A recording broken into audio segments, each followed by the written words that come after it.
So we here. So,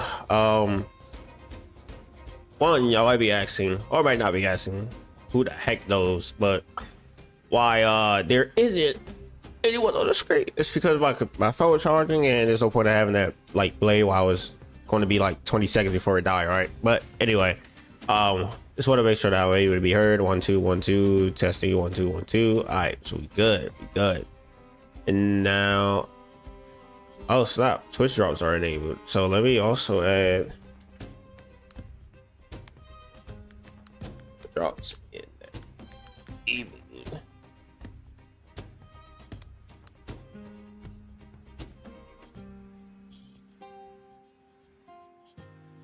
I don't know why I always see words and I think like, is that spelled right correctly? It do be sometimes. Sometimes it don't.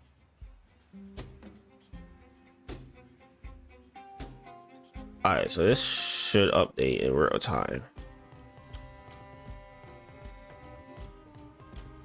Yep.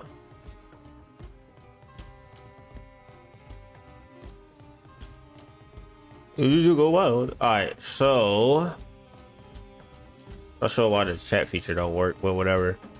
I'm gonna just pop this out.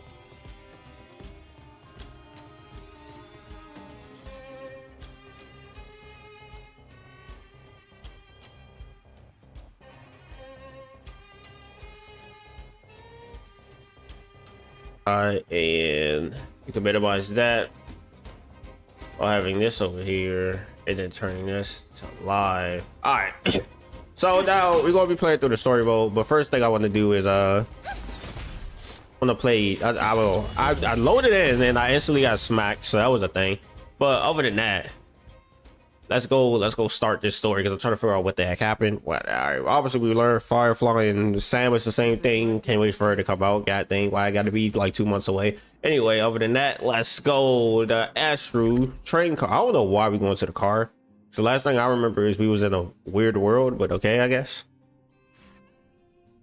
We also like turn this up sometime. 12 system out. Pentacone's Charmony Festival has entered its countdown phase, accompanied by Clocky's TikToks. After 12 system hours, this grand celebration will commence with much fanfare.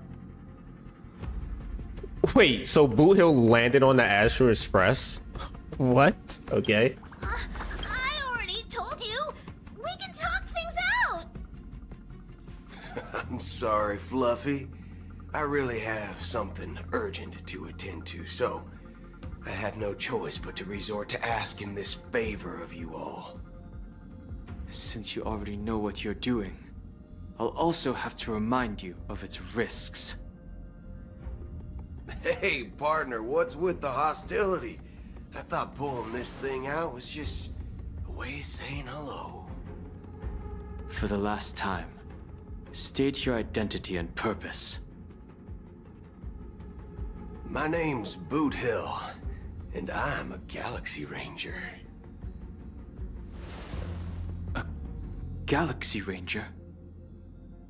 You look like you seen a ghost. So are they stronger than Trailblazers? Well, that's the price you pay for being off-grid for too long.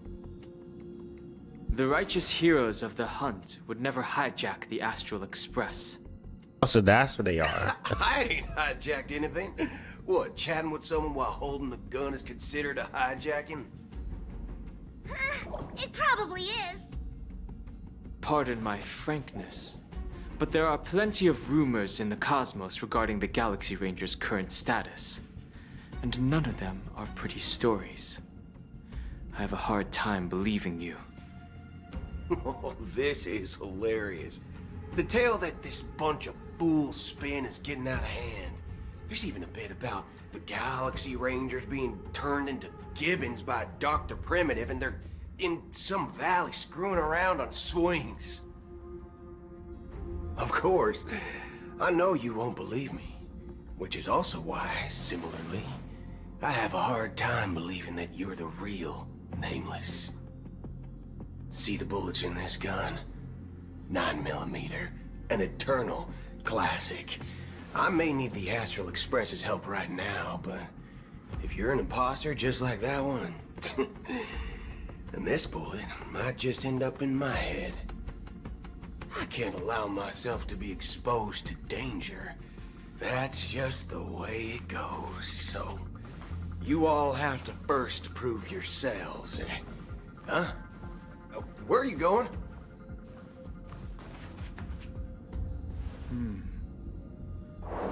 Recognize this? What is that? It's a model fudger. The Jade Abacus of Ally and Oath. The CN Joe really gave this to you guys? Model fudger? This Because is he the can't Jade curse. Abacus gifted to the Express by the Shenzhou Luofu's general, Jing Yuan. Its presence on board serves as the Shenzhou Alliance's official recognition of the Express. Is that enough? Not bad, kiddo. And across these sprawling stars, a gentle squeeze is all it takes to rustle up a whole legion of Cloud Knights. Now, I reckon that'd be one fudging sight to behold. Now it's your turn. Been ages since the Galaxy Rangers had the spotlight shown on them. We ain't equipped with such fancy gadgets. But I've been around the block enough to know the way to handle these types of situations is easy as pie. Alright then. Feel free to toss any questions my way. Let's see if my answers can't turn your trust. If your gut tells you otherwise, still ain't too late to show me the door. And why would I play along? If I truly am a real Galaxy Ranger, you stand to lose nothing. All right then. Tell me, what kind of organization are the Galaxy Rangers? My friend, this question is a hard one. I don't think I can even consider us an organization to begin with. There was more of them? Everyone's on their own fated path along the hunt, with their own resolute sense of righteousness and not so welcome among such so-called universal values. This reply does not instill trust, and only makes your predicament more precarious. I'm guessing you're gonna ask about some form of shared faith, right? But us Galaxy Rangers don't need that sort of thing. What brings us together is a shared bottom line. Never bully the weak. Never kill the innocent. These oaths aren't some lofty beliefs, but the fundamental bottom line that one must never cross as a person. So they actually are heroes. As Galaxy Rangers, we strictly adhere to the bottom line. When someone crosses them, the hunt's vengeance will surely come knocking. And in this moment, the other crucial meaning of bottom line comes into play. As long as you don't cross it, you're free to do whatever you please. You catch my drift? So they are gonna kill somebody then? Second question. Why do What, you innocent? seek trouble with the Astral Express? I already said that I seek no trouble. I must go to Penacony for a matter. But I don't have an invite. And I can't even enter the family's hotel doors.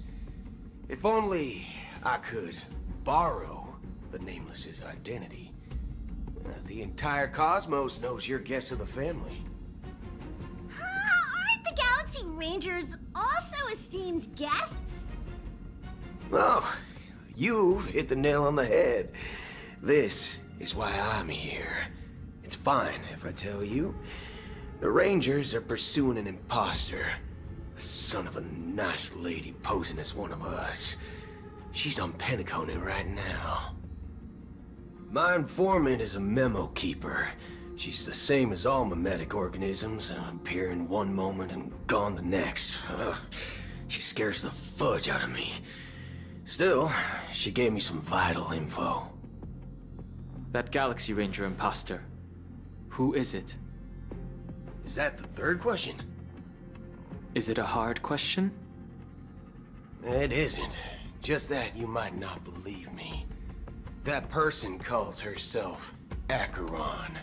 And according to our informant, she could be an emanator of nihility. That's impossible. That's what I said. Don't worry.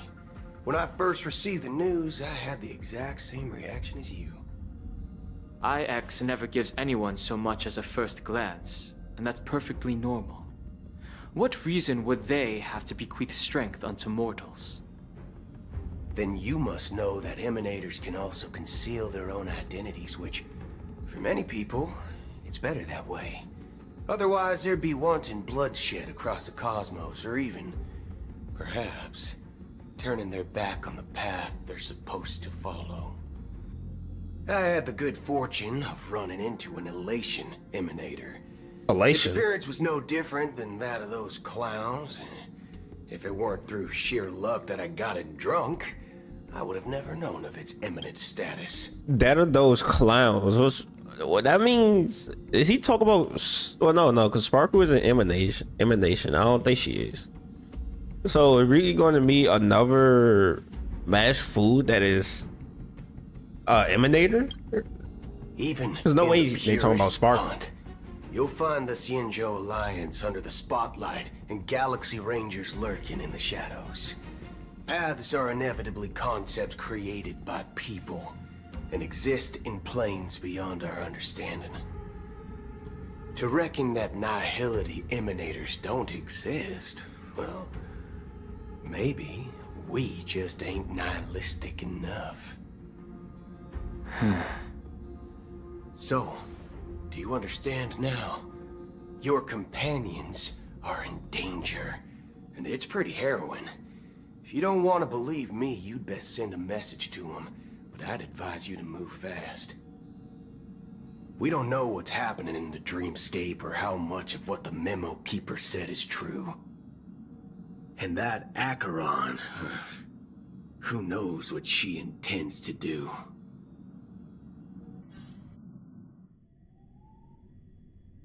Okay, so obviously we know Acheron is an emanator, which means we know there's an emanator of Eon of Elation out there somewhere. Yeah, I don't, because he didn't say she. He said I don't intend it. to do anything. Please depart over know if it's a boy or girl. Not up to you. What the heck? Did you know? People who come to the land of dreams for the first time, they'll subconsciously stop to reaffirm that they're still walking on solid ground. And then they will unanimously raise their heads to gaze at the sky. Be it reality or dream, Is that Sunday? staring at the sky is instinctual for humanity. Since the day that the golden hour was completed, it's always been there, watching over every single night of decadence. But now this night sky has been mercilessly severed, dyed with the mist of nihility. And this whole event happened within the course of a single slash of a blade. A single slash of a blade isn't really accurate. It was actually 2 blades, just that the second one was faster. Oh wow, of course. Not the point. You said no disrespect my game. Many guests who weren't supposed to be invited have gathered at this banquet. Even if the harmony is all-embracing, I have no choice but to show some of them the door. For the sake of Penacony and the peace. The planet of festivities has no place for you, a puppet of nihility. Those who live in the shadows do not bear the right to tread the illuminated stage. Speaking of living in the shadows, there's probably not much difference between us. It's only polite to reveal your true self, at least when speaking to others. Penacony's Dream Master. Oh, that's a Dream Master. So it's been watching this whole time? That's what that crow was? Just another reason that you can't stay. Whether you believe it or not, this is the real me. We are one. So he can control anybody in the Is this dreamscape? the unity that the family espouses? My mortal shell has long since dissipated. The Oak family's 107,336 offspring are now my eyes, ears, and mouths, spreading joy across dreams when required. And in times of essential need, exiling evil from this haven in my stead. From the sound of it, it seems like you're asking me to leave Penacony. I am glad that you're an understanding one. Alas, I'm not asking. If you think you can. Yo, she really tested him. Are you threatening me? I ended it with a period. It was a statement, not a threat. Knowing who I am and still showing such malice. You're not the first, nor will you be the last. This scene played out many times before.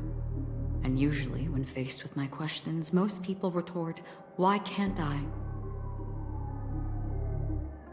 The result has invariably been that they can't. Oh, snap. Are confident. But be reminded, the family is forgiving, but not weak. The cords of the harmony extend across worlds. If you do not comply, when the blade is unsheathed for even a hair's breadth, you will never be able to escape the eternal Centurion's wrath in all of your lifetime. 137 individuals. That is how many heathens I have exiled since I became Dream Master. 137. Among them were those who once severed my wings, and those who immolated my body. And here I stand again, about to add another mark to the tally. Severed his wings. God dang, so he's a fallen angel? And you will die. I mean, all of you will.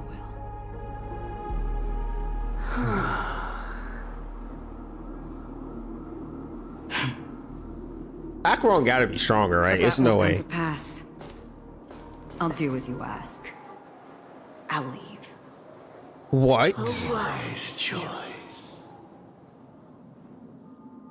Well, she basically said she could I kill them wasn't all. aware there was a choice. To you, that surely is the only option. Please bear in mind, you and Penacony are of different worlds. Those born on the far bank cannot seek solace across the river. Leave and never return. The radiance of the planet of festivities is overwhelmingly bright, luring in tricksters, wrongdoers, and criminals. But even the harmony itself will never welcome the self-annihilator of nihility. So she's leaving as a self-annihilator. And even more so, when this self-annihilator heralds the destruction of everything. Your strength is obviously a gift of the sleeping and shapeless, immeasurable and fathomless, like a tributary spawned from the abyss that brings death and sin to all. Acheron, a befitting name. Man is still talking trash. Take like, it from someone on the other side of your so-called river. You know better than I do that Penacony has already deviated from the harmony. Whatever your intentions may be, I foresee only one outcome. Its future holds nothing but nihility. Just like all the worlds that have drowned in their shadow. in Axe the Nihility Shadow. So she basically said they got death coming to them, right? That's what it looks like to me. At the same time, Golden The Hour. unusual event that occurred moments ago was due to a technical malfunction at Clock Studios theme park. Oh, so they covering it The up. family has promptly responded to secure the area, and we're happy to report that there have been no injuries. Oh, I swear that was no movie shoot. So many chips fell from the sky, and I even caught one of them. But it vanished in an instant before my very eyes. Excuse me. Are you talking about the Clock Studios theme park incident? Robin. What about it? Oh, Miss Robin, am I seeing things right? No need to worry. I They gotta be apologize for sparkles. any inconvenience caused to your delightful dream journey. What you just mentioned about the chips really piqued my interest. Would you mind providing more details about the incident? Oh, it was just those chips you normally see everywhere. The green ones? They fell from the sky as if it were raining. And then those chips simply disappeared. Yeah, that's definitely Sparkle. It appears to be the dream sim tech the Iris family has been developing. Huh? Miss Robin, you mean those chips were all part of a performance? So she's helping But Sunday? I really... Shh. This technology hasn't been made public yet. It was originally planned to debut at the Charmony Festival, but it seems it's been leaked. Can you help me keep this secret? The raining chips were supposed to be part of my act. Oh, I see. Then it all makes sense now. I'll do anything to help make the Charmony Festival a success. Thank you. As appreciation, I'd like to give you a token gift. Oh, this button is... Press it at just the right moment in the celebration. There could be an unexpected treat in store for you. He's giving random civilians the bomb It button. looks like there are other Oh my guests who gosh. are also confused. I'll have to excuse myself. Please, enjoy the dreamscape. She is devious, So bro. many people talking about it. This commotion at the theme park definitely made waves. The fool always what? The fool always rings twice. I wonder. Okay, so obviously this is Sparkle. So does this mean that like that means Sparkle can copy? Well, actually, this is not Robin. I'm tripping. But dang, I wish they would have gave us it so we can see if Sparkle actually copy abilities as well, or is it just like I see chess. We get chess first. Chess always comes first. What do you mean? Oh, it ain't opened up the first time. All right, come on, you little weird thing. We gotta say that Family same. promised they would protect the guests within the dreamscape, but I witnessed a group Sprocket of set up something organic big. life forms Kaboom. making their way to the theme park. And soon after, a rip tore through the sky, and black rain started leaking out of the void. The family needs to provide a reasonable explanation, or I'll take my loved ones and return to reality. I thought the dreamscape was supposed to be a paradise. If it's not, then there's no point staying here. It appears the good sir has seen many great events.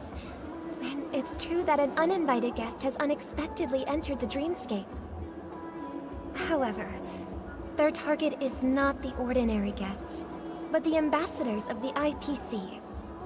The family will certainly ensure that the safety of the guests is of the highest importance. More the IPC is coming as Miss well. Robin, I know the Bloodhound family has already sealed off the theme park and has control over the situation, but it won't resolve the problem. The family can try their best to protect their reputation, but as a guest, I don't wish to gamble with my life. But as you can see, sir, no innocent bystanders were affected in this incident. Perhaps the dreamscape is not as perfect as promised, but there's no place safer than dreams under the family's rule. I believe you know this better than I do. If this incident happened in real life, how many people would be able to walk away from it? None. I could stay here, but keep in mind, guests come to Penacony to enjoy the dreamscapes. They do not wish to be entangled in a conflict between the family and the IPC, so let's not have any more unnecessary incidents. Of course.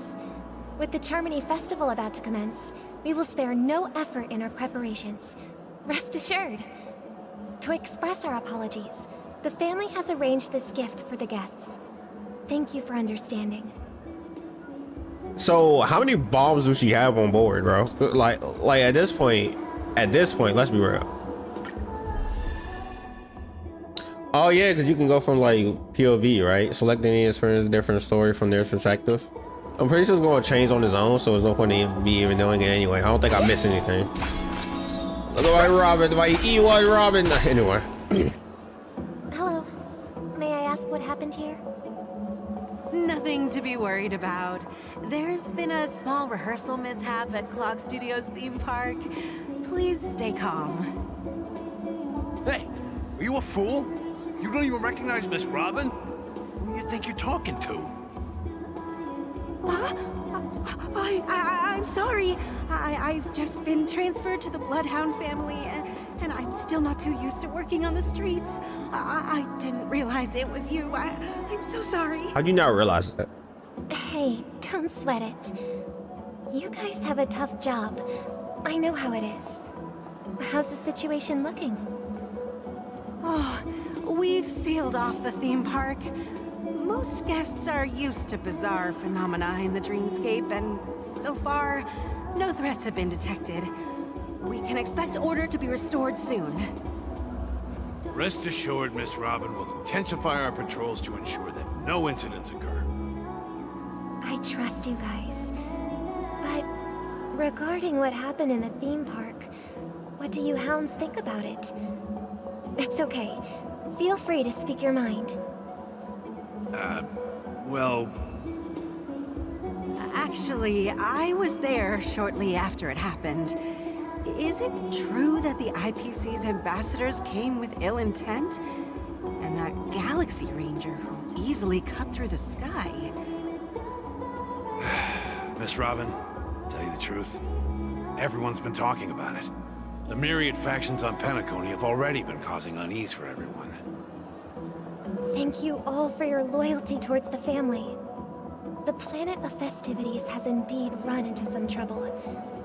The representative from the IPC, he's trying to regain ownership of Penacony and is prepared for a hostile takeover. Of course, the family did not agree. The results of the failed negotiations... is as you see it now. No wonder. So this is the main reason why the IPC staff are banned from entering the dreamscape. Did they apprehend the troublemaker in the end? Don't worry. Mr. Sunday is currently tracking his whereabouts, and he'll have something to show for it soon. He won't be able to find it. However, given the situation, the IPC surely won't let this go easily. Therefore, we are relying on you hounds to maintain the order and stability of the dreamscape. Please be assured, Miss Robin, we take our orders seriously. We won't let those IPC cronies get away with this. Yeah, well, you could be Topaz or Jade, but okay. If there are any other members who still feel uneasy, please tell them on my behalf that protecting the dreamscape requires everyone's help. This is a small gift prepared by the Iris family for the guests. She even gave it to the There's one for you, guards. too. Please, open it at the Charmony Festival for an unexpected surprise. What do you mean open? It's a bomb. Unless it's just up. She probably have it wrapped up. Feels like I'm dreaming. Wait, I am in a dream. If trouble comes knocking on our door, we're not afraid to go to war. Rest assured, the Dreamscape's peace will be protected by the Bloodhound family. You know, I do wonder how her ability actually works. Like, how is she able to, like, just basically clone, like, impersonate people? Like, is it through, is it through she gotta stalk them a little bit and learn a little bit what they know? Is it through, like, she's gotta take something of them and then she can do it? Is it that she just look at them and she instantly can just copy them? Because it makes sense that she can copy what's called Sampo, because I mean they have max food, so obviously they have enough and they have enough. It ain't that hard. But for her to be able to copy Robin, I wonder like how she able to do that. Like I wonder how it works. That's basically. I feel like it's in the line of it's the more information she have on the person, the more she can copy them. Superstar, Miss Robin. I didn't expect to meet a fan here. I'm honored. Welcome to Penacony, a world filled with wonderful dreams. I can't believe I'm actually meeting the real Robin. Shouldn't you be preparing for the Charmony Festival? Preparation is important, but the ceremony is fundamentally about sharing the Great One's harmony with everyone. If there's a chance to sing with everyone, I will not refuse. Regarding the recent mishap, I understand it negatively impacted some of our guests. As a member of the family, it's only right for me to come forward and offer my apologies to everyone. But, are you sure it was actually a mishap? Everyone saw those chips descending like rain and the red light tearing through the sky. Claiming it was merely special effects seems a bit far-fetched. Plus, I met that generous gentleman. He looked really out of it and kept talking to himself. Is this also part of the performance? Everyone, please do not panic. I believe that the family will give everyone a satisfactory answer in due time. You know, I hope that Star Rail adds a feature where you could just watch cutscenes over and over again. Like, not have to go through the talking part to the cutscene, but like, I'm not sure they already have this or not, but I do hope if they don't, they add the feature like that, where you can just look at the cutscenes that is in the game, because it's already there on your computer. To be honest, like it's in one of the file locations. That's the reason why it works. But I do hope they like do something like that though. Even if you say so, Miss Robin, it's hard to believe. Some people just never listen, do they? There you go. It's never ending. It just goes on and on. I'm getting really tired of this. Miss Robin? Is she gonna turn to Sparky? I suppose I should keep on helping everyone. I am the epitome of joy, kindness, and goodness, after all. Huh? What was I just doing?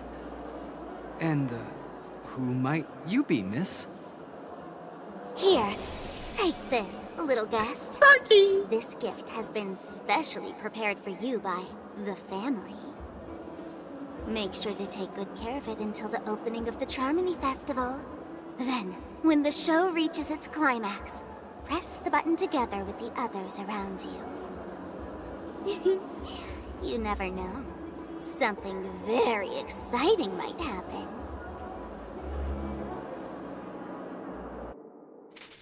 That's so when she turns Back to where it all began. Firefly. Anyway, You entered the golden hour from this place.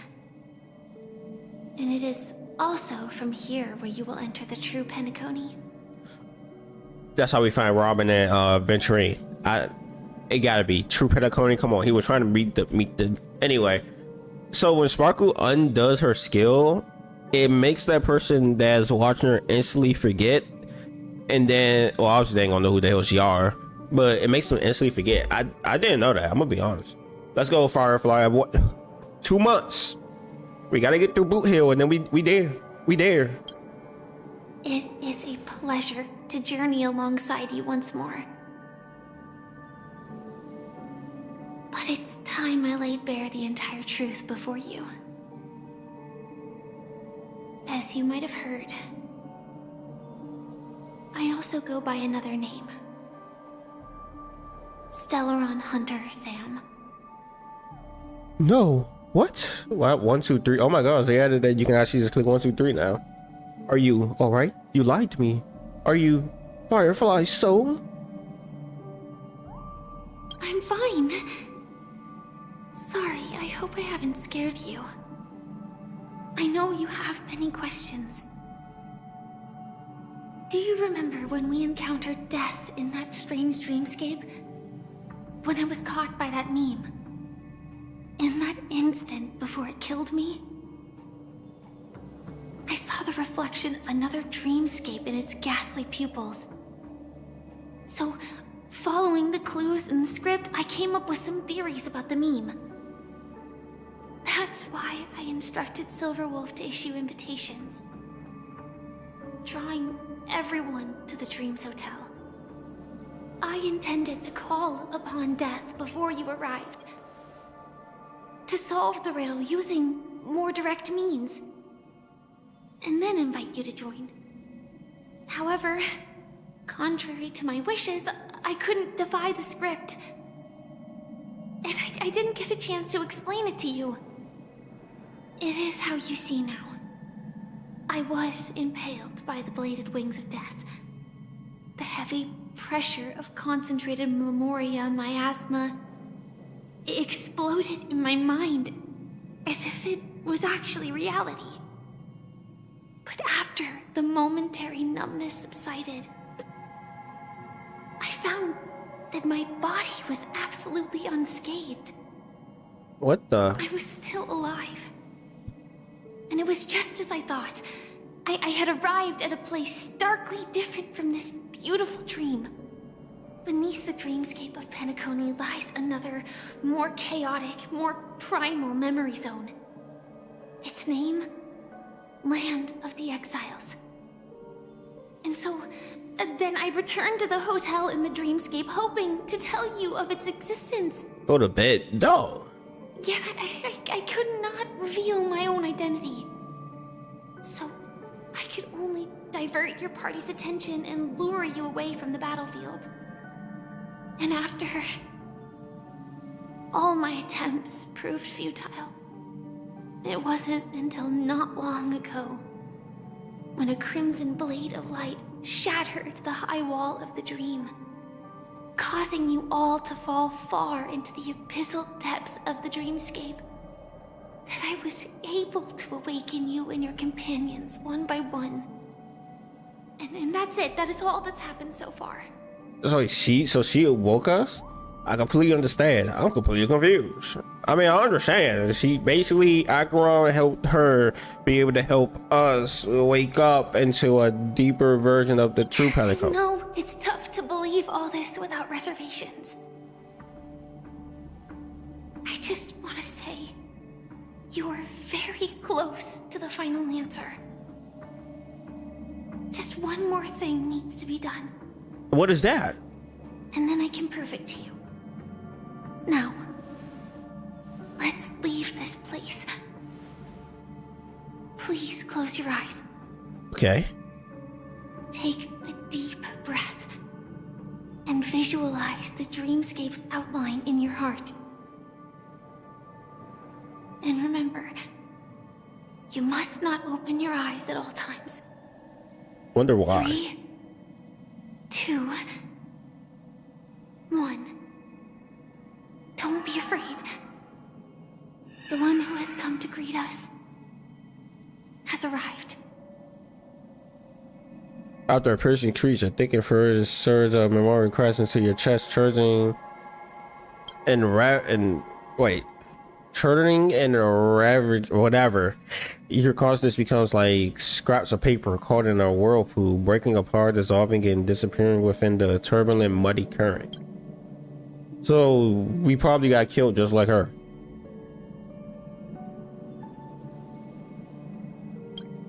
Immortal voices resonate through the symphony of memoria like roaring thunder, and among them, one echo stood out with exceptional clarity.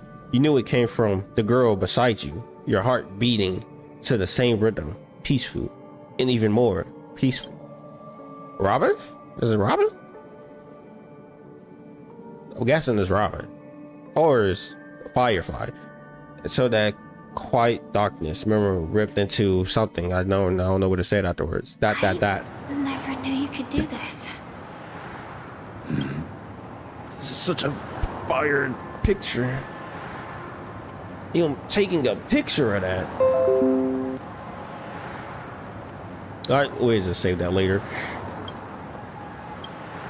Do you have a driver's license? I do. That is surprising. Man lived so long, he better have one. Why? Though. Because this is Japella, the city of sins.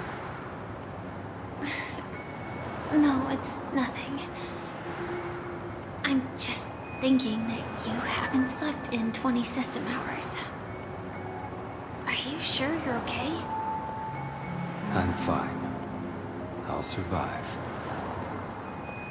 Same goes for you. I'm not so sure about that. Slow down a bit.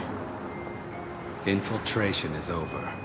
Feel free to activate Sam anytime you like. Also, she can activate. Still some time before the next part of the script unfolds. Let me stay a little longer in this body. So she switched bodies? Is that how it worked? So basically she switched from, so same person, she just transforms into Sam, right? Like she switched bodies. It's gonna be our first transformation unit, yo. A long silence endured. Neither of them brought up any topic, seemingly accustomed to the silence. It wasn't until much later that a soft sigh once again broke the quiet in the car. Such a long tunnel. Didn't feel this long when I set off. In half a system hour, it will lead us to Kafka. And then comes the downfall of the Japella Brotherhood. Is that also part of the script? It's in your script too. Sorry. I didn't notice. Their destiny won't change just because of your selective ignorance. I told you before, it's a bad habit. What about you then? Is this the moment you finally find the death you've been looking for? As always, it's a blank slate. It's not on this planet. Why the sudden inquiry? Because I'm currently in a car with a sleep-deprived driver. I just want to get there in one piece. This car has full self-driving capabilities. I'll just put my hand on the steering wheel. Will that do? Hey, don't take everything so seriously. Elio would always say there's only one type of destiny. The inescapable type. He can see the future, and we, likewise, are aware of our predetermined end. But before that moment arrives, we can still choose what we do. We all have this right, don't we? After today, Japella's name will disappear from cosmic history, and the Everflame Mansion will take its place. In the not-too-distant future, you'll receive an invitation. That's your next stop. Land of the Dreams. Penacony. I hope you find whatever you seek there. Be it answers or salvation. I feel like we're going to defy fate. I feel like we're going to defy Elio. There's no way we don't, right? Like, come on. Glad to see you're safe and sound. She took us here. That voice. Christine, you're it, dude. Close your eyes. This is the answer. Isn't it incredible? The monster that we have always known as Death is actually the guardian of the land of the exiles. It abides by a certain rule.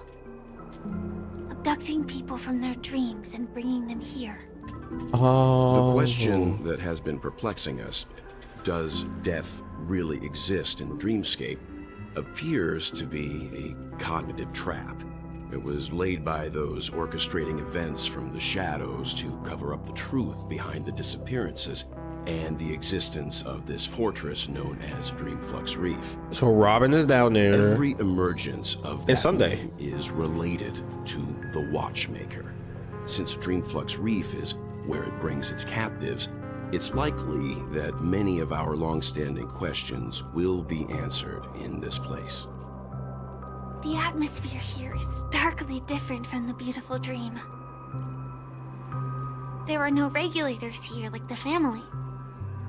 And they all look like they're mildly dazed. But from the whispers of the residents, they've heard a familiar name. Gallagher. It's that man again. Always in the right place at the right time. Though that does save us the trouble of looking for him. Himiko and March have already made a move. Get ready. We're about to set off. Yes, sir. The real dreamscape. The land of the exiles. Before we go, should we speak to everyone first? Yes. You know, that's crazy. Honkai voice, I had to get paid way more than it's no way. It's like, it's no way they don't. It's like, bro, this youngest talk way more than that.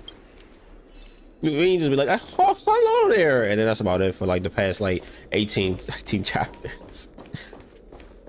Firefly, okay, obviously it's the hill she got on, but god dang, she look like she's about the same height as freaking Acheron. What is this?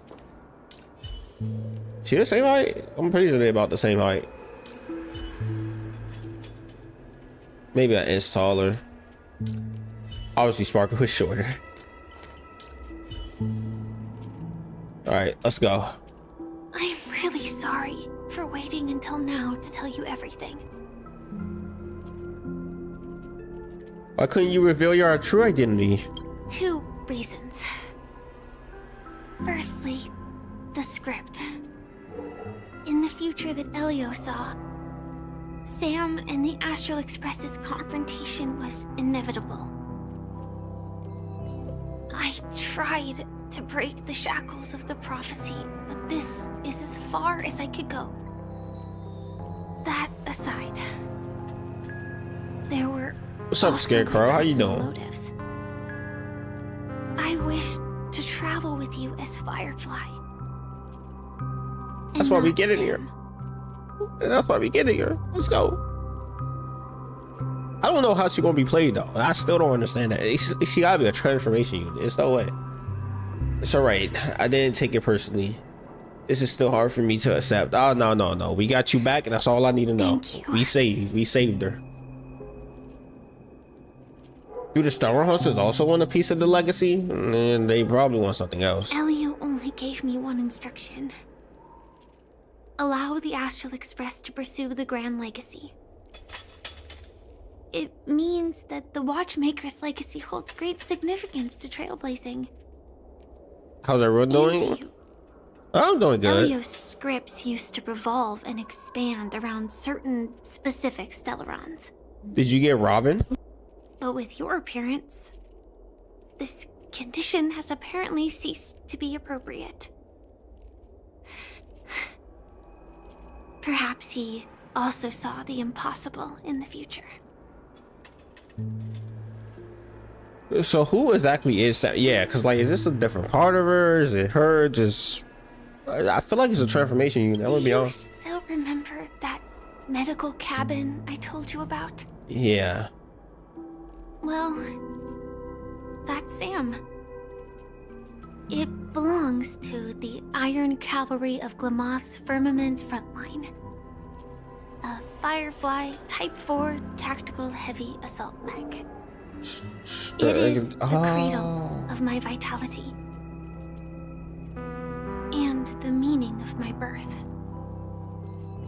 That's why her name is Firefly. For the longest time it was how I should have looked to the rest of the world. Yo, I did. I got her on 74 pity and accidentally got the light cone as well after a single pour and around 7. God dang, you got lucky. I wish I had that one. Reef differs from reality, so we mustn't lower our guard. You're sensitive to Memoria. A slight misstep, and you could get lost in this memory zone. That's right. We are unlocking the best form of ourselves later. I know that Harmony character coming. Something on your mind? Let's talk about it. Acheron Blade Slash. Why didn't you black hole that girl?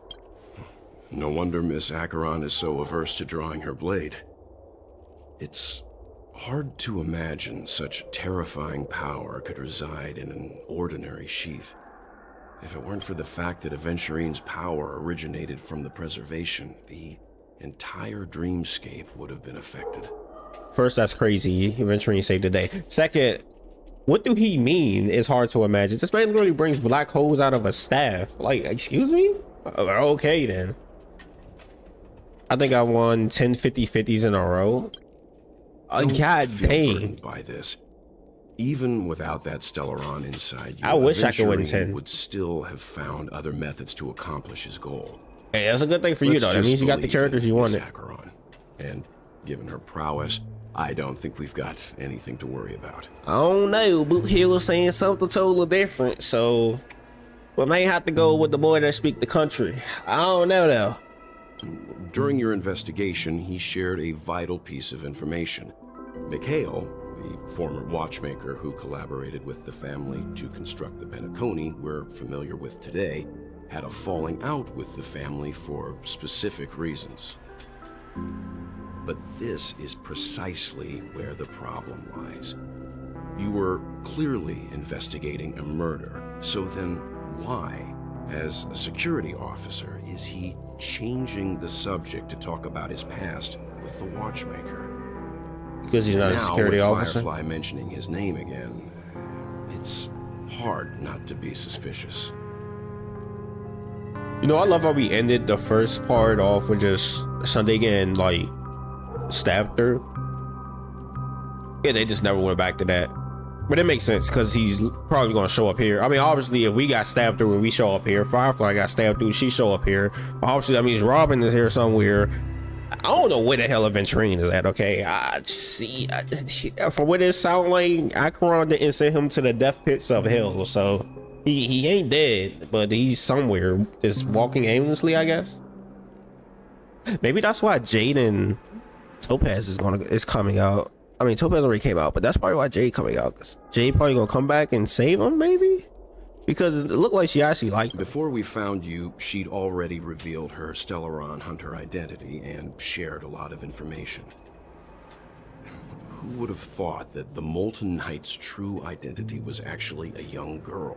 I know, right? For her, this Only is a gotcha. secret that she cannot Only allow anime. others to know. That being the case, I think we can believe she's willing to cooperate. Yeah, sure. They're But cooperating, all right. she didn't reveal all her secrets.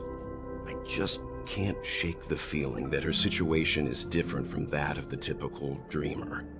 And I hope that doesn't lead to any dangerous predicaments. It's obvious it is. She's a stellium hunter. Isn't the dreamscape basically kind of like a machine? I'm pretty sure, let's be real, Silver probably can hack into it. Yeah, it's especially good because I'm free to play. I don't have any strain to get pulls for characters I want. I don't even think of them as 50-50s anymore. If they really are 50-50s, it's a question. I mean, when you went 10 of that, at that point, this is 100 hundreds. So I do see. I do see why. I hope you've regained a little composure. We'll move out when you're ready. Ready to fight, bro. Let's go fight these people. Let's get these bots out of here. Let's go save Peliconi. I think we got 2 more chapters before we do that, though, to be honest. Oh my gosh, that lag. You ain't speaking English, bro. You speaking this nonsense. What's going on? I don't want to read. Did I say gang boss? No reason why you got exiled. That's crazy. Anyway, that's tough. That is kind of tough. Straight down this alley, and it'll lead to an elevator. It'll take us to the center of the land of the exiles. I want to go back. Happy vagrant.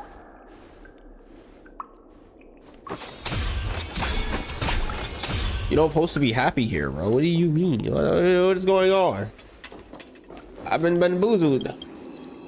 Also, I've seen a... I don't know if I was supposed to get that from here or not. I'm pretty sure I can't go back there. Let's go here. No, sirs, in the CN community, there was a content creator who had people submit polls and theorized that the rate is closer to 5644. 5644. Man, that's 6 more percent. Looks like the watchmaker also left his mark. Oh no, it don't feel like that way to me. This is the second time I lost by 50-50. But it was good though, because I got Clara, so we good in the end.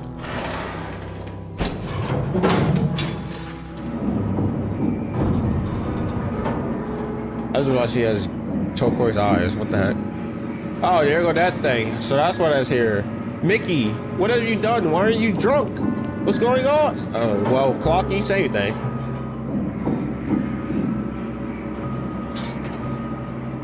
God dang, that's a bright light. Unbelievable. To think there's a settlement of this size within the dreamscape. And all beyond the family's reach. They do say your dreams could be super big, guys. The atmosphere in this fortress is pretty different from that in the beautiful dream.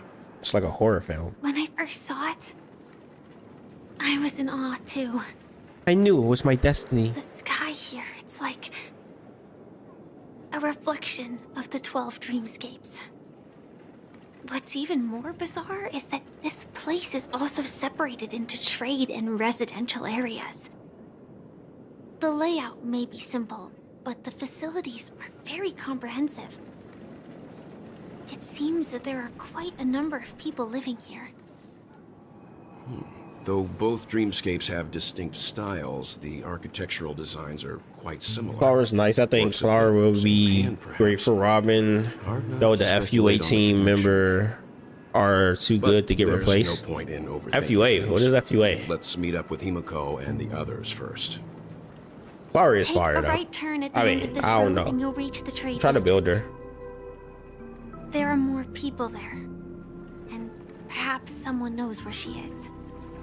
I gotta start doing it for Firefly as well. Sorry, my shine in pure fiction though. Oh yeah, most definitely. Room for some internal deliberation.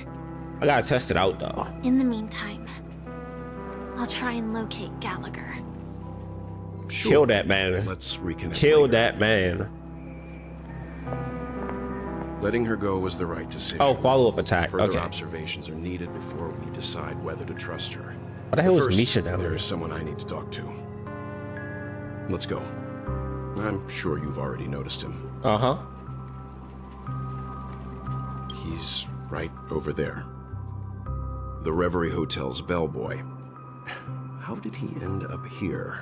And right after Miss Acheron severed the beautiful dream. We'd better check, just to be sure.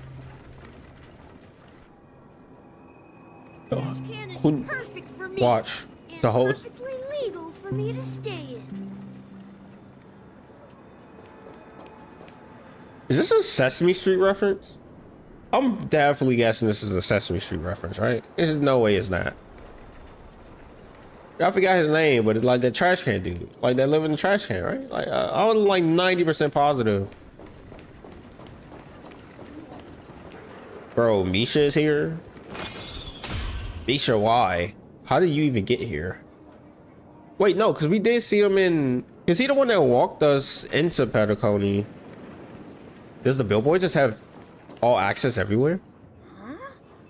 You're the guest from before. Misha, I want to build you so We meet bad, but I again. can't. I can't grind that stage no more, bro. Forgot to introduce myself. I'm the hotel's bellboy, Misha. Hello, Misha. I'm Welt. We met in a dream. Yeah, that follow-up attack team is actually fire, though. I love it so much. And who might this be? Tick-tock! Old friend and new friend! Let's high-five! It's Mickey Mouse. Y'all gonna stop this cat, okay, game? It's Mickey. That Clocky. Mr. Yang, you're still young at heart. Mr. Yang, you can see him? I gotta go with the second one. Your memory Just ignored zone, me. mean? Just ignored me. No, Clocky is a good friend of mine. We all live here. How did you two get here? This dreamscape isn't supposed to be open to the public. I wonder if it has something to do with Sleepy. So, this is your home? Yep. After my work in the beautiful dream ends, I'll go back home. Commuting used to be more convenient, but ever since travel became cumbersome, Sleepy started ferrying people back and forth between the two dreamscapes. This Sleepy. Can you describe what it looks like? Sleepy is a memory zone meme. Looks fierce and has many eyes. But it's actually really well behaved. Gallagher's been taking care of it.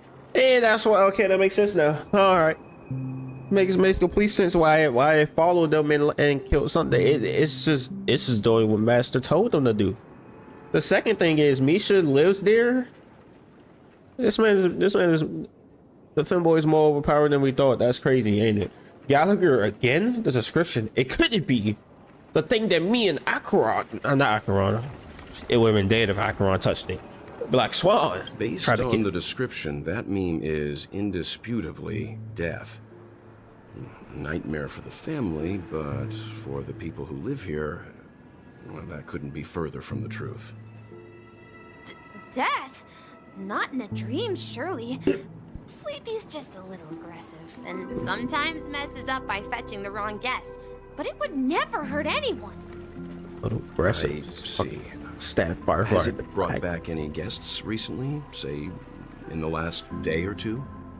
Sunday. We're currently investigating a Gotta missing be person Sunday. case Robin. that occurred within the beautiful dream. Hopefully a Venturine. I hope he's still alive. Then you'll have to speak with Gallagher. But he's currently busy hosting a visitor from the Oak family and specifically asked not to be disturbed. And then we know who that is. Mr. Yang, the person you're looking for, is it Miss Robin? Yes. Just as I thought. Considering what happened with Miss Firefly, this doesn't come as a surprise.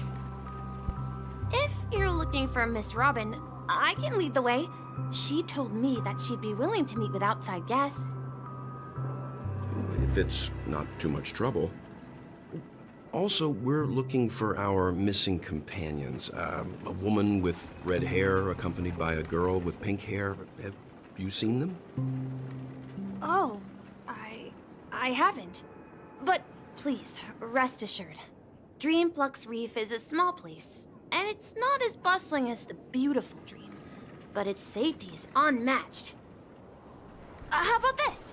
Since it's your first time here in Dreamflux Reef, I'll be your guide and help you find your companions. And then we can all go visit Miss Robin together. She's gone your to best, Miss BC. Grace's to visit the children. She won't be leaving anytime soon, so there should be enough time. All right then, we'll follow your plan. Oh, so this is Well, happening during we now the know video that they answer to released. both murder cases that have caused such commotion in Penacony. As for the intentions of the mastermind behind it all, we're still none the wiser. It has to be Gallagher who's behind all this. Yes, that's my thinking as well. I'm not entirely certain, but we still have to find him one way or another. Say, you mentioned before that you saw a clocky that only you could see, right? Yep, he's right here. Shake off this strange feeling. Am I really still so young at heart? Yes, you are. Forget it. It's not important. We'd better just follow Misha.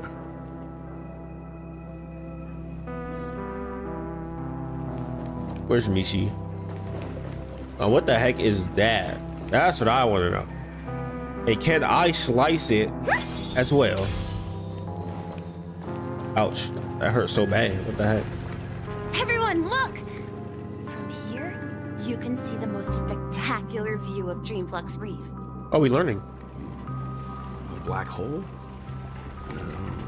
An accretion disk formed from consolidated memoria? Yeah, he would know what a black hole is. Dreamflux Reef built on such unstable memoria? Oh, so Mr. Yang is also versed in Memoria dynamics. I was just trying to figure out how to explain this huge hole to everyone.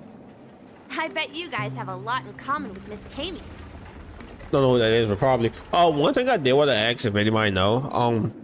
Do people outside of the Astral Express knows about Mr. Yang and his black hole that he can summon black holes, or is it just like something that he keeps hitting? Because I know Acheron knew. Obviously, we know, but he said that, like, he did state that if they knew what actually this Kane can do or something like that. So I'm wondering if it's like a top secret thing that only certain people know about him.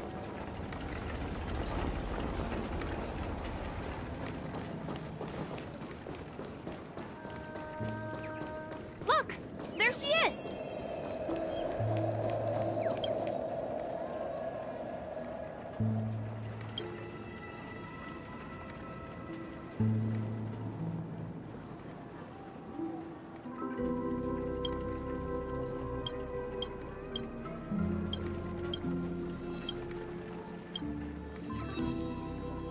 I just wanted the treasure, bro. I'm not sure the Astral Express crew knows about the black holes.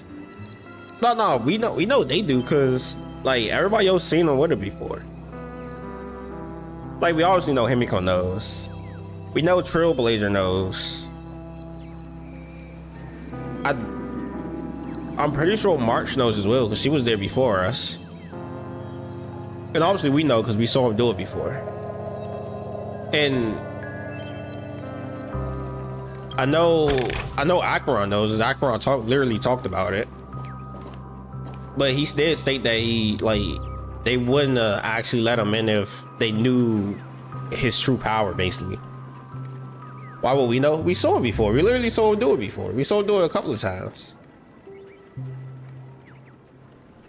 I can't remember exactly what he did. I'm pretty sure we saw him when we first woke up and he helped us fight that monster.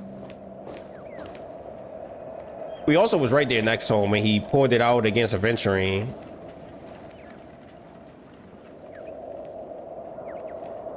But the only thing is, from what I remember, he hasn't been using them.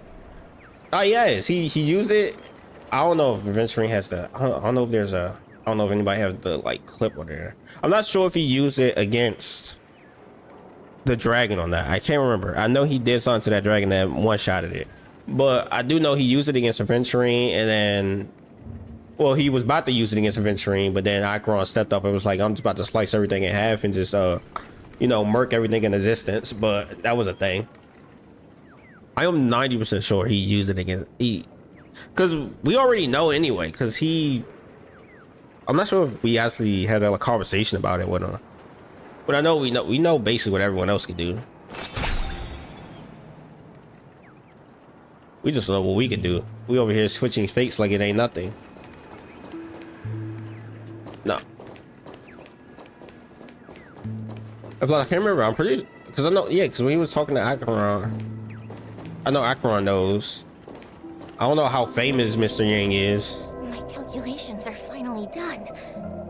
In another 10 system hours, the above dream will swallow the dream below.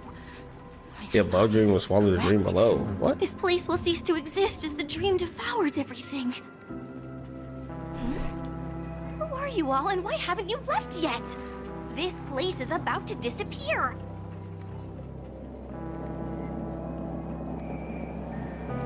I love how you just hear Robin's song in the background. What are you doing out here? I'm Kami, a dreamscape surveyor specializing in Memoria dynamics, and this is my life's work that I'm researching. See that huge gaping hole? It was just a narrow rift many years ago, but now it's grown into a giant hole. The surrounding Memoria has been flowing towards the other end of the hole at a constant velocity, slowly but surely. But the scary part is, according to my calculations, the flow rate of Memoria has recently changed, and it's faster than ever before. It's almost as if something is sucking it in from the other side. Sucking it in is crazy. Upon Madame Rosalina's Memoria measurement method, I've finally obtained accurate results. I remember two of Wilt's prominent scenes. One, he bunked us. Two, Acheron stepped up, but otherwise, I only remember Wilt being more in the background during fights. He literally comes in and saves us from the dragon when we first wake up. Because that thing was about to do something. I can't remember exactly what it was about to do. I think it was about to go nuclear. And then he comes in, instantly kills it, and was like, yeah, so, I can't remember if he asked who we are or not, but basically that's when we first joined the, not Stellar Hunters, the, Trailblazers. Stellar Hunters would have been such a better name, bro. Oh my god. Why couldn't they give us that name? That would have been so far. That was the first time we was like, okay, so he's just OP. And then the second one was when like he was about to do that, but obviously, other than that, he mainly been in the background because he's too powerful. The man literally creates black holes, so it ain't much he could do in the story unless he just want to one-shot everything. Because we at least know he is as strong. He is as strong as like Acheron or somewhere there. Because even she was like, yeah, I don't really want to fight you right now.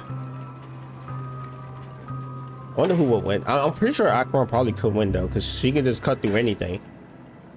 So it means she probably can't cut through a black hole.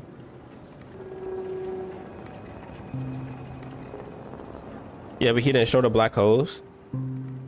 Yeah, but I'm pretty sure we know that he uses black holes. It wouldn't be like, we work with this man. That'd be like us not knowing Dung Hun could change forms.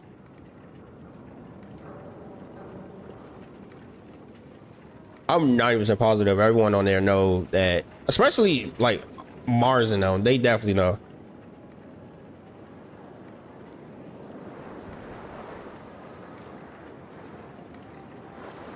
Is he really humming the whole song in the background? Oh my god. What the heck? I swear if they don't have that song in Firefly's freaking like one of her promotional videos, I would be so, oh, that's gonna be tough. That's gonna be a misstep, a major misstep. 10 system hours, the Dream Flux Reef will cease to exist. Just like the melting of glaciers, everything will crumble and disintegrate. The dreams on that side of the void will fuse into one. Please don't worry. This sort of thing has happened many times before. Miss Kami isn't a bad person. She's just a bit lost in her own world. She's calling her crazy. She'll probably realize she's wrong soon enough. You don't say. There was something else that piqued my interest. Who is Madame Rosalina? Oh, do you know her too? Or are you also a fan of Memoria Dynamics? We're very interested in Madame Rosalina. I had to go back and eat the Lord to assure, but I really don't think the Astro Express crew knows. She's an excellent No, actually, Himiko might know. I mean, Himiko obviously know, because they've been working together for like years. Memoria rate measurement methodology on interstellar travelers. Regrettably, due to the presence of the Garden of Recollection, ordinary people don't I'm pretty sure pay much March know, attention to the nature because of March been Memoria. working on way longer than She us. departed this world without And I know much we fame, know. leaving only a few thin journals behind. I came to Penacony to learn more about my idol, and went to great lengths to seek out Dreamflux Reef, all because this is her final resting place. Prodigies always meet their demise prematurely. If only Madame Rosalina had more time, she would have discovered a way to reverse the flow of Memoria.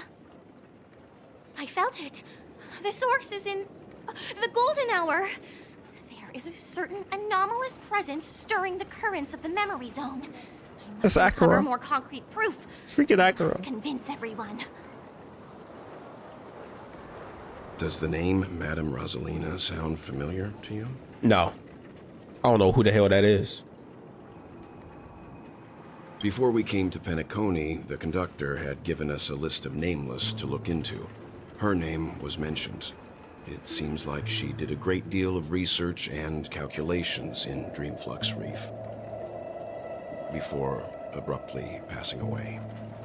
Dang. Miss Katie regularly mentions her. I hear Madame Rosalina passed away during the prison war. She could see the Penacony of today. Its people building homes in the memory zone. I bet she'd be really happy. Perhaps. Our destination is the commercial district. That's where the largest crowds gather in Dreamflux Reef. We might be able to find the others there. We're going to the heck? Yank.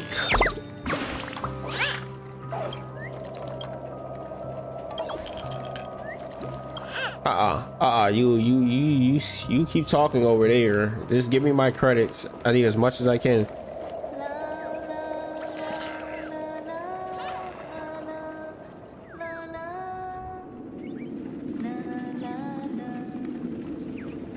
That's crazy. Oh, if I can make the grandma mad at the kids. Oh my gosh, that would be so funny if I can. Oh, I'm gonna try that out later. It's March. I know that pink hair anywhere. Ghost! There's a ghost!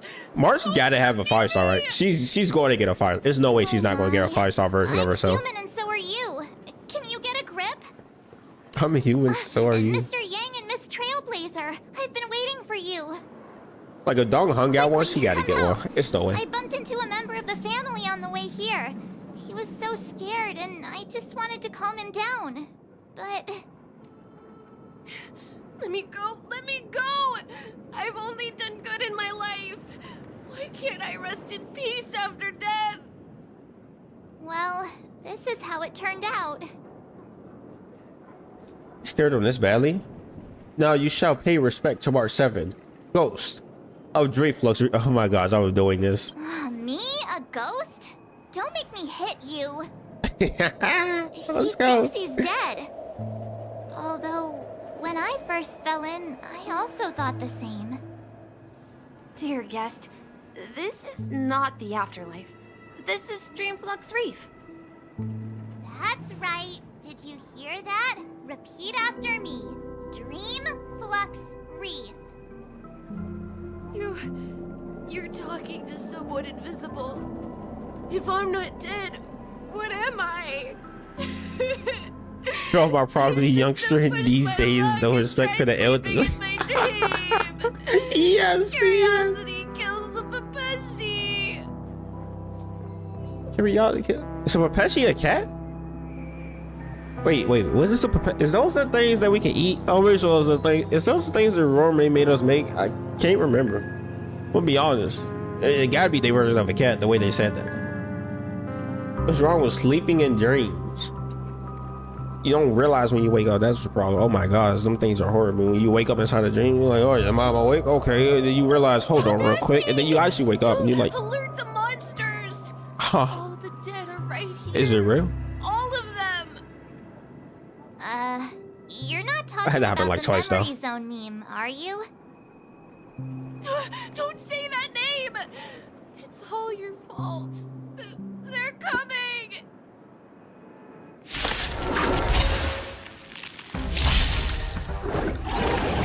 The hell?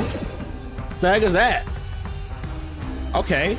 I guess we're fighting now. Resonate all I together. didn't expect this. I didn't expect this soon. Feeling spiffy? I love how we like you just hear that. You just hear this greatness. You hear this great song. And I'm about to ruin it. Well, a greater song, to be honest. Soul shall embrace. Pop it off, Robbie. Unworthy. Oh, that is such a better song. Oh, I love that. I love how she just sings. Like, she literally just sit there and sings in the goddamn background, right? This is the greatest thing ever. I swear.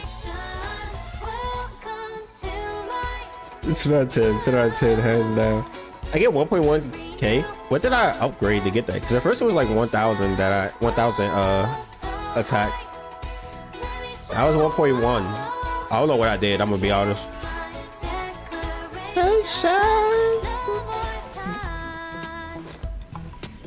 I wonder, can I never tried this. That thing did anyway, so I kind of want to try it. What would this do? Another journey begins. Okay, it won't bring her forward. Alright. Does she randomly sing a song out of a selection of songs, or does she always sing? He passed out. A different one. Intense negative. She's singing the same one over and over again. It's literally just the same song she sings. Mine isn't leveled up yet. Ah, you gotta get that levy. You gotta get that People levy. around here scared. But yeah, she sing that song every time. That's the only song she sing. I wish they would have had it so she sing like different songs, like concert wise. I wish they had that, but they didn't. They didn't do that. I don't know why. They could have. But what I know about like making, well, I made avatars in a different game sometimes, and I messed around with systems like that before. I don't know if they use Unity or not, but in Unity they could have did it, but I don't know why they did. They decided not to. Unlike in the Sweet Dream, people here don't see memory zone memes as dangerous monsters. And even if they pose a threat, people can easily escape by forcing a wake-up call. But we can't just leave this man here. Can we take him somewhere safe? We can ask Jessie for help. I've gotten to know many locals while waiting for you guys. Everyone here is living a self-sufficient life. I don't know how to describe it, but this place feels like the real dreamscape. Yeah, because it probably is, to be honest. It's a manhole cover. I see. Is that, why can I change the music shop? Huh. Can I like buy records here? Yeah, Nancy. I just want to see what you got in stock, okay? Can I buy records? Oh my gosh, I can. We're buying it. I may not have enough, but we will do what we got to do for the records. Oh snap! Wait, what the heck is this? We're using, I don't know, whatever. It's just something that helps with something that I'm never going to use because I barely use any like effect thingies in the first place. I go get that later. I don't have the stamina to level her up right now. Himiko has a high priority right now, and maybe Herder what as well. Himiko helped me reach 11 star in pure fiction. She provides the most value to my account right now. Oh stop. Well, I mean, well, Robert will as well. What do you mean? They go again. They go again. No, that's fine. Nah, that's completely understandable. I wish I had Himiko. I think that's the only one I don't have right now. I'm gonna be completely honest. What is in here? Oh, Robert's new album is finally out. I need to get that actually. I need to get that. If I can remember, I think it's Databank that shows all of it. Yeah, look, I'm literally missing 2 characters, but we don't care about Ho-Ho though. I get her or something. I'm missing Himiko. She just won't pop up for me. I don't know why. Maybe if I go and try to spin on Topaz Banner and lose a 50-50, maybe she'll pop up.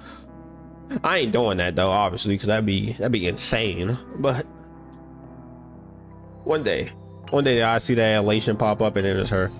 I just got that kid that got beat up by Blade and Clara, so it's like they finally giving me other things. If I get Himiko's trace up in the like on the 80, I'll probably get 12 star. Oh yeah, you definitely probably will. Wait, do you not have Acheron? I ain't gonna lie, I just use Acheron in Pure Fiction as well. And it just works for whatever reason. I picked her from the 300 guarantee. Oh, okay. See, I made a mistake and I picked Yang because I needed a imaginary unit. And yeah, so after that, they just gave me 3 Yangs. Like, I don't know how that works, but I was like, okay, I guess so. I wish they had 2 pities, like the 300, and then they had one that was like 600 or 1,000. That would have been so fire. Because then I get to just pick another one. I just wanted it just so I can pick another one. It would make no sense for them to do that. Have you heard of this great bartender? Oh wait, you're not speaking English. You're speaking the sign language again. Oh, I want to talk to the bartender. Evening, Jesse. I do her Acheron. She's on the other side with Kaka and Black Swan. Oh, okay, so I see why now. Who might these I don't know be? what team I use. I know Acheron was on one of them. These 2 are my friends. As for the man lying on the ground, he's a scaredy cat who fainted from fright. A scaredy cat is crazy. I see. Another poor guy who accidentally ended up here. I'll take care of him. There have been a lot of new faces lately. Things must be tough in the beautiful dream. The few remaining havens of freedom in Asdana will soon face trouble. Do such things often happen here? Not really, but they're becoming more frequent now. Guess it's one of the signs of the Sweet Dreams collapse. This man has had quite the shock. Could you help me find a Halovian Lady March? Her songs can heal mental wounds. Mental. That's brain. That must be Robin. She's also here in Dreamflux Reef. Huh? Robin? But I thought she... Oh, right. If Firefly is here safe and sound, then it means Robin must be okay too. Misha is about to take us to her to find out what happened. But for that, let's meet up with Himiko. You were with her earlier, right? We met some stowaways in the residential area. Most of them came from neighboring star systems. I heard that places like Dreamflux Reef are scattered throughout the memory zone of Asdana, like islands in the ocean. They existed before the family arrived. I also heard that when Dreamflux Reef took shape, it was the center of all dreamscapes in Penacony. If that's true, it's no wonder there are so many similarities between this place and the Sweet Dream. Himiko must be gathering information. Let's hurry up and get going. All right, let's see. What team did I use for this? I'm not 100% sure. I'm pretty sure I had Black Swan on this one. It was with this one, the last one. Yeah, okay, so that's the team I ran. I just ran the Swan team on this one, and the second one I just ran an Acheron team with Adventuring. I somehow 6-starred it. It was barely though, as you can see. Like 600 points later, 602 points off. I would have died. Oh, that 11-star would have been horrible.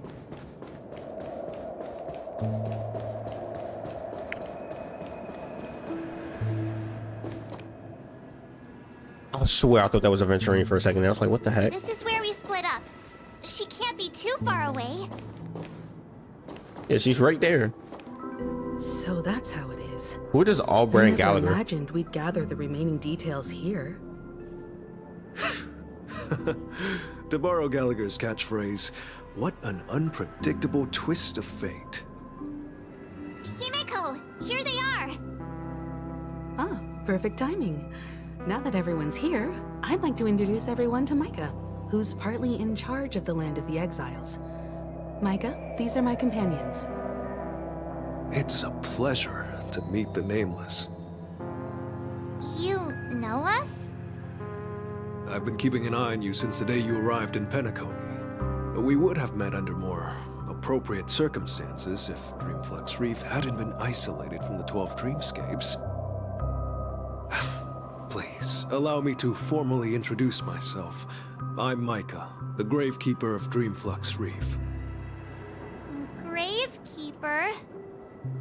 Life in Dreamflux Reef is pretty liberating.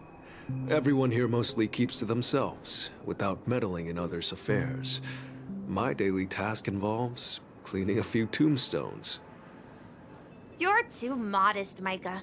When lost dream chasers stumble upon this place, you're the one who takes care of them, guiding them back to the sweet dream, or showing them how to survive the wild dream chaos.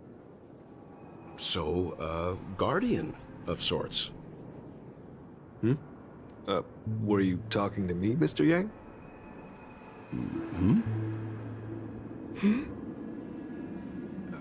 On that note, Mr. Mika, which tombstones are you referring to? We didn't come across any graveyard when we arrived. They're actually just symbolic stones. But since you're curious, Mr. Yang, I'll take you there. I have a feeling you might find something of interest there. But before that, you have an important guest joining you. An important guest? Who could it be? This way, please. The roads here in Dreamflux Reef are a bit run down, so watch your step.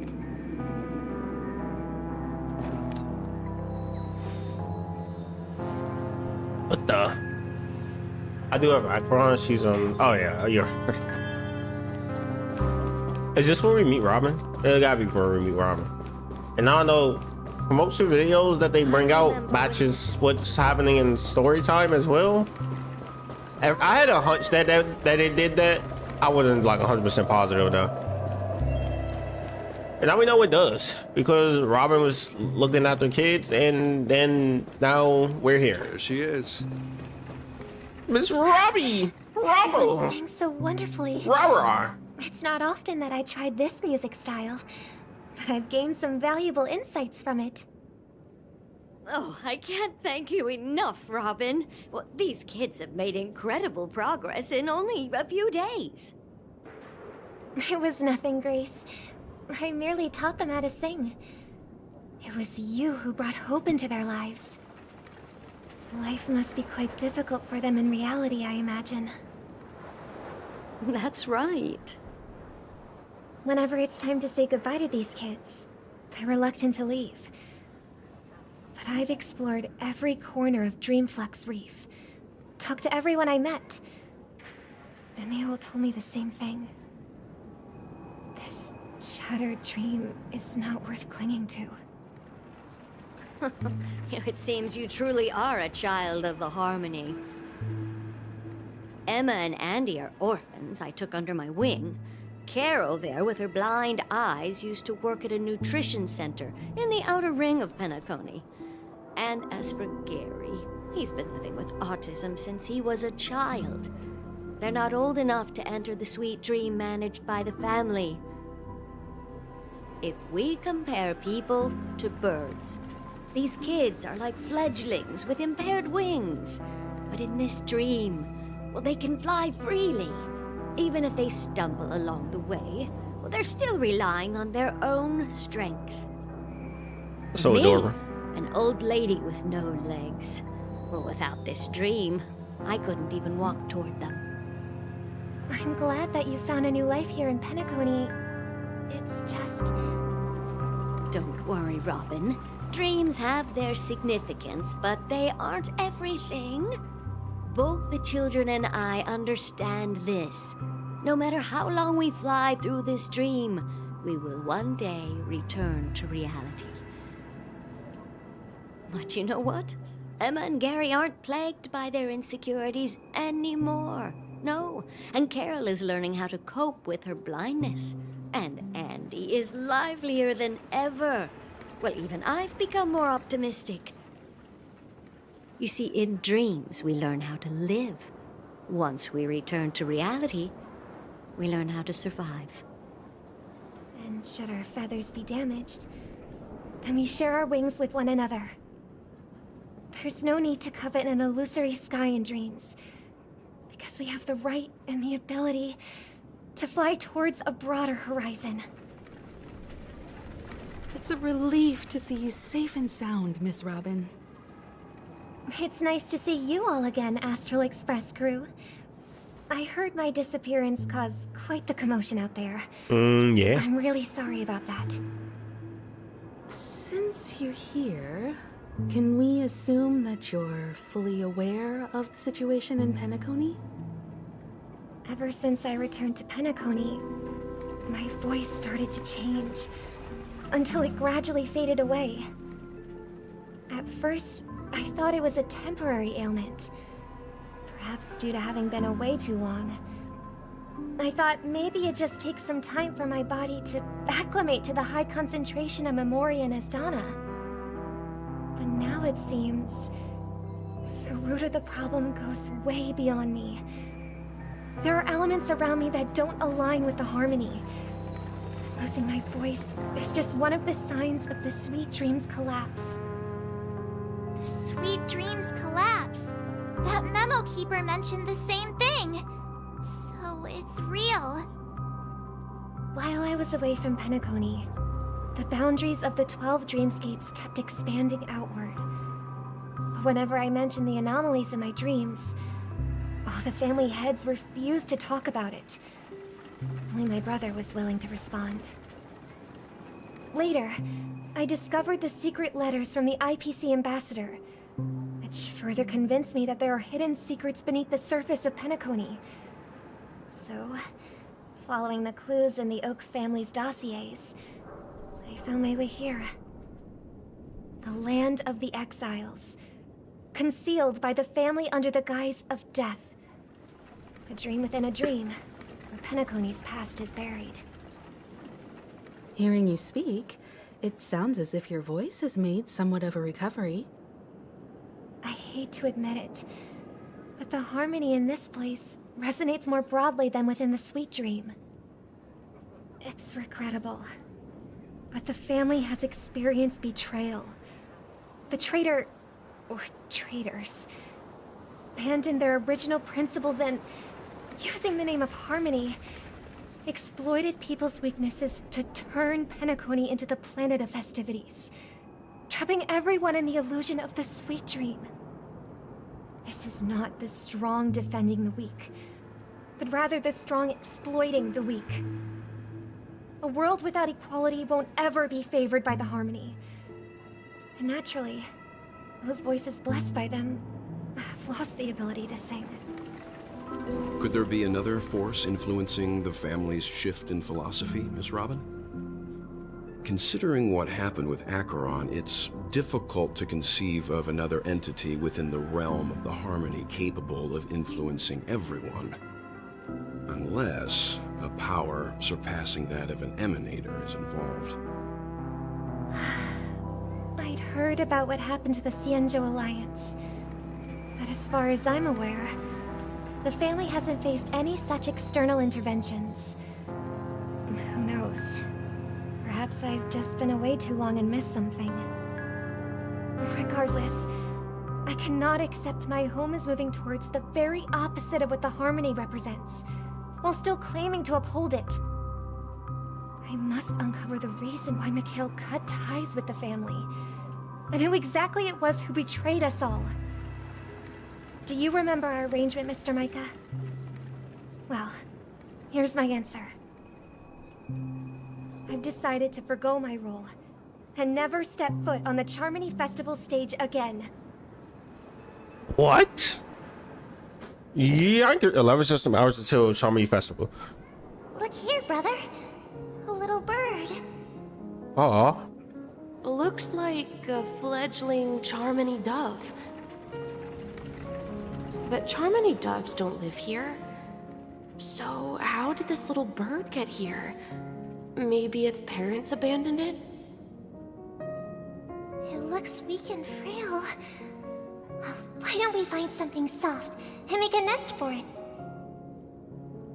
This place is too dangerous for a fledgling. Let's take it with us. We can put it on the wooden shelf in front of your window. Okay. A bird like that must have a beautiful singing voice. But where will it live? I'll ask the family head to build a cage for it. A cage? But then it won't have the freedom to fly, right? Let's see. What is it that has captured the attention of the two best interpreters of the Great One? To the point that they've forgotten how to enjoy their dessert. Oh, poor little thing. Doesn't look like it's doing well. Do you want to rescue it? I do. But I don't want to lock it up in a cage. Why? Even if it's small and not fully feathered and can't sing, it didn't come into this world just to be locked up in a cage. Birds, they should be flying free in the sky. That's quite the romantic idea. And what about you, a young scholar? Do you agree with your sister? I think she's right. But if we leave it out in the wild, it won't survive for more than a few days at best. Ah, I see. It seems our little scholar is still a bit unsure. Well, let me tell you youngsters a story. Back in my day. As you probably know, Charmony doves can fly through the air. When they fly really high, the friction caused by the flapping of their feathers against the atmosphere creates amazing lights, so that they look like shooting stars. We've seen this spectacle so many times that we think it's just something they can naturally do. But that's not the truth. Their radiant display is the result of countless struggles against nature over generations.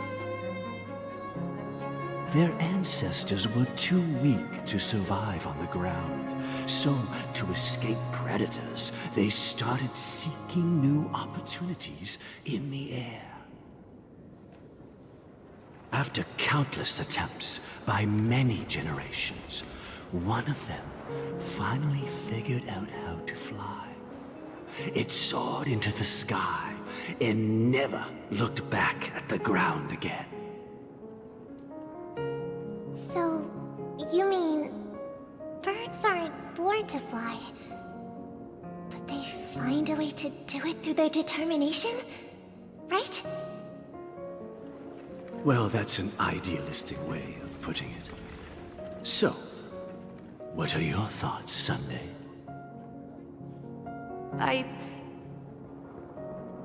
I think people believe birds are meant to fly because they've never seen those birds crashing to their death. That's an interesting perspective. So, have you decided what to do with the bird now? For now, I'll keep it in a cage until it can take care of itself because I want it to live, no matter what. Well said, kids. It seems each of you has found your own answer. Your insights are truly remarkable. And I hope they come true in their own way. We will take good care of it, won't we, brother?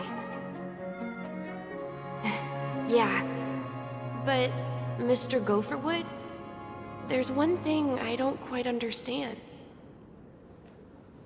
And what might that be, my son?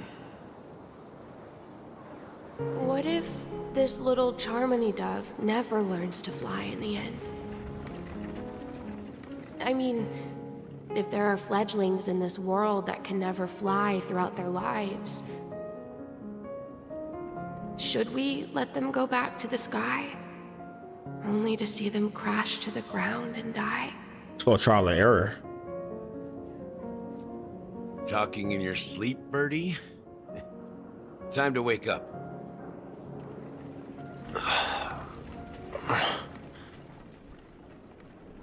Huh? Need a hand? I'm still alive? Yeah. Happy about that. Where is Robin? Tell me. Now. I knew that was going to be the first thing you'd ask.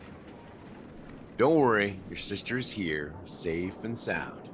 She's probably walking around the streets now. If I were you, I'd be more worried about myself.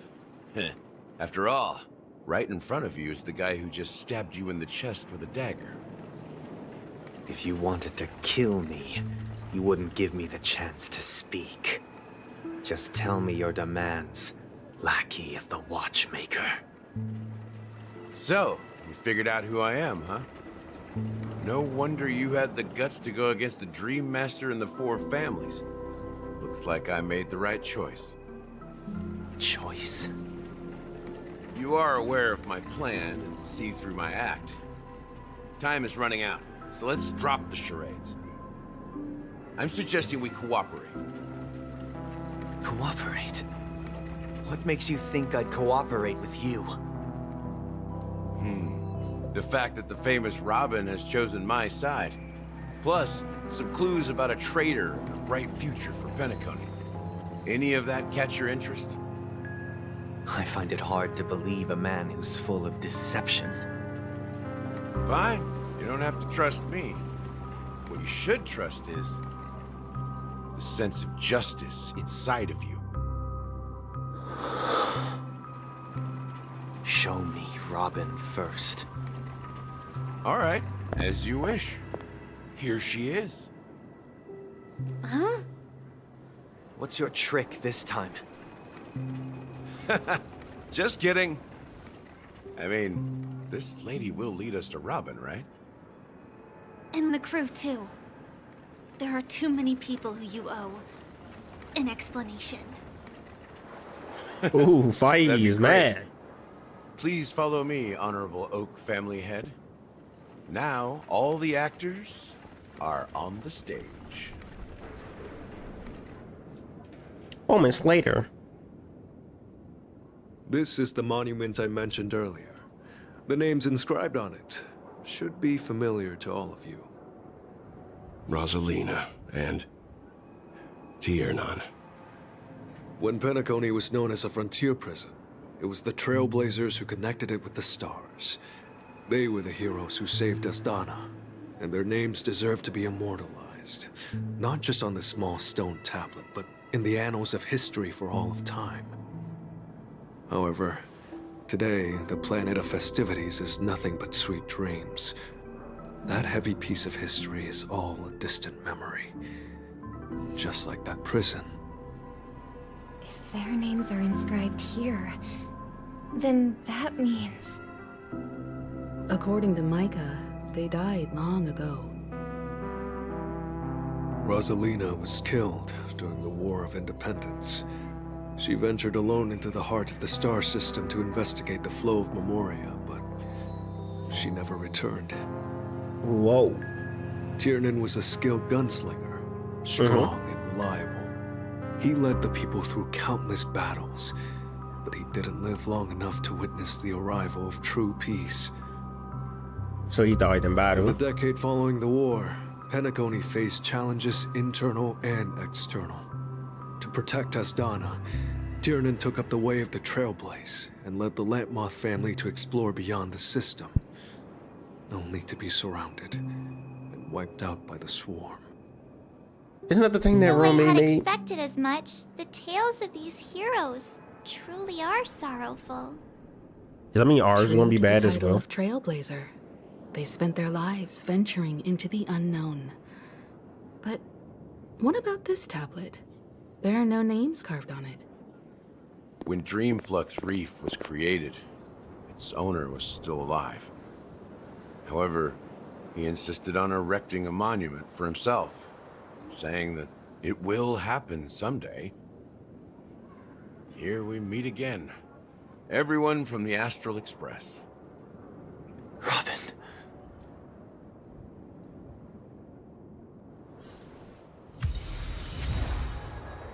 Beady hands. Firefly. I brought Gallagher here. It's time to face the truth. What about you, Mishi? Huh. The atmosphere sure is livened up with all these people in here. You know it, boy. You know it. I did my job. I gathered everyone here.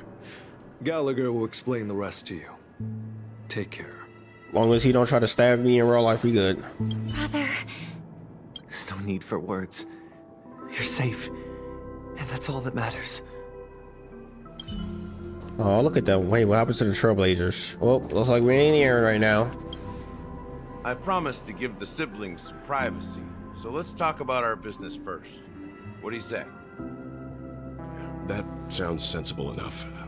Since you went through the trouble of gathering the family head, the crew, and the Stellaron hunters, I'm guessing you have something important to say, Mr. Gallagher? Oh? Is it that obvious? The look on your face is practically screaming, I'm the one behind all this. You're right, Mr. Yang. It is indeed time to come clean on everything. The siblings already know what they need to, and they've made their choice. But you, Nameless, arrived a bit late. So it's only fair that I answer your questions. Before we begin, let me reintroduce myself. I'm the founder of Dreamflux Reef, the deputy of the Watchmaker, and the one who sent out that invitation. As Gallagher, the history fictionologist, I humbly extend my greetings to you all. History fictionologist? So what, everything you told us was made up? Well, don't worry. Almost everything I shared was true. Well, except for the part about the family accepting me back. I double-checked with Micah, and everything he said about the family, the Watchmaker, and Mikhail is true. Thank you for your understanding. Now let's get down to business. I'm sure you're all wondering why I went through the trouble of setting up this battle for the legacy, inviting different factions, and stirring up a ruckus all over Penacony. Well, it all boils down to something very familiar to all of you. The Stellaron. The Stellaron? But how is that possible? Penacony is a free-flowing interstellar hub. There are no signs of contamination whatsoever. You're totally correct. So, care to take a guess at what that means? Stellaron has completely been sealed. Someone is manipulating Stellaron. You're the one pulling their leg again? How keen. Well, what should I say? I expected nothing less from the person here who is the most familiar with the Stellarons. The sweet dream doesn't come out of thin air. If you think of the memory zone as the sea, creating the land of the dreams is like filling that wild ocean with earth to make an island. To achieve this feat, without the help of an emanator of remembrance or enigmata, the only way is to use a Stellaron. And that's not something you can achieve with a simple wish. It requires vast quantities of knowledge, time, and manpower. I'm sure you get what I'm hinting at. In Azdana, the planet of festivities itself is a Stellaron disaster. The planet of festivities itself is a Stellaron disaster? It all started a long time ago. Back when the Watchmaker and his crew liberated the frontier prison. They faced countless challenges as they began building Penacony from the ground up. That's when the idea of using the Stellaron came into play. The Stellaron first entered the Azdana system during the war. The Nameless warned everyone against the folly of attempting to tamper with such a power, and most heeded their words. But there are always people in the shadows with ulterior motives. The turning point came after Tiernan's death. With 2 of the Nameless gone, the Watchmaker had to go to the front lines. It was at that moment his rivals saw an opportunity. By the time a representative from the Montour Systems family arrived at the Watchmaker's call, the Stellaron had already been activated and was seeping into the primordial synesthesia dreamscape. And I suppose the family happened to possess the knowledge to seal the Stellaron? Not just that. They knew far more about the Stellaron than the average person. They helped Mikhail swiftly quell the civil unrest and played a part in building Penacony under the disguise of the Harmony. Those 3 eras were known as the Age of Dreaming. The Watchmaker, who had been left in the dark, sent out invitations across the universe, spreading the hype around the land of the dreams. Then, how did they turn against each other? Remember the island in the ocean metaphor? The truth is, the Stellaron was never truly sealed. It existed in a different form within the dreamscape. Think about this. What would it cost to create and maintain such a lavish dreamland? It's people's lives. The opulent dream is built upon the decay of spirits, with a toxic elixir called pleasure flowing through the dreamscape.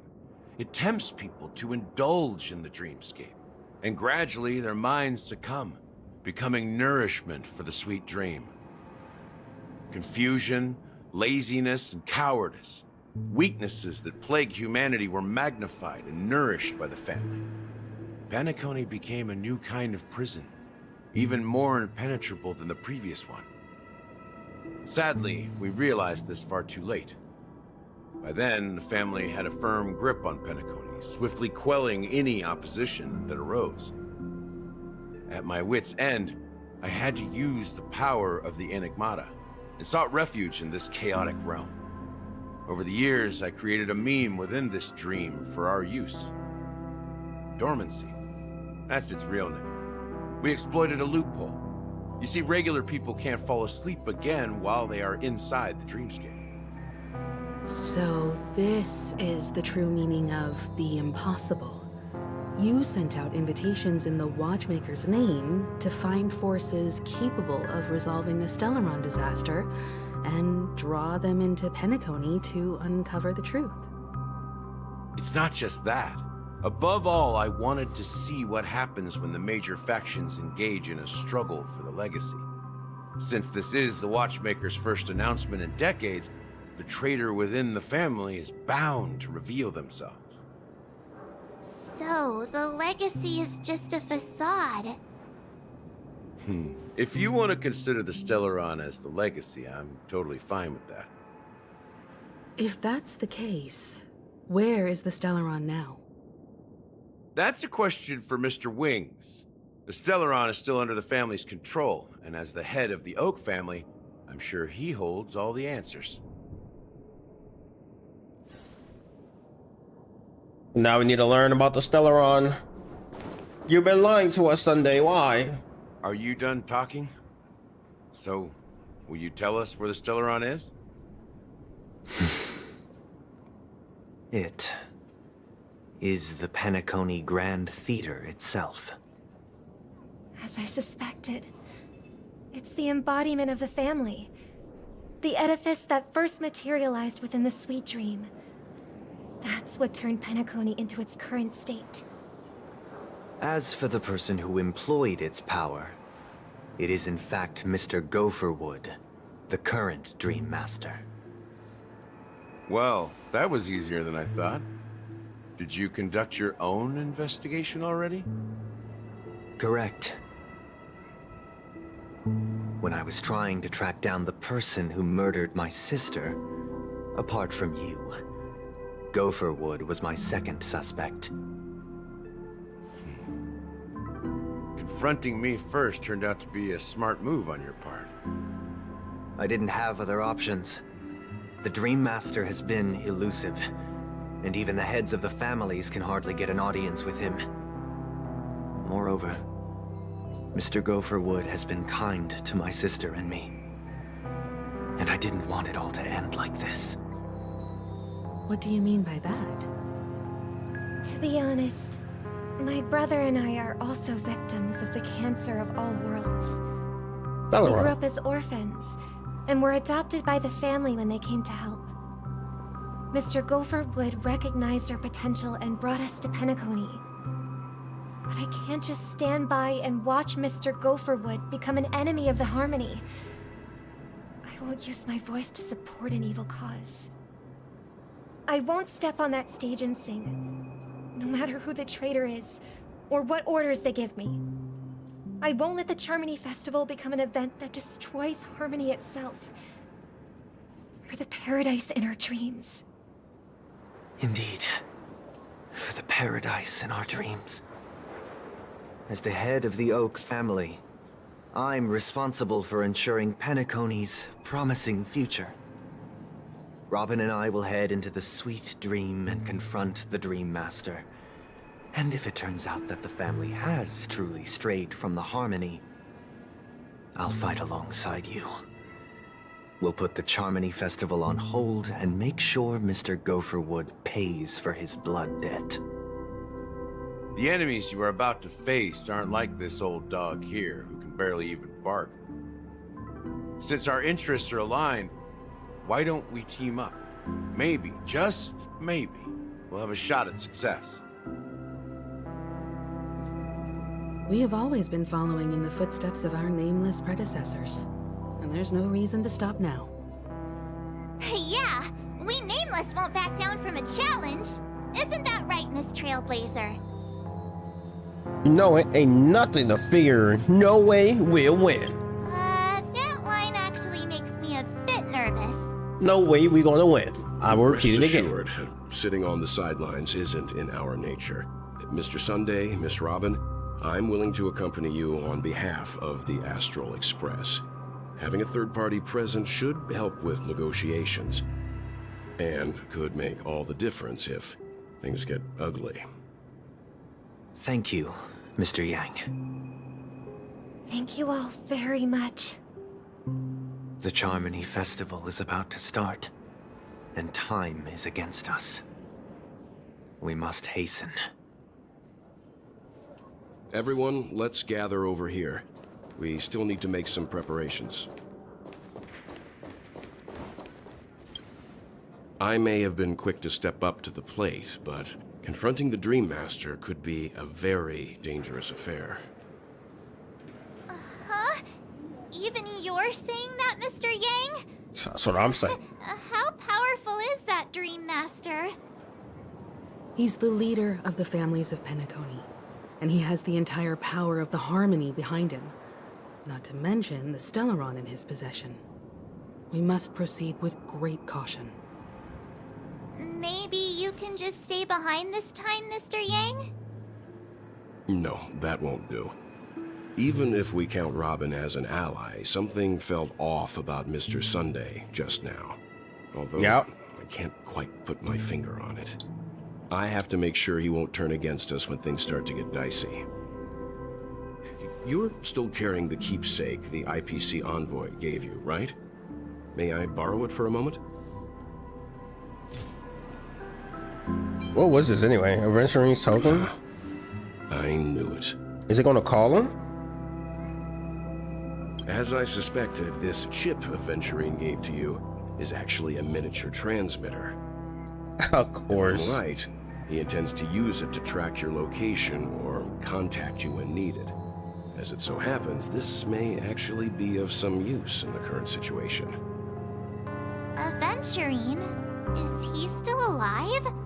And what does he have to do with our mission to confront the Dream Master? Remember what I said earlier? Working with the IPC is a way to keep the family in check. If negotiations go south and the family show their true colors by going after the Stellaron, I'll use this transmitter to send a message to the IPC.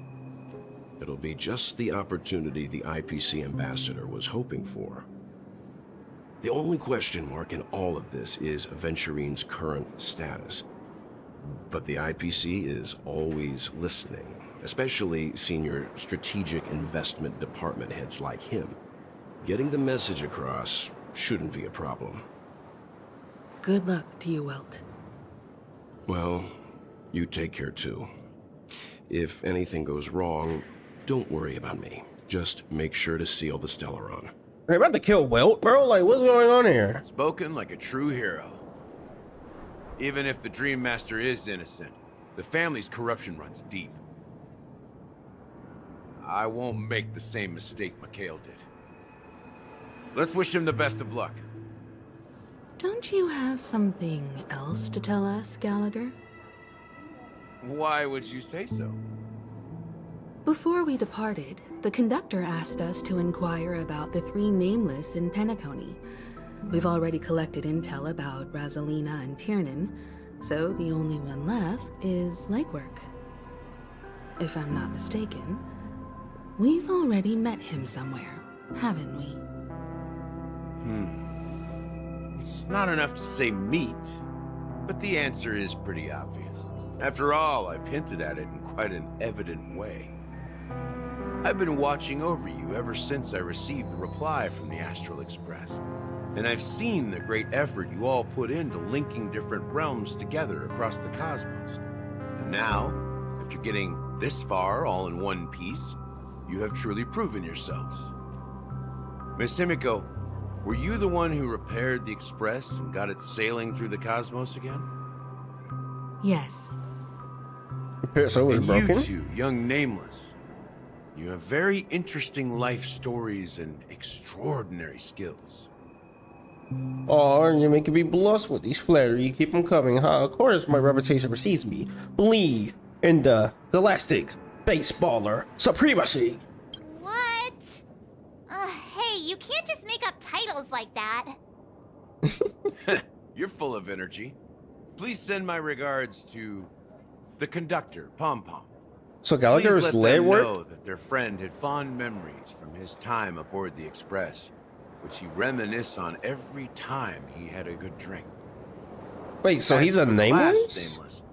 He embarked, disembarked, and embarked again, traveling in a great circle, ending up back where he started. On his deathbed, he told me to find the Astral Express and deliver an invitation to the future Nameless. He left behind a special gift, a true legacy. Something that belongs only to the successors of the Trailblaze. Come with me. Now is the time to reveal it. Okay, so he knew legwork. Alright. So what did legwork leave us, bro? Back here again. Sometimes I feel like you're still alive, old friend. Like you've still got so much to say and do. I've kept my promise, brought the future Trailblazers you've waited so long for. I don't know why you were so obsessed with that train, but I remember your last words. Don't let us down, old man.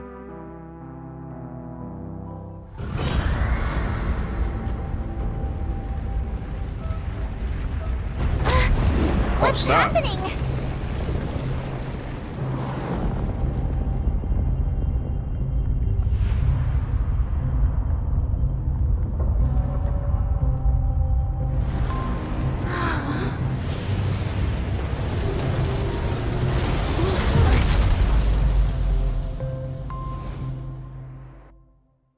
There goes the festival.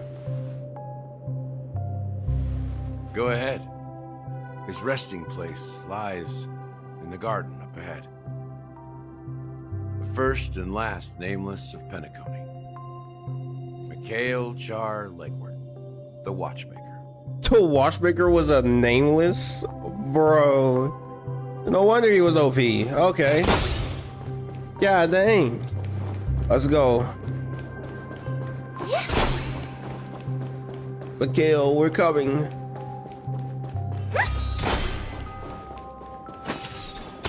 Oh my gosh, it still hit it. Since it goes to a certain amount of distance, doesn't that have to... Oh my gosh, it don't have to track it. Oh, I was a little too far away. Oh, I was a little too far away again.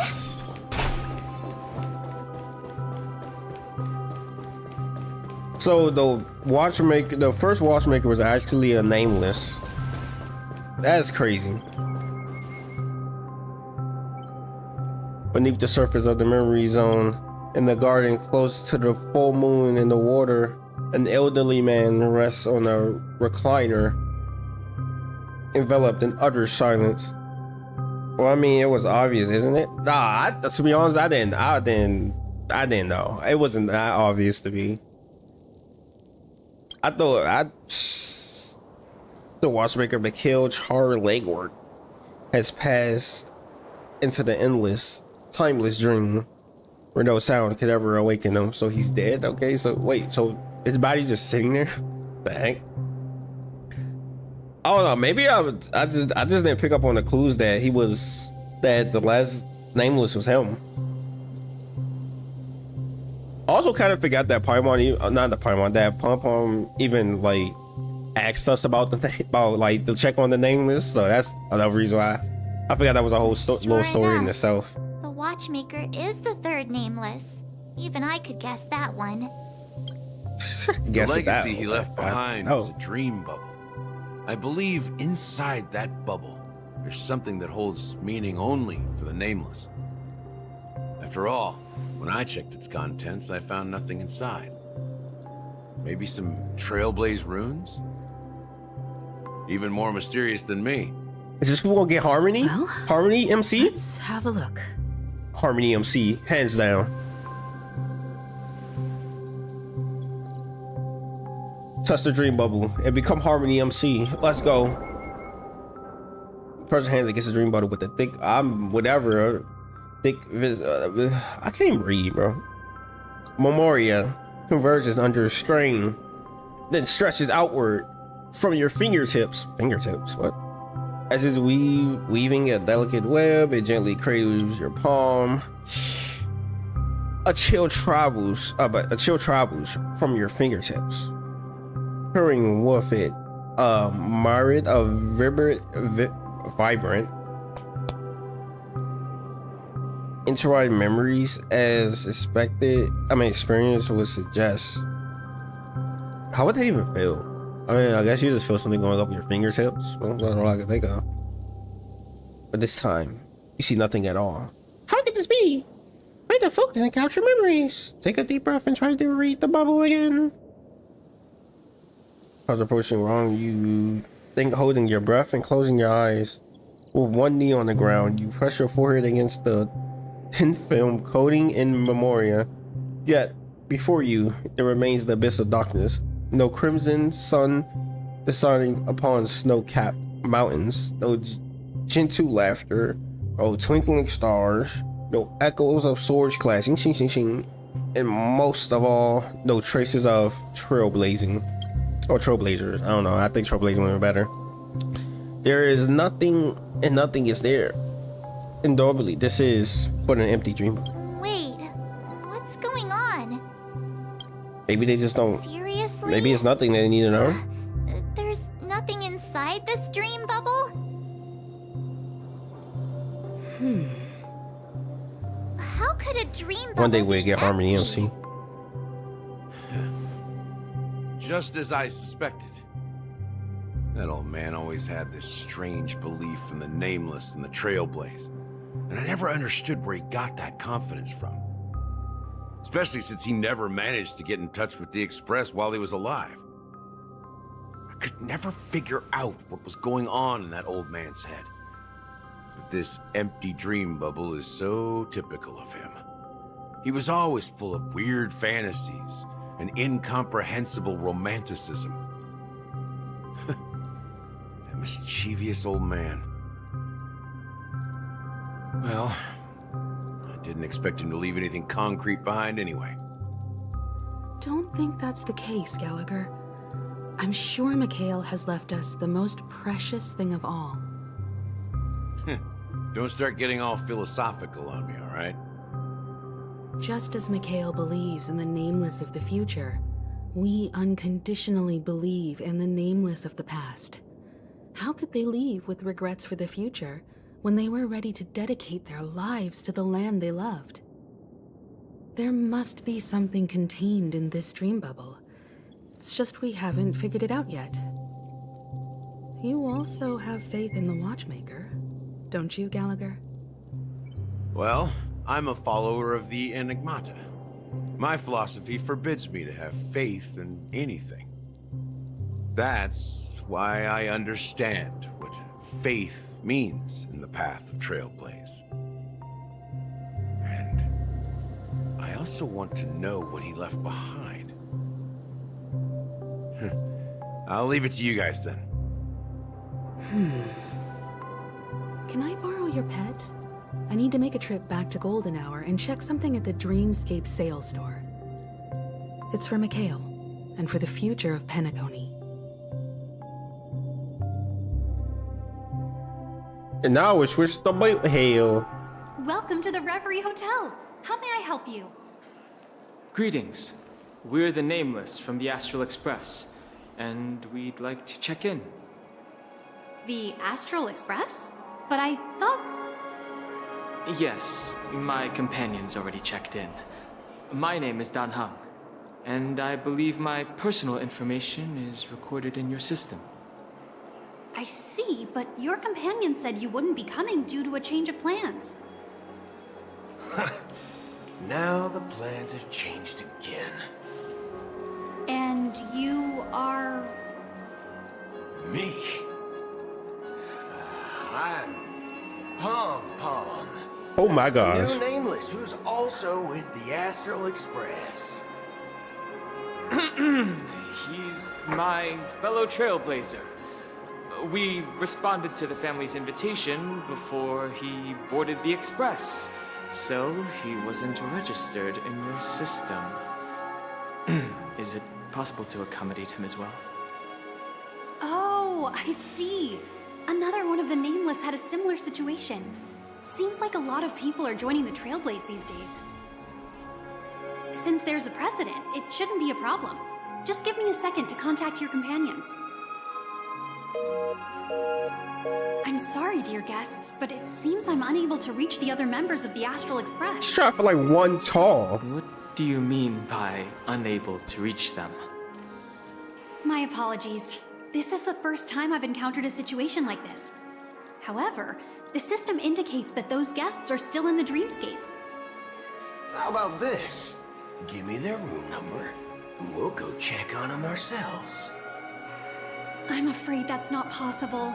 I need to verify both of your identities before I can share any guest information.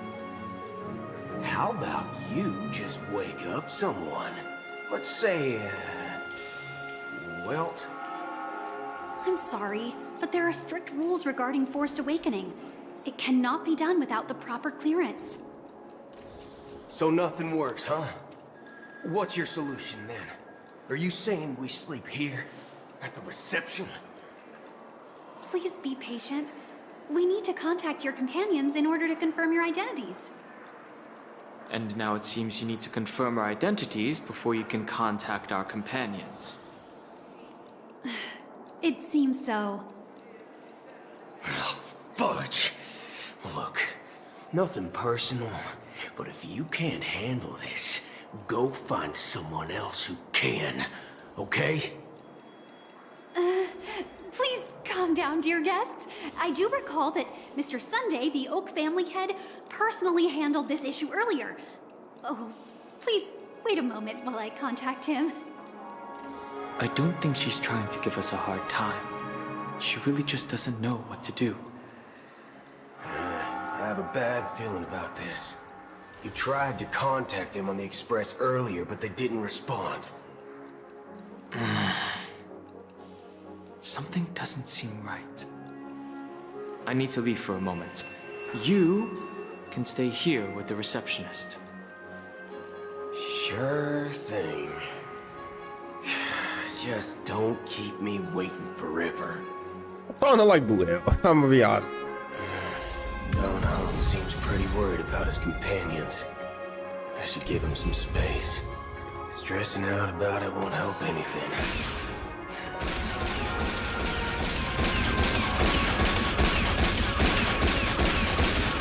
That is great. That is great. That is a 10 out of 10. Locked and loaded.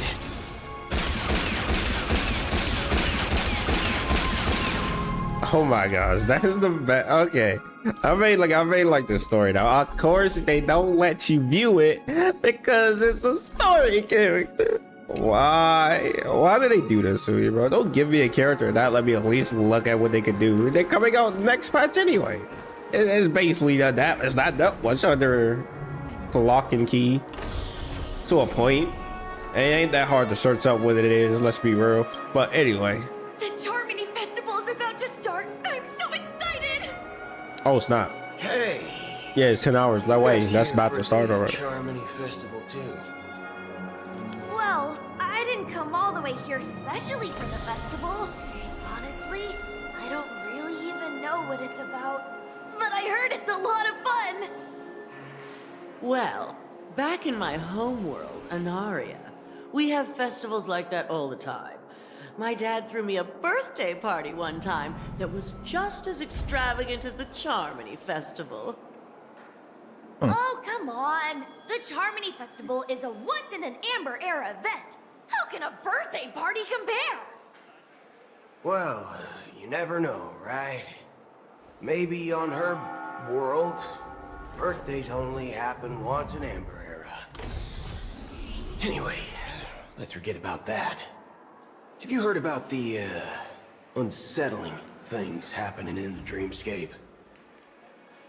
Unsettling things? What could possibly go wrong? It better not ruin the Charmony Festival! I've been looking forward to it! Relax. With a big event like this, there's bound to be lots of gossip and rumors. Don't worry. If anything does happen, the family will be on top of it. That's what they want you to believe. Oh, that's a relief. I didn't So he don't know. He don't care. The festival go down the drain. Well, looks like I won't get any fudging clues out of these two. They're clueless. Wait, is it Topaz somewhere around here? I remember she wasn't allowed in. I'm pretty. What is she just like? Isn't it like they just chilling somewhere in the reception area? Cody of the Bloodhound family, head of security for the hotel. How may I assist you? Hello. So, there's something I wanted to ask about. I've been hearing some unsettling rumors about certain incidents that might affect the Charmony Festival. Do you think there's anything to be worried about? I traveled all the way from the Hayaii Federation, and I don't want my trip to be ruined. What do you mean? Wait, you haven't heard? I'm not sure where you heard those rumors, but they're completely baseless. I can assure you, as a representative of the Bloodhound family, that everything is going smoothly for the Charmony Festival. At present, all of the families are focused on making sure the festival starts on time. Even the Dream Master himself has arrived. So don't worry, your trip won't be in vain. That's a relief to hear. She doesn't appear to be acting. So, it seems that even the hotel staff are out of the loop.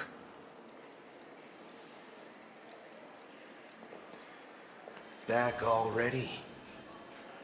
Hasn't she returned yet? Nope. I'm starting to wonder. Sending her to contact Sunday was a good idea.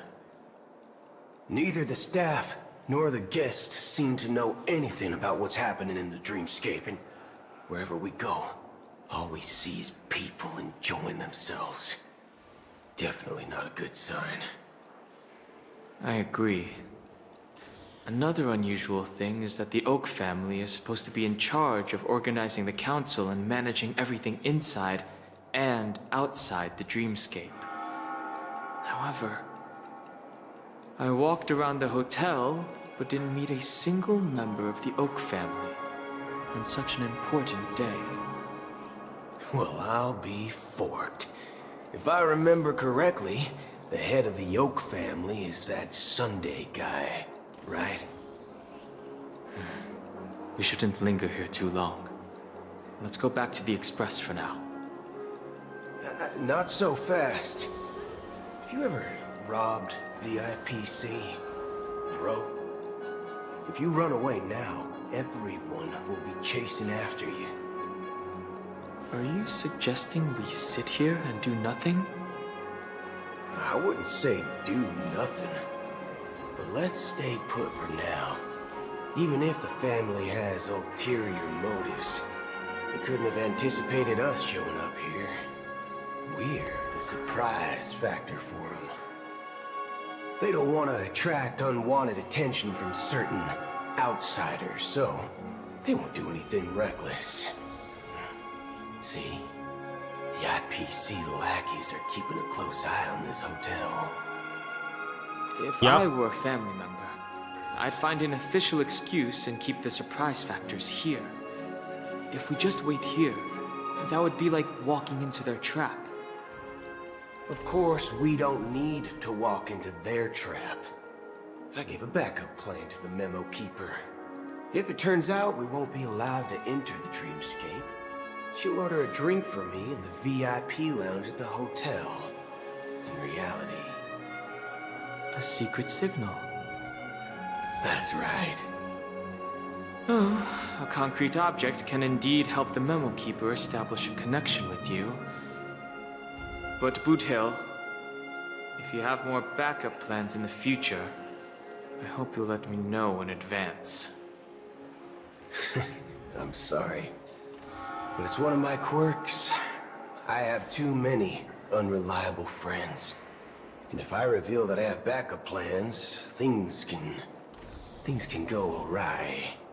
And that would leave all backup plans completely useless.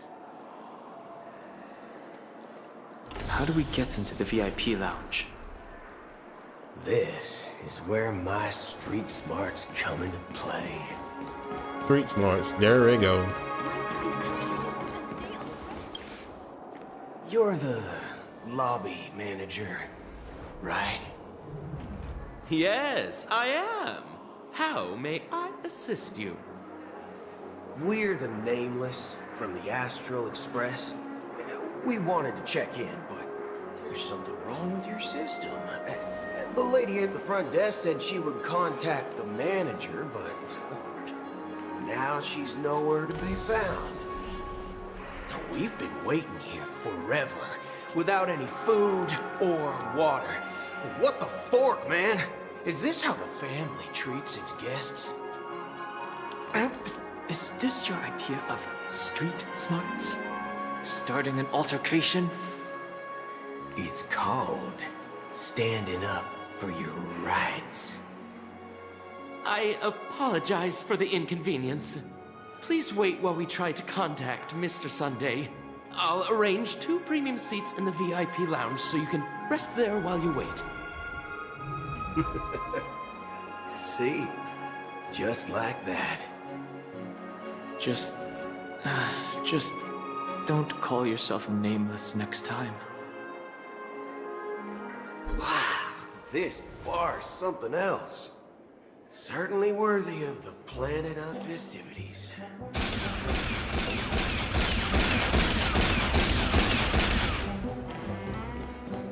One peach sold, lad. Shaken, not stirred. Good evening, gentlemen. Hey, I have an order for a bottle of Donna's White Oak. Can you help us find it?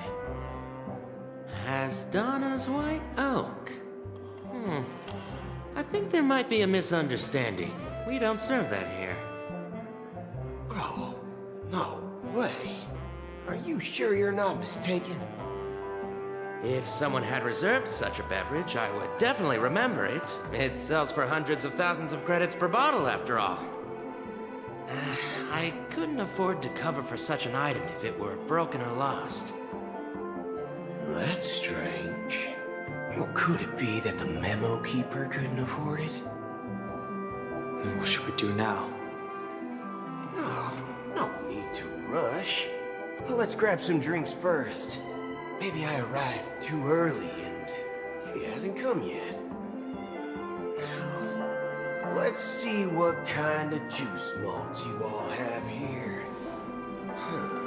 Well, give me a glass of Heenum Valley, 40 years. I'll have it neat. No ice. Wow, that's the most expensive one on the list. You have a taste for the finer things. It's on the house, anyway. What can I get for you? Anything you recommend is fine. Then I would recommend today's special, Glass Village. It's classic Soul Glad mixed with Laboon juice. It's refreshing and suits your cool demeanor. Just 1 minute. Ah, this flavor. Dynamite barbecue with rocket fuel. Ooh, really hits the spot. Truly the finest sherry cask-aged malt juice in the cosmos. Dynamite barbecue with rocket fuel. Is that really something that humans enjoy? Hey, this guy doesn't know anything at all.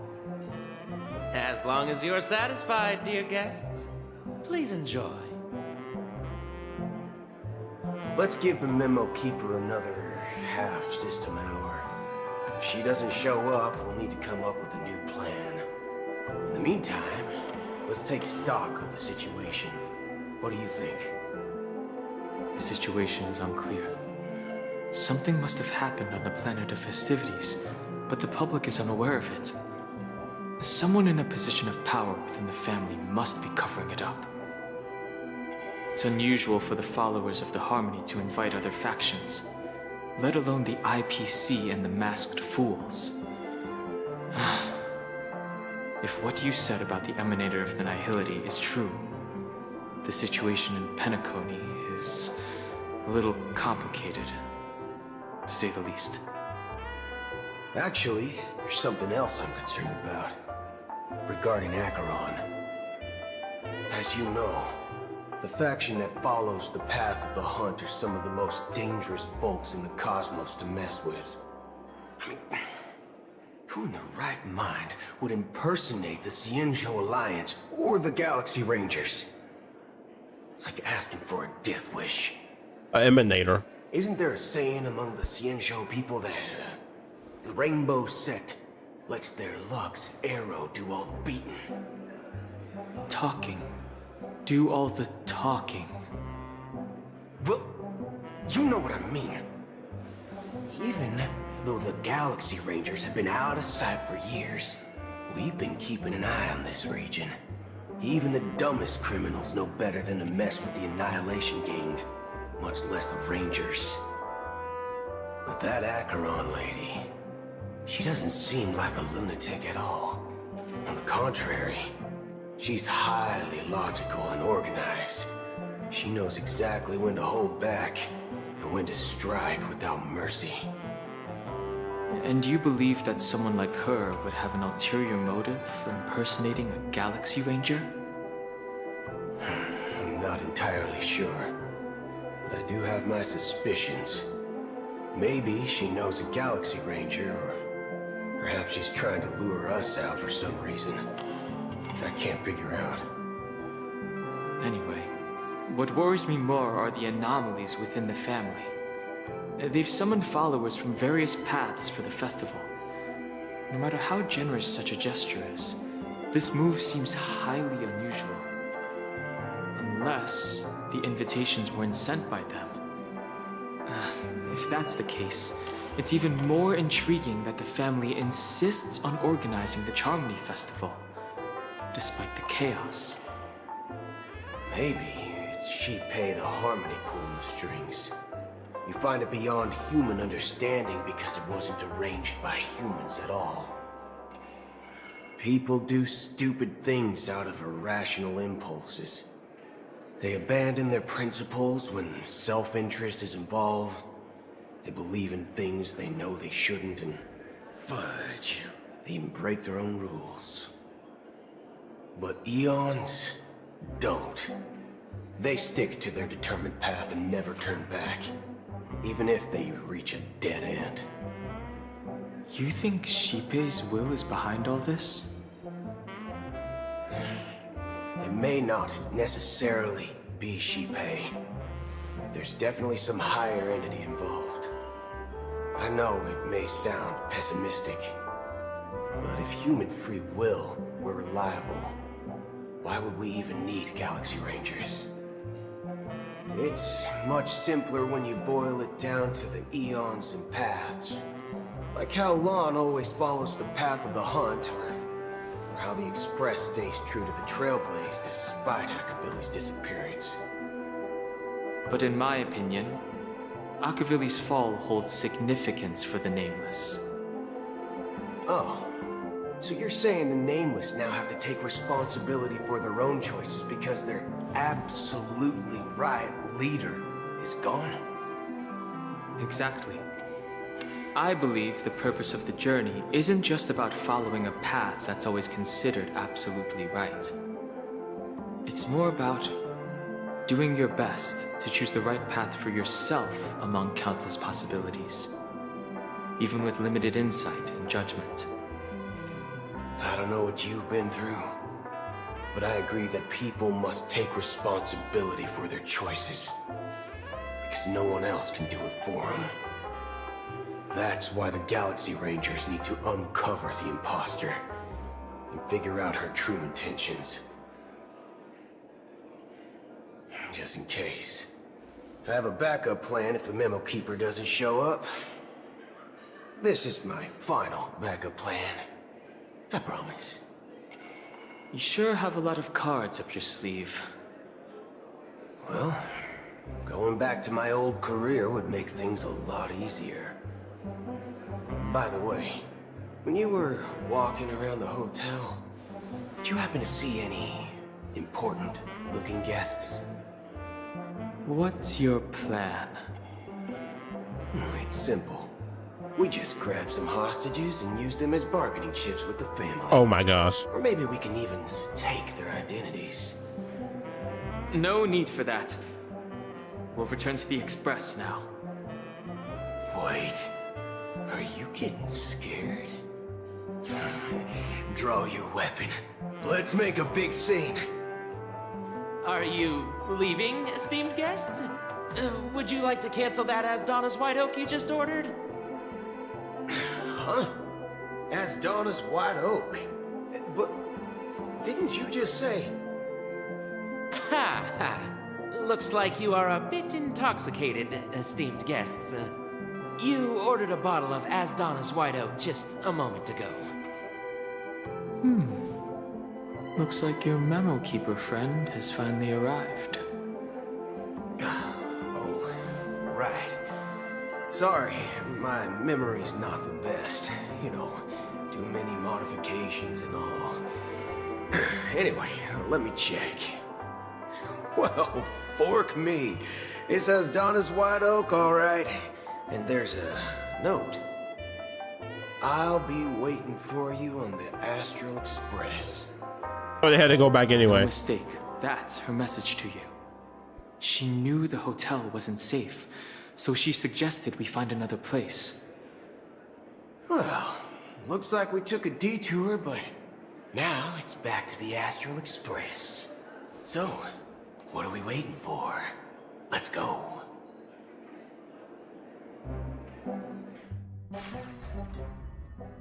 You're back? 2 guests just boarded saying they were looking for Boot Hill, so I told them to wait in the parlor car. Oh, just in time. 2 guests? Yeah, her too. Look, we welcome all passengers on the Astral Express, but sneaking in like that, you have no regard for etiquette.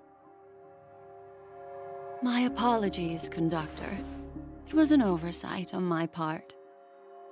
I assumed you were already acquainted with the garden. Given the chaotic situation in Penacony, the Nameless are the only ones we can truly trust right now. You are the Memo Keeper. Pleased to meet you, Dan Hung. I've seen you in others' memories. And as for Boot Hill, this is our first face-to-face meeting. I hope you enjoyed that bottle of Astana's White Oak. You sure have a refined taste. Finally, Memo Keeper. Well, let's cut to the chase. Spill everything you know. That's precisely what I intend to do. But before that, please allow me to introduce myself. My name is Black Swan, and I serve the Garden And she of got Recollection one there as as the well. Memo Keeper. As for Acheron's story, I'm sure she knows it better than I do. Greetings. I'm Acheron. What? You Garden of Recollection shirtbag! You betrayed me! Shirtbag. I apologize, but she did that at my request. Due to certain reasons, I have been exiled by the family. Thankfully, this Memo Keeper came to my aid and helped me escape their surveillance unnoticed. To be honest, it was more like stalking than helping. And the process was far from unnoticed. But we did escape. I asked her to guide me to a place beyond the family's reach and to contact a few trustworthy individuals. Namely, all of you. Trustworthy? Son of a nice lady. You think I'm dumb or something? How about this? I'll put a few bullet holes in your head and see what secrets spill out. Then, we can talk about trust. It doesn't have to be like that. I'm willing to answer all your questions, but not right now. If my cover hadn't been blown, we might have had more time, but at the moment, we don't have any other options. No other options? What do you mean? This is the only way I can ensure everyone's safety. I kindly request an immediate warp jump out of the Astana star system.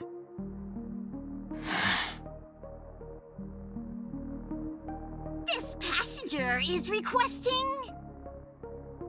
As far as I can tell, she's not a threat and seems to be telling the truth. I've briefly traveled with your companions and know their whereabouts, Dan Hung. Please rest assured, your nameless companions are safe, but they need our help. As for Boot Hill, you may have guessed. I've been waiting for you. Galaxy Rangers are known for their elusive nature and limited contact with each other, so this was the only way I could reach out to you. Only by doing this can I find a true Galaxy Ranger and fulfill a long-standing promise. To return his relics to their rightful owner. Someone once told me that every rainfall is like a gift from the heavens, a sign of their mercy upon the world. Raindrops are said to be the tears of the gods, shed in response to the sorrows of the world. Their constant pouring is a reminder that the gods haven't abandoned us yet. So, how long has this rain been going on for? I used to believe, just like you, that it would eventually stop. Years and decades passed. And in the end, such hope faded away before the rain did.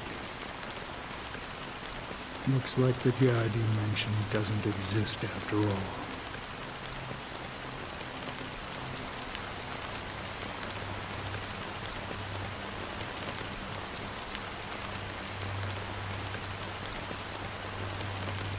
Well,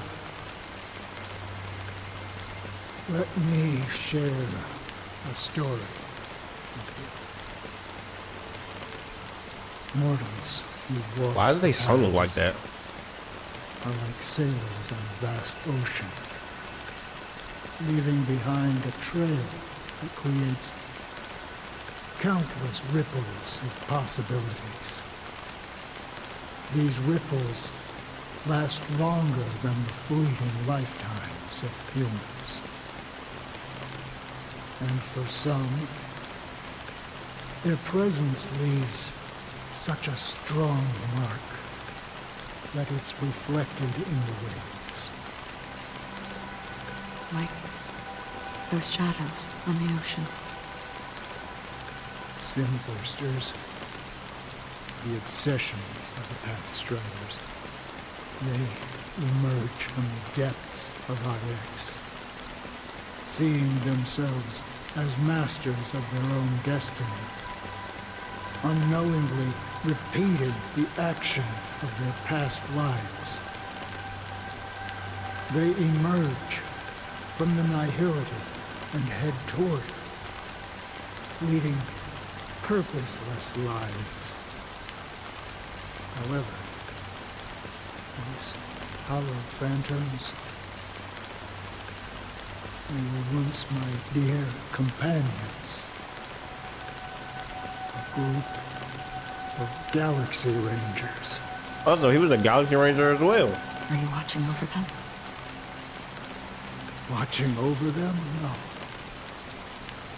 I'm guiding them toward transcendence. It was a brutal war.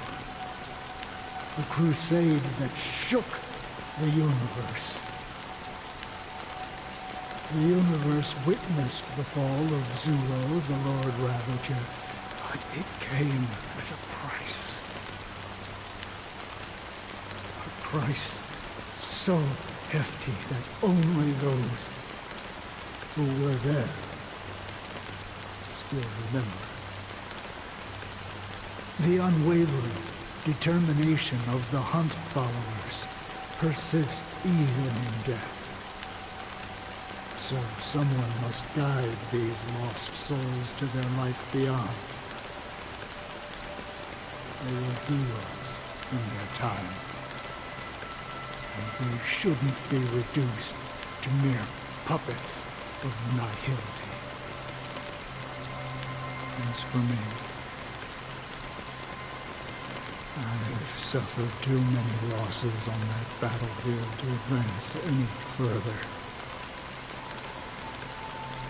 And that makes me the most fitting person to carry out this task.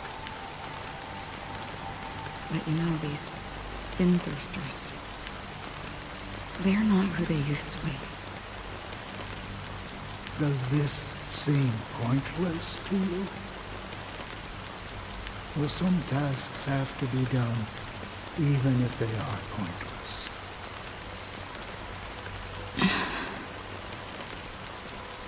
I can help you. For what? For the meaning of the nihility. That's what I've been seeking. I see. After all, this realm is off limits to ordinary souls, right? Thank you, stranger. I wish that you find what you seek. Before we part ways, I have one more question. It is true that their actions and even their entire lives may seem pointless from our perspective. But if, and it's just an if this is what the departed ones expected, should we try to change it? A good question, and a profound one. I don't know the answer. What I do know is that one day I too will pass away. And when I bid farewell to this world, someone will stand at my grave and place a bouquet of flowers on it.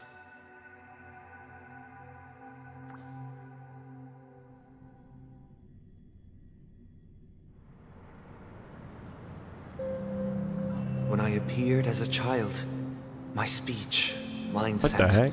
and soul reflected immaturity and innocence. As I grew into adulthood, I left behind my childlike side.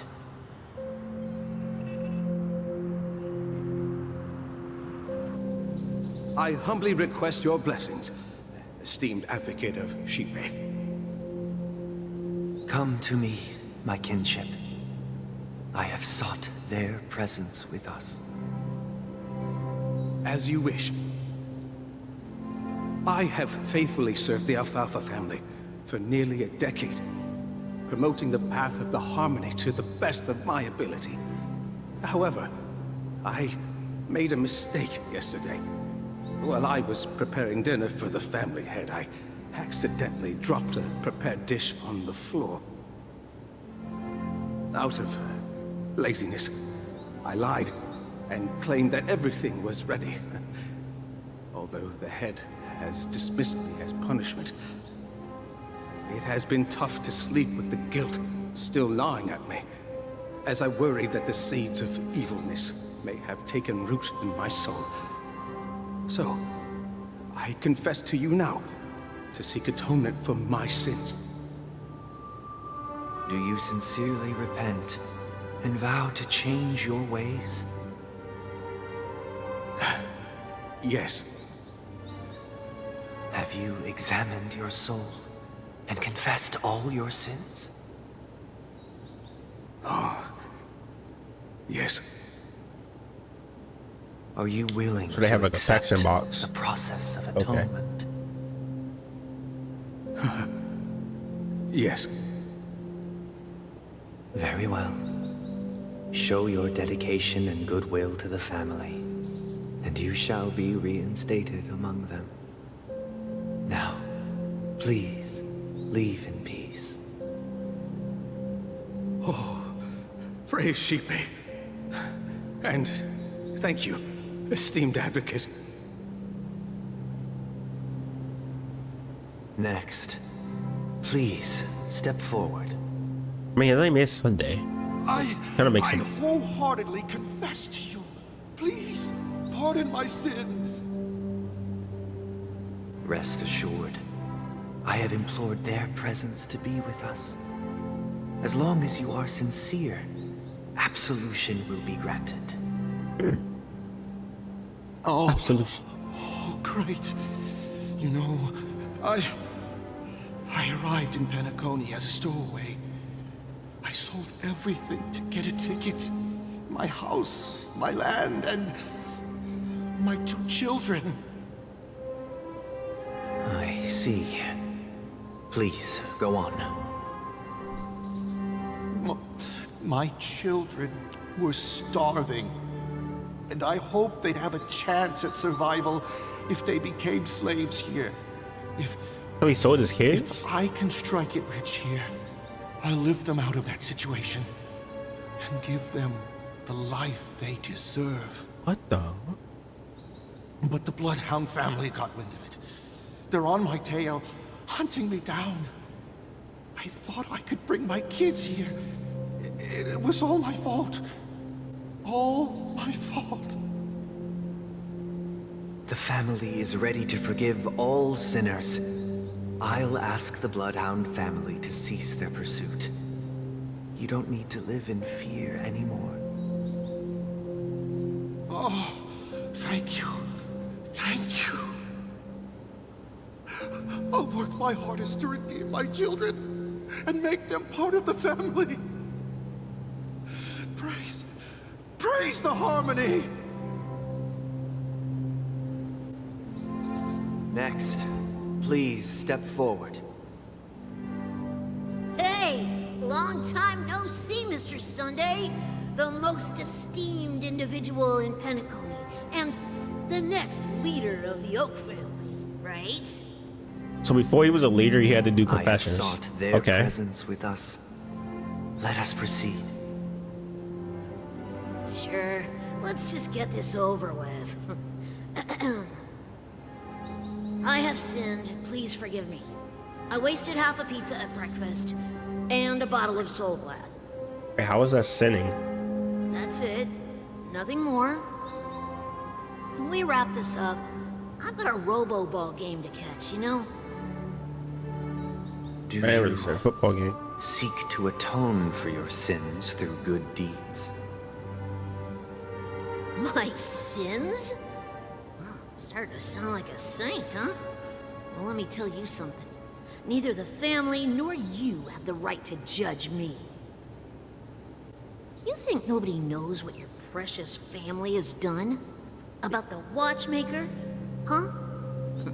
Don't kid yourself, Featherbrain. Those dream chasers might be fooled by your act, but don't fool yourself. Before you start spouting off your holy verses, answer me this. Where does the power of the Oak family come from? And your power? What makes you think you can sit there all high and mighty, looking down on everyone else? Well, I've spent enough time in confession today to enter the Harmony's paradise, right? Then I'll take my leave. Good luck with your election, and, don't make me regret my investments in you.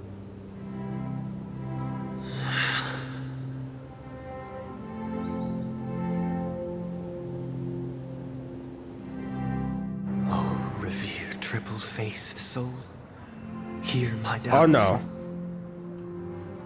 Who can judge the strong when their power hides their crimes? Who can vouch for the weak when they will pay any price to survive? Who can comfort the purest souls when even they get led astray? If the strong defending the weak is truly the foundation of paradise, then who is responsible for the suffering and anguish in this wretched world?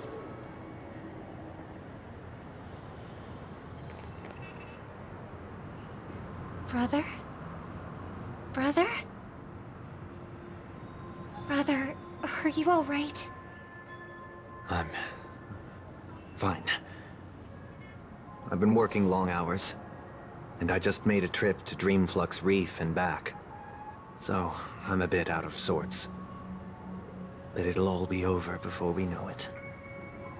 You've been working non-stop on the Charmony Festival, Mr. Sunday, and no one could have predicted this incident. Even if the Stellaron does pose a grave threat, I still feel sorry for all the trouble we've caused you. No need to worry about troubling anyone. The Charmony Festival was meant to spread joy and harmony across the cosmos. But now that we know the truth, I'm afraid we'll have to cancel it. It has always been our wish to make everyone happy, so... we'll do our best to explain everything to the Dream Master. I'm sure he'll understand. Even if the negotiation does not go smoothly, I'll refuse to go on stage. Without the Chordmaster, the Harmonious Choir would not arrive, and the Charmony Festival would be just a grand performance, and nothing more. I'm relieved to see your determination. You know, since arriving in Penacony, we haven't had any contact with this Dream Master himself. I'd heard of the heads of the 5 major lineages, but the Dream Master is a mystery to me. The Dream Master rarely grants an audience, even for us. But, given the urgency of the situation, he's agreed to meet us in person. Perhaps you'll be the first guest to meet the Dream Master in years, Mr. Yang. Let's hope we can reach a consensus that satisfies everyone. Indeed. Let us hope so. It's about time. We'll have to get ready for the meeting. I apologize for any inconvenience caused by the urgency. Don't worry. I'll be waiting here. Mr. Sunday! Hey, come over here! Thank you for everything you've done. I'll be waiting here. All right, let's go see what the heck this little kid wants. Or adult? I'm kind of getting confused at this point. Is the kids with the balls on their head adults, and that's how you tell the difference? Mr. Sunday. Hey there! Okay, see the moon in the sky? It's about the size of the cap on my Soul Glad bottle. If I just reached out my hand, I could grab the moon, couldn't I? The moon? You mean the Grand Theater? Yeah. Look at me. I've been away from home for too long. I must be missing that moon. But it's no big deal. The Grand Theater here looks much better than the moon back home.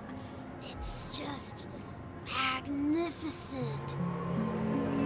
They told me not to sell everything I had just to come to Penacony. How short-sighted. Selling everything you had? Why would you go to such lengths? Why? Can't you see? Life back home is miserable. It's not really living at all. It's better to be here at Penacony. No pain, no worries about tomorrow, just sweet dreams. You can do whatever you want. That's what I call living. Yeah, now this is the life. Is this truly living? Huh? What did you say, young lady? I didn't quite catch that. Oh, it's nothing, sir. You see, the traffic on Glock's Avenue can be dangerous. How about I ask a Bloodhound family member to escort you to Ideen Park over there, so you can continue enjoying your sweet dream? Oh, yeah, that's a great idea. Wow, no wonder you were the leader of this sweet dream. You're totally a lifesaver. See you around, Mr. Sunday, and it was nice chatting with you.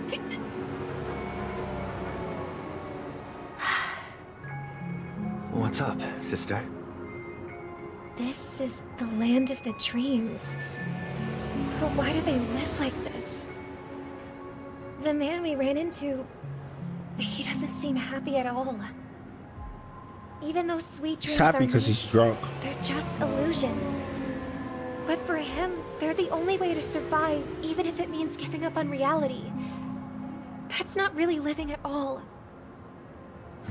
Hey, I suppose you have a point. But, in my opinion, that's how most people live their lives. In my opinion, Solar Line, they look like they was living there, okay? Even though they may have died in the first season, but whatever, right? I swear, I would love that. You're smacked into a world that you just got to put a VR headset on, and that'd be great. We're nowhere near there yet, though. Why do you say that? I think sad. You think that man is not actually living, but that's not quite accurate. Yeah, Sunday's a Even little without walk, bro. Penacony, people create their own illusions called self-value. People believe they have a predetermined value to fulfill. Gaining value means gaining power, and those deemed worthless are seen as the weak. However, value doesn't come out of thin air, and there's a limit to it. To accumulate value, people have to take from others. So, the weak get exploited and oppressed. Are you suggesting that this is not how things should be? Exactly. But, ironically, people don't think there's anything wrong with it, because they uphold the illusory notion of self-value, and even the weak believe in it. The survival of the fittest. That's where all the tragedies in the world come from. people come to the sweet dream in Penacony to escape from that reality and find solace. No tragedies exist here, only happiness, although in its nascent form. Isn't that the same paradise we yearn for in our dreams? Perhaps that man is just an exception. Let's not jump to conclusions. We should experience the dreamscape ourselves. Just as I did at Dreamflux Reef. Yes. Seeing is believing. I'll accompany you. The Dream Master hasn't shown up yet, so we have some time for a stroll. AKA, we probably just gonna see 3 other people that act exactly the same way or like even worse, and then we're like, oh, maybe this is true. Maybe it is true. They try to run it out of your way. They try to not hit you. Come on, come on, come on, come on. What? I'm gonna get hit by one of these cars. Come on. Ooh. Let's go. Hey there, ma'am. Glad to meet you again, Robin. How are the preparations for the Charmony Festival coming along? We're all so excited about it. It's going smoothly. Thanks for making the I like how trip to they join the have it festival. that it focuses on everyone else kind, but Robin. the Trailblazer. It's a This to have is guests actually a from pretty all good. over Like, the I like universe this. I'm gonna be honest. day and night. Like you can see everybody else, and you don't have to just stay Trailblazer all the time. Is perfect for me. But if this went on forever, would it get boring too? Nah, not at all. Who would get tired of having so much fun? Every day, you get to wear fancy clothes, explore all sorts of dream bubbles, indulge in delicious food without gaining weight, and you never get Without old getting weight, or that's crazy. sick. As long as you can afford a room, this place is the ultimate paradise. But you know that only a few things can be brought back from the dreamscape to reality, right? That's exactly why I don't plan on bringing anything back. Just enjoying the dream itself is good enough for me. I mean, I'm not one of those long-living species. I only have around 60 or 70 years in this lifetime, and there's so much to worry about. Being happy here is pure bliss. Only in this sweet dream can I truly feel like I'm in control of my life and fate. Who would want to go back to reality after experiencing this bliss? Nobody. That's what's wrong with it. No, stop. Let me stop. See, I genuinely wish you all the happiness in the world. Those are sad words, by the way, guys. We don't know that. Fantastic performance, Robin. I'm off to the Blue Hour for the ball. See you later. Like what she said. I mean, she basically said she has no control over her life, and that's why she's there, so she can finally get control. Seems like that guest's perspective didn't resonate with you either. Yeah, Sunday's warped as hell, man. Point. And I could sense her genuine happiness. It's just that... What you're trying to say is, she thinks she's in control of her life. But in reality, she's just escaping from reality and seeking solace in this sweet dream. Yep. Once she steps out of this sanctuary, everything will be lost. Yep. Well, she did make mention of being able to afford a room. Didn't she? However, the paradise in our dreams, it doesn't have to end. No. And the paradise we yearn for shouldn't be just a fleeting dream either.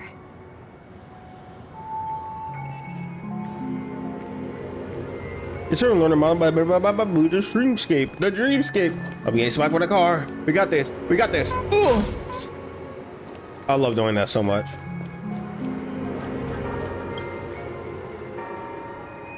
It's an old man. Scenery in this dreamscape is No, the truly quiet breathtaking, man. Isn't it? He must be the main character, guys.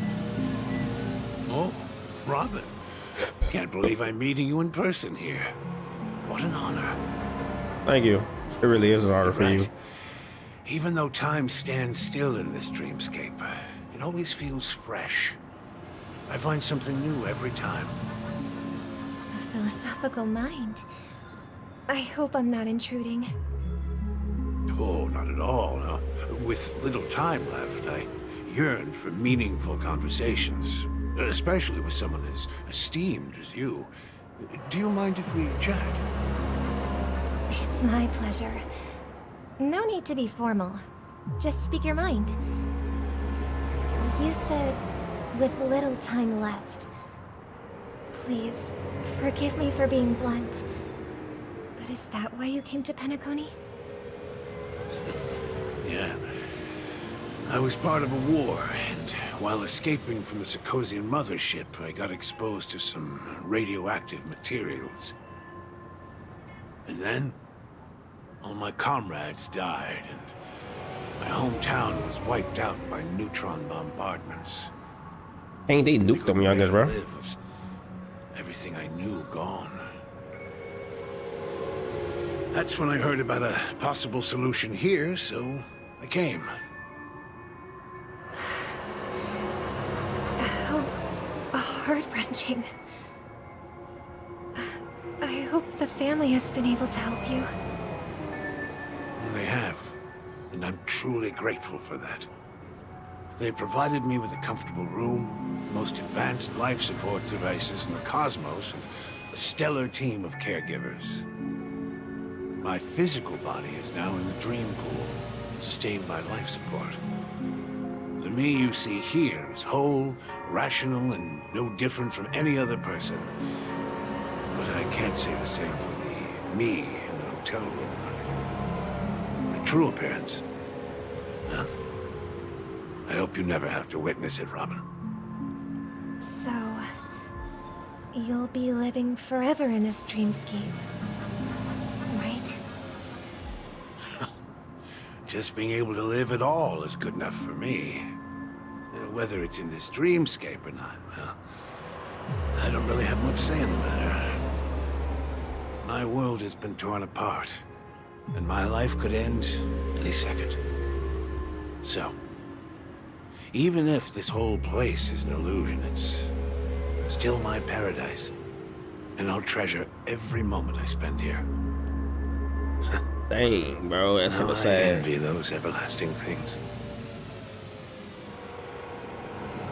Oh man's story. It's so tragic. Fortunately, this sweet dream gives him joyful memories to hold on to for the rest of his life. That's precisely why this sweet dream in Penacony exists. However, even the sweet dream has its limitations. While it provides solace to the disillusioned, it can't completely eliminate pain in reality. There will be a way out. Penacony is already on the right track. Something ain't right about Sunday, bro. The way you keep saying that, it's just weird. Who are we supposed to be, Sunday? Look what we have here. A lovely young lady. Oh, it's Sparky. Wait, is that me?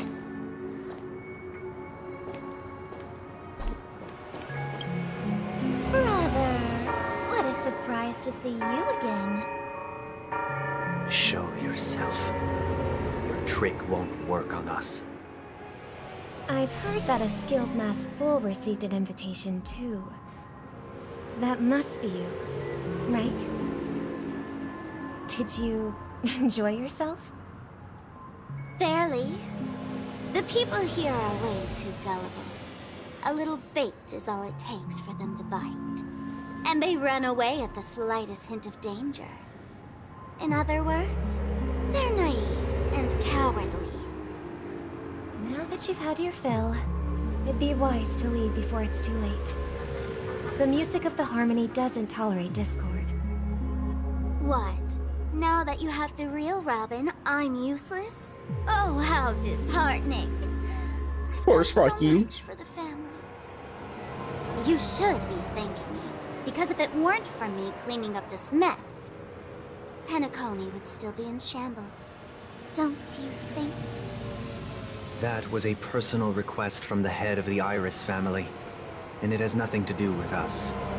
Step aside and stopped causing trouble for the Charmony Festival. The Charmony Festival? You think you can scare me? You think I have no idea what you're planning? I don't care what you're thinking, Chicken Wing Boy. But I'm pretty sure our lovely Robin won't be appearing on stage. After all, you're well aware of what a sorry state this dreamscape is in under the banner of harmony. Penacony, the land of the dreams. Is this truly the paradise you desire? Stop it. What's the rush, Chicken Wing Boy? The Chicken Wing Boy. Our paradise is none of your concern, masked fool. Leave now, or the family won't tolerate you anymore. All right. I'll go. But Robin, I suggest you seriously consider this. Do you really believe those living in dreams can escape pain and find true happiness? Well, I've done my part, and now I'm simply waiting for the fireworks to begin. Here, the last 2 gifts for both of you. And don't lose them. If by some unfortunate chance the Charmony Festival starts against all odds, remember to use them during the show. And it'll be thrilling. Bang! I love this character so much, bro. Rita Parker is so calling in the adorable. distance. It seems the Dream Master will arrive soon. So he is, or the crow is the dream. Okay, I thought so. I mean, it was obvious. Let's wait here for the Dream Master to arrive. Okay. By the way, brother, I heard you no longer have a sweet tooth. Back when we were kids, you used to steal my desserts. Seems like a lot has changed during my absence. What exactly happened? Well, someone has to stay awake even in this sweet dream. But that someone doesn't have to be you, or anyone in particular. You're carrying too much on your shoulders, brother. The paradise in our dreams. It shouldn't be like this. Penacony is nothing more than a dream. It can't erase the worries and pain of reality, or bring true happiness. It only offers an escape from reality. Nothing more. Remember the old man we met earlier? Without this dream, he might have completely lost himself. That might be true, but even without Penacony, he could have chosen another path. As far as I know, the Intelligentsia Guild has been promoting their rehabilitation techniques for a long time now. That path may have been more ordinary and challenging, but now he is receiving hospice care in a comatose state, and his fate is sealed. Is Penacony granting these people a future? Or is it taking it away from them? Well, Taking it away. Don't forget this. Not everyone really has a future. The future for humanity is like the sky for birds.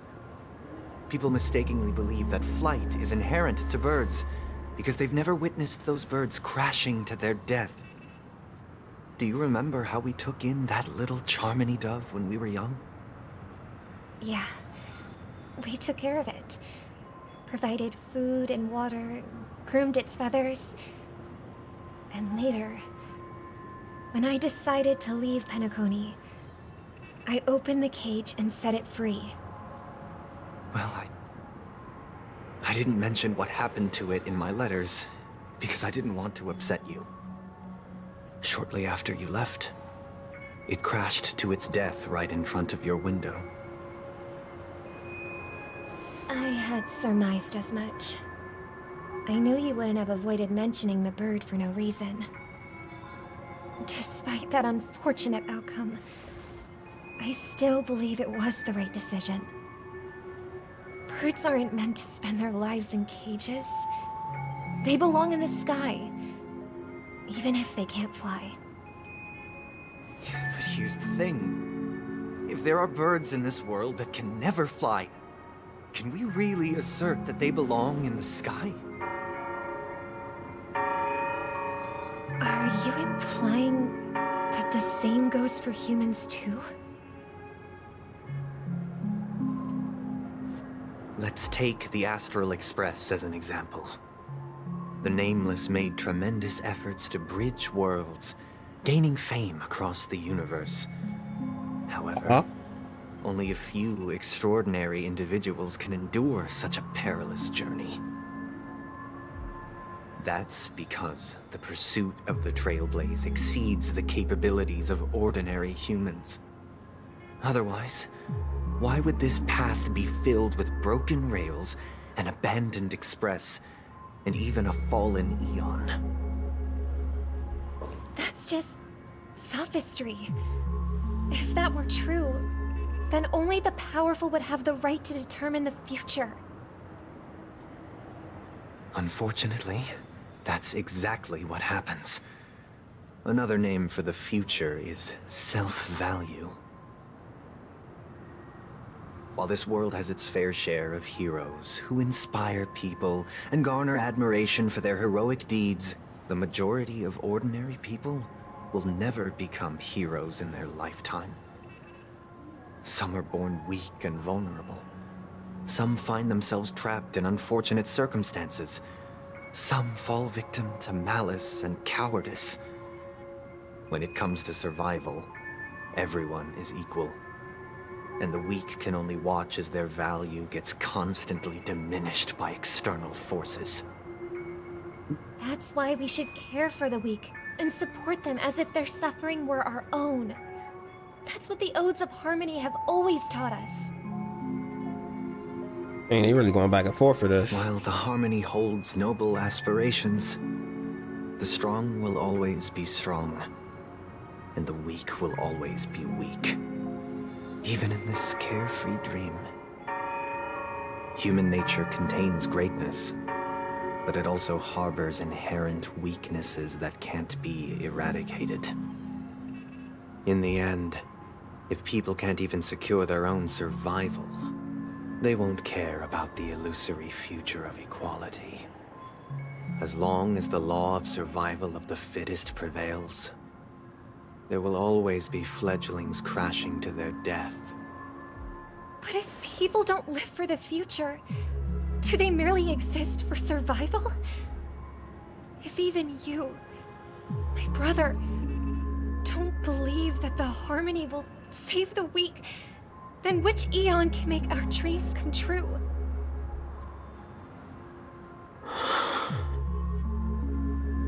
People often forget that when the first bird took flight, the entire world envisioned a future where no more fledglings would ever crash to their death. Are you reading, sister? What are you reading? Mr. Gopherwood gave me a picture book. It's about the story of the harmonic strings. Oh, harmonic strings sing. Oh, okay. I'd like to summon Dominicus, the harmonious choir. I want to sing with everyone and spread our wishes so that all can feel happiness and joy. I see. Then, I would summon the harmonious choir too. Don't you have a wish of your own, brother? Of course I do. It's just that it includes your wish and everyone else's. I long for a true paradise where everyone can find peace. Then, let's build a stage there and invite everyone to our performance so that both our wishes come true through the power of the harmonious choir. Well, that proves that it just make the screen black. Yeah, it's a deal. But how can I become a chord master? You vocal. Maybe You will have to become a star first. What's he about to do? And now with the triplet, okay, the way they switch is like kind of weird. You're back sooner than I thought. Any results? Yes. And now, it's up to us to forge ahead. Since he's already carried out his last wish, my final mission is complete. But pardon me if I sound curt. It's good to have determination. The path Mikhail left for you is not an easy one to tread.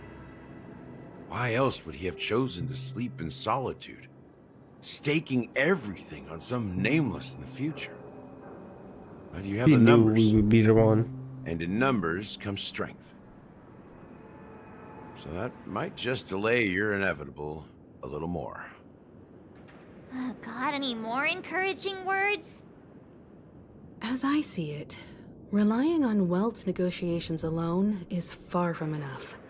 Regardless of whether the other party will be compliant, negotiating simply allows us to meet them as equals, and won't grant us an upper hand. Penacony is our rival's home turf, and we already have very few chips left to play with.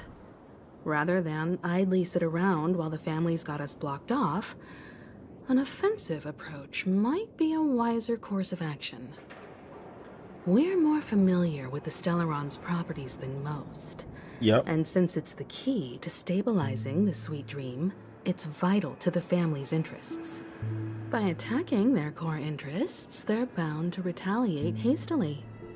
And as the saying goes, haste makes waste. That's right.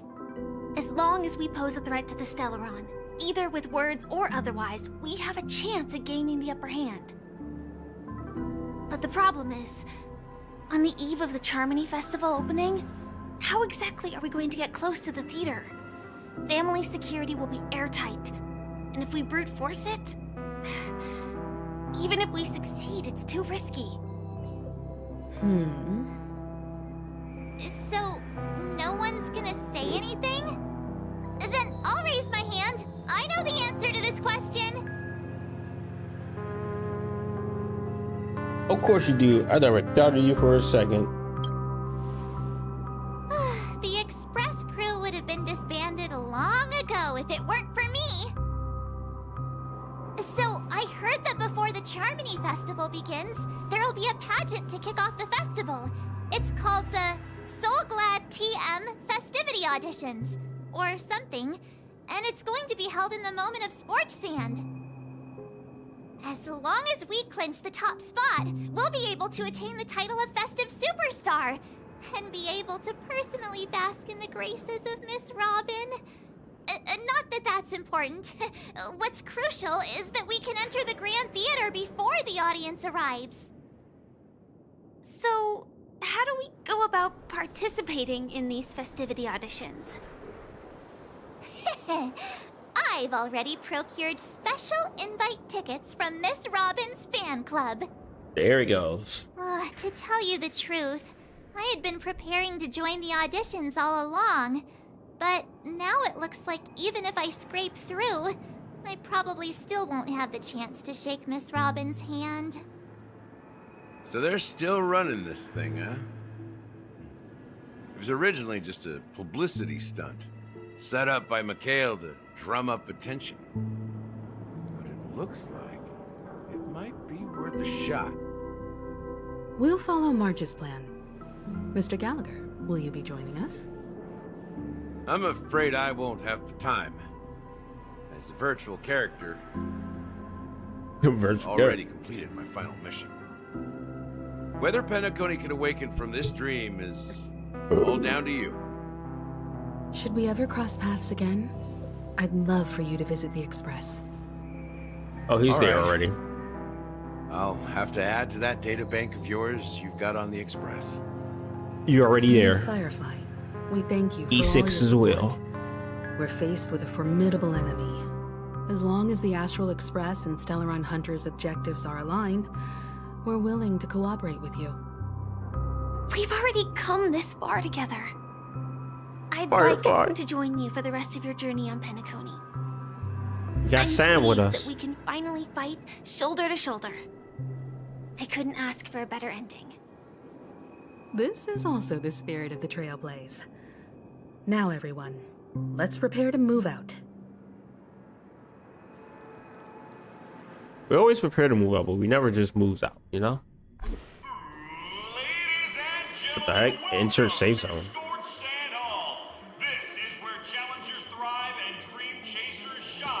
Ow!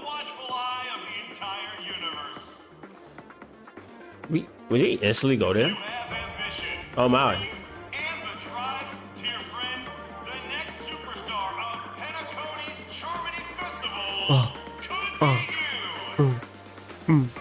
Oh, wow, they've really outdone themselves. Oh, I'm starting to get excited.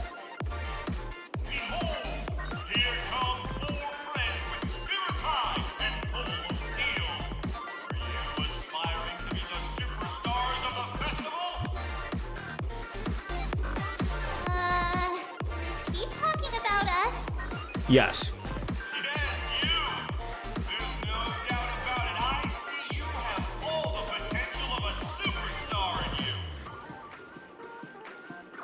Excuse me, you four. What are you hoping to get out of all this? As the last group of contestants, how confident are you in overcoming all of the challenges? Would you be open to a brief exclusive interview with us? It'll be quick. Your journey is long and fraught with peril, yet under a sky blanketed by banners, you vie for the crown. The sword and rose! Protect the beauty! It's her. Magnificent and majestic! A knight's head is hard as steel. Brother Lance Focus is stubborn as a heel. We don't all have to be winners. But if we don't have fun, we'd all be sinners. People are What this pouring music, in. bro? Kinda feels like all sorts of baddies are showing up. Let's get in there quickly and enter the competition. Ladies and gentlemen, please make way. Make way. Who?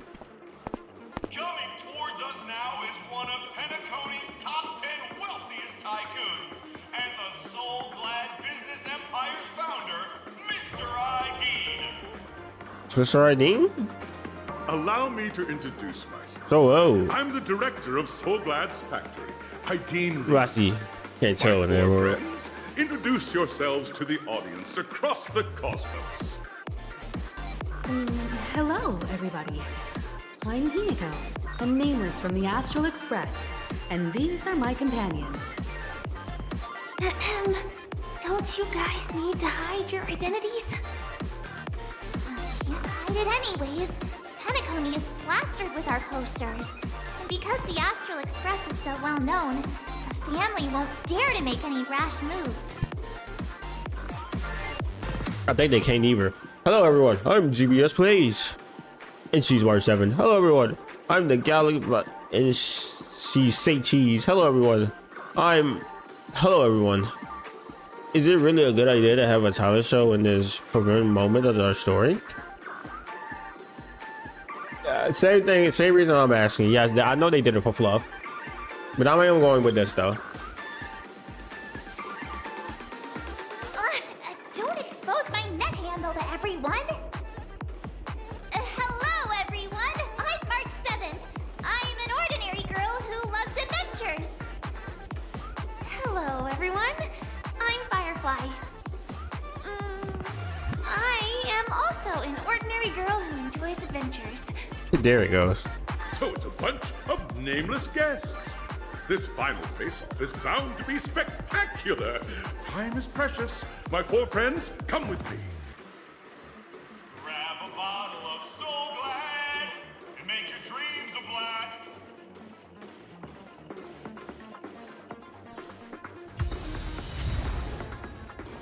Oh, this song we got? I like the song though. So we yeah.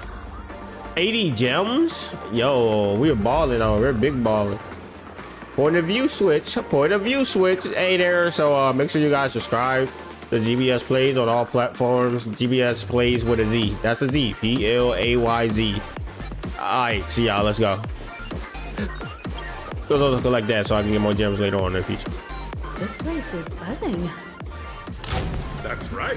This venue is a miniature representation of that time known as the era filled with boundless possibilities. Get your bum butt out of this so I can collect it. Yeah, I'm gonna chip you away, all right.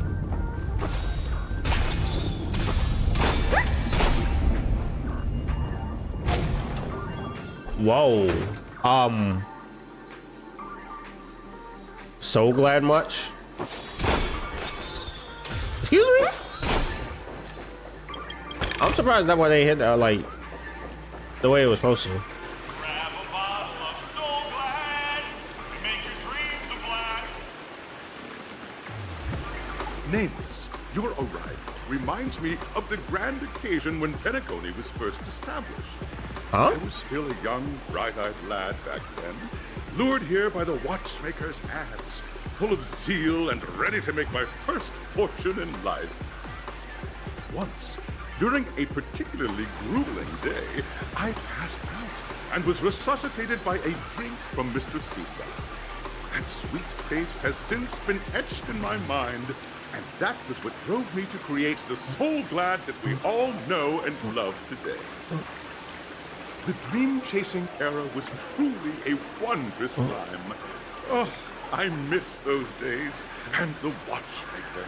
Scorched Sand Hall is my homage to that time of boundless possibilities. I wholeheartedly hope you make it to the finish and emerge as the next superstars of Penacony. Now then, is there anything you'd like to say before the competition officially begins? Nah, we'll win. That's the trailblazing spirit. How about you, Miss March? Say we'll win, Marchie. Hello, everyone! Next up, get ready for the Mega March 7th adventure, where I'm going to break the speedrun world record! Trailblazing into the uncharted and challenging the limits. That's Miss March 7th for you. How about Miss Firefly? I hope that by the end of this journey, everyone will have achieved the outcome that they hoped for. Your eyes is backwards. Ah, a wonderful wish. I'm just like March 7th and What are you Firefly eyes is like from your team? reverse. Safety first, everyone. Simple words, but full of... The full female team, by the way. Waiting for you are 3 stages, each connected to that era. The first 2 stages offer 2 distinct paths to choose from, with unique challenges on each route. And in the last stage, you will face off against a champion who has defended the title to this very day. A beloved contender whose noble virtues are unrivaled. Those are the rules. Simple. Everyone clear? Now, I hereby announce that the 33rd Scorched Sand Festival of the 20th season, sponsored by Soul Glad Enterprises, has started.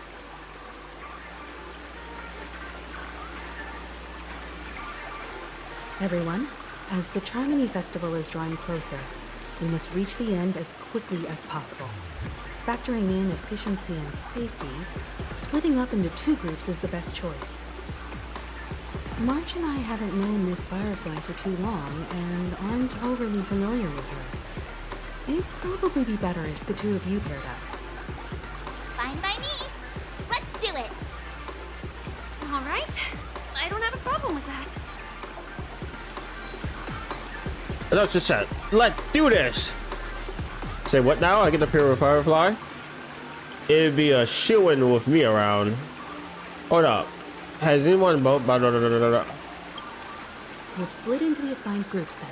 Let's not waste time. Hey, I take Firefly. Welcome to the first stage of Soul Glad Enterprises' 33rd Scorched Sand Festival of the 20th season. Dream Play Fantasia! In Okay. this stage, you can choose between two challenges: the School of Acting or School of Action. In the School of Acting challenge, you have to complete I do love how they performances fluffed it from up. 3 scripts and move the panel. And then they In the School of mentioned the Action fluff up challenge, of you them have to fluffing it defeat up. 3 And it's groups like, of this isn't enemies fluff. Let's be real, this is filler. and reach the end. I don't think this actually matters Now, in make your choice. like the full story. But I love how they even said, yeah. It's crazy how we doing this, by the way. I still love it though, because god dang, we get a new area and this area looks so fire. I really want to taste how So Glad actually tastes in real life. I don't know if they make it or not. Oh my god, is this the pin thing again? Wait, what? It's a pinball machine?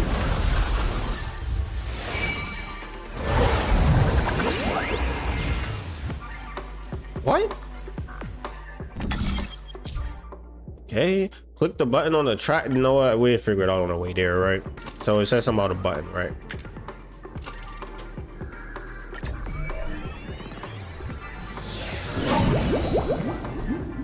I don't know what I just did. For those who dare to dream, welcome to the School of Acting stage.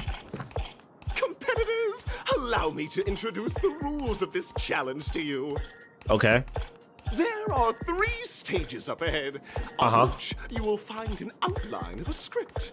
These 3 scripts were written by the legendary filmmaker, The Watchmaker, and depict various stories from Penacony's era of pioneering.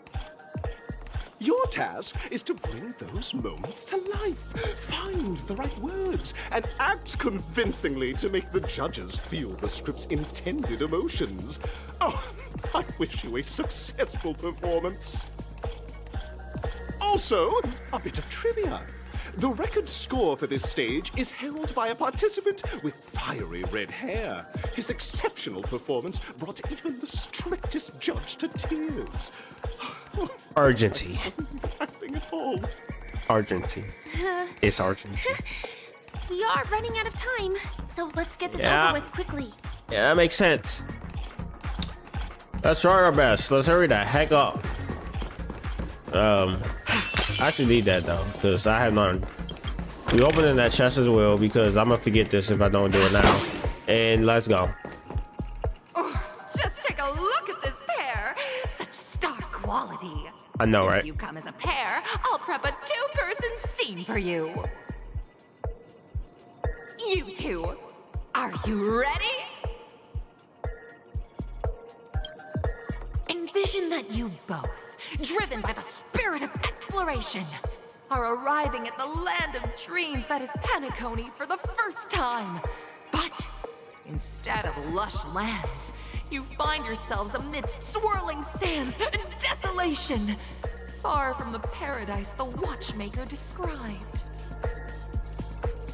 You're driving an old clunker through the wilderness of the dreamscape, braving the cold wind, choking on the dust, and suddenly, a fierce memory zone meme blocks your path. This sounds familiar. Now, Miss Greyhair, what line would you deliver to express your disappointment in Penacony? No, she said gray hair. I thought she was going firefly. Anyway, great. I love living on the wild side. Brothers, create quick. Let's run it over. What incarnation is this hellhole? The Watchmaker is a big fat liar. We're gonna choose one. No, that's not right. You're trying to express disappointment. Oh, we're supposed to be Why'd you sound so disappointed. chipper? My bad. I didn't know we had to actually pick a good one. All right, so it gotta be 2, right? Very good. Now, though you're disappointed, your screen partner is conversely very enthusiastic. Now, young lady, Yeah, we get that one. say... This is great! I Totally. love living on the wild side! Very good. Perfect. Very intense. Perfect. And then we cut to the story's next scene. You find a job mending the rails, But the days are long, and your endurance can't keep up, and you finally collapse in the endless expanse of desert! Suddenly, sweet rain falls from the sky, wetting your lips and rousing your spirits! Now, Miss Greyhair, what line will best express your surprise at this moment? You have been successful, just later the third. Wow, Penacony, you're truly okay. So we got to be that, right? But at this moment, your partner yet gazes into the sky, both her eyes closed. The raindrops fall, blurring her vision, and she tragically says, Perhaps we were never meant to succeed. Right? Fantastic! Both of you have an incredibly solid foundation in dialogue delivery. However, lines aren't everything in a performance. Please continue this story on the second stage. Up next, you'll be challenged with a body language test. I hope these tests won't take too long.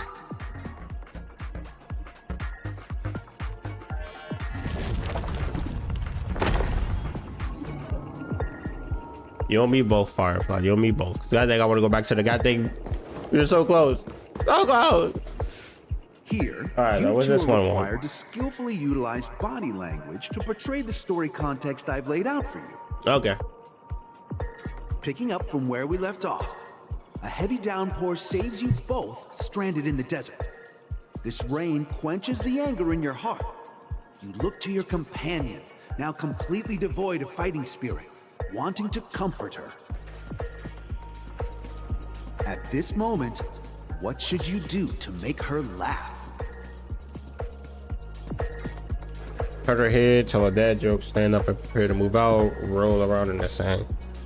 Let's tell a dad joke. The test now is about body language. Oh yeah, body. Dialogue is allowed here. I forgot that as well. Moving on. Oh no, roll around in the sand.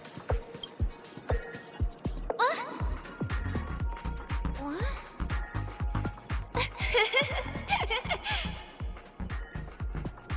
Right answer. Your companion sees you rolling about in the sand and thinks about the arduous obstacles along this journey. She can't help but let loose a laugh, rekindling hope in her heart. And so this girl... I'm gonna get back on my feet and keep moving forward. A tug at the heartstrings! The story continues to develop. The heavy rain leads you both to sense a business opportunity. So you start venturing into the umbrella industry. But just as the business begins to pick up, competitors start flooding the market with low-priced goods, squeezing your market share. You have no choice. The goods you stockpiled at high prices have to be sold at a loss. This is a pretty self-destructive move, which drives your business to the brink of bankruptcy. At this moment, what would you, who refuses to admit defeat, decide to do?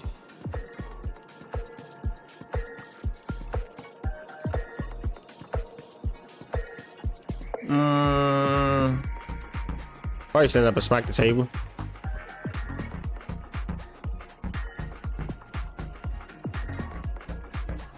Never knocked out. Fantastic! But it's a pity your friend does not agree. Seeing that you're up to your eyeballs in debt, she sees nothing but despair in her future. And then... I leave Penacony in utter disappointment. Is that okay? Of course! Absolutely! I was this close to tears! Both of you possess exceptional acting talent! However, the true test is yet to come. You're about to encounter the harshest judge this show has ever seen. You'll need to rely on perfect performances if you want to win them over.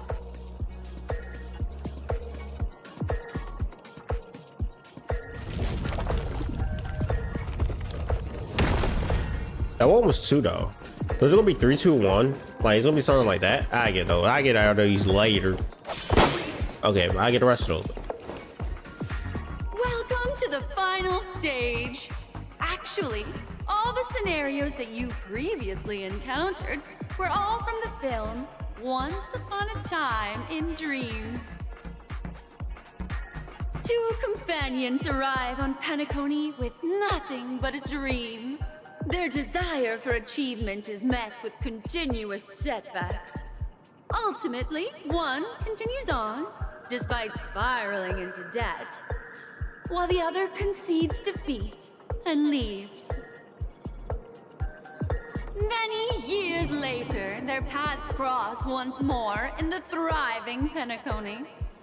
Yet, they refuse to acknowledge each other because... I became a big shot, but she ended up disillusioned. I fell into poverty while she's leading a normal life. Only a normal life, but she ended up disillusioned. Firefly, you deserve to be better than me.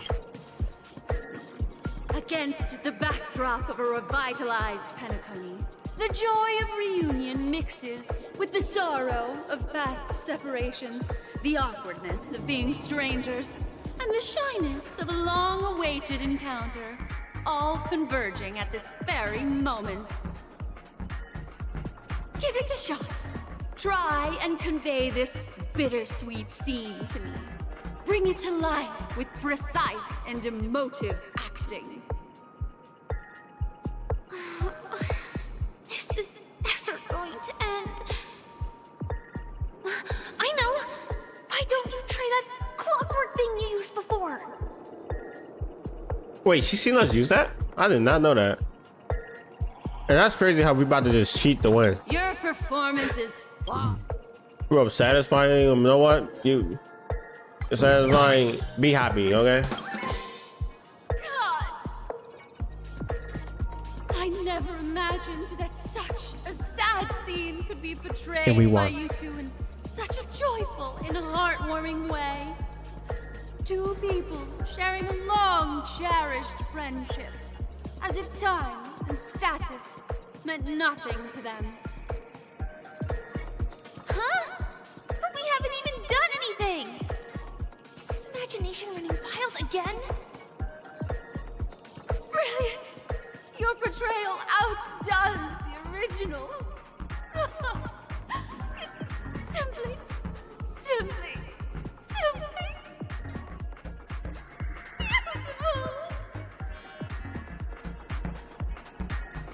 We have passed the test. We ought to hurry up. Stellaron is at stake. The heck is this? What's a seat? Why is this thing there? Can I step on these? No, I can't. I can't jump in this game, so I can't do that. Clearing the stage, but more importantly, are you having fun? I just want to get back to my story, bro. We on here on this side tangent. This. Look at the time. You finished much faster than that red-haired contestant did. That red-haired contestant. Who is that exactly? Argency. You'll find out eventually, but only if you clear the next test first. Welcome to the second stage of the 33rd Scorched Sand Festival in the 20th season, sponsored by Soul Glad Enterprises. Gunfire time! You have the option to choose gunfire and undergo Brother Hanu's trial, or time, where you'll face Clucky's trial. Now, make your choice!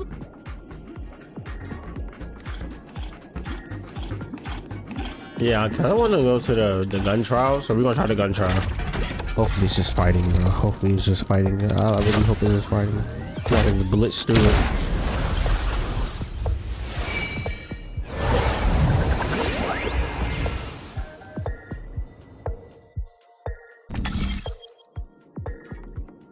Select the arena. Gunfire time trial.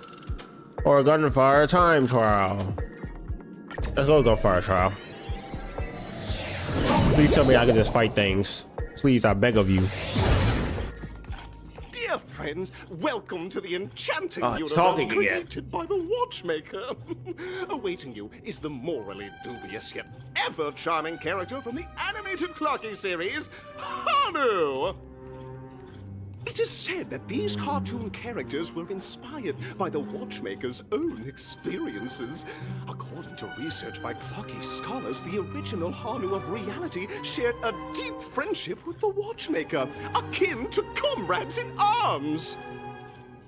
Enter into the world of Hanu via the TV by the entrance and partake in an enchanting and suspenseful story with him. Good luck in there. Oh snap, I forgot how new was that. We should be able to settle this with a fight, right? I thought so as well, but never mind. I hope this won't waste too much of our time. It's not. Not going to. I know Firefly, I understand. They're just adding on as this extra crap for no goddamn reason. Ready? 1, 2, 3. How long did that match up? Are we both in control of this Hanu character? Very good. Looks like you've got the hang of it. In this Hanu's Adventure episode, Boss Stone has gathered his battleships for an assault on Dreamville. Old Buzzfly, Cousin Wolf, and Bombhead are all raring to go. The brave Hanu must thwart their advance and protect his home. Alas, Hanu presently is ill-equipped to fend off the malevolent mischief makers, which is why he is preparing to seek out the Puzzle Gentleman's aid. Go forth and speak to him. Alright, so we're gonna go look for a puzzle man. Okay. I don't know if Clocky's trial would have been the same. I don't know what the heck Clocky would have. Like you can really use some. He ain't talking no more. He been talking enough. You look pretty stressed out. How about an intense and thrilling game of Dream Jigsaw to blow off some steam? Let all the real cool sounding, huh? Oh my! Are you telling me that Boss Stone has rallied the villains to seize Dreamville? What a dreadful twist of fate! Listen closely, Hanu. I'm aware you're in need of a suitable weapon. And I also know there's one just upstairs. But you know what? You'll have to play an exhilarating round of Dream Jigsaw first. No Jigsaw, no moving forward. Okay, that's not fair. How are you helping me? What does it say but the design? Make you go with the just let all the double Now scurry along, Hanu, but tread carefully. Two ne'er-do-wells are also eyeing those jigsaw pieces. You gotta smart them or ensure that they don't catch them. Best of luck. Okay. All right. Well, I'll. And make sure those monsters don't. Got tired of me playing that more, bro. Look up there. If we can push that thing down, do you think that would do the trick? Oh shucks. I'm the keymaster. I'm running away from these things. No. Oh. Pay interact in time. That about a. Anyway. Well, we got one of them. If we know it don't reset.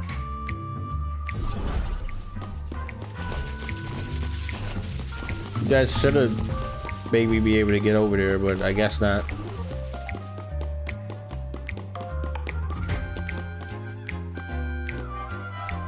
What about? Let me fall.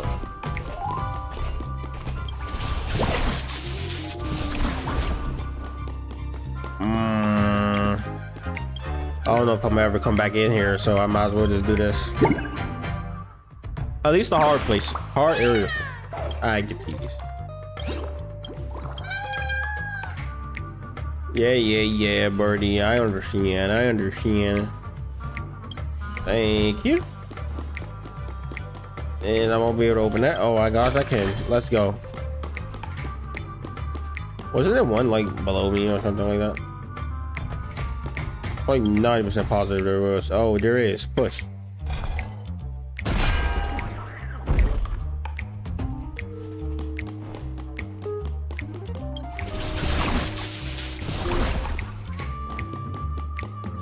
Is he guarding something over here or something?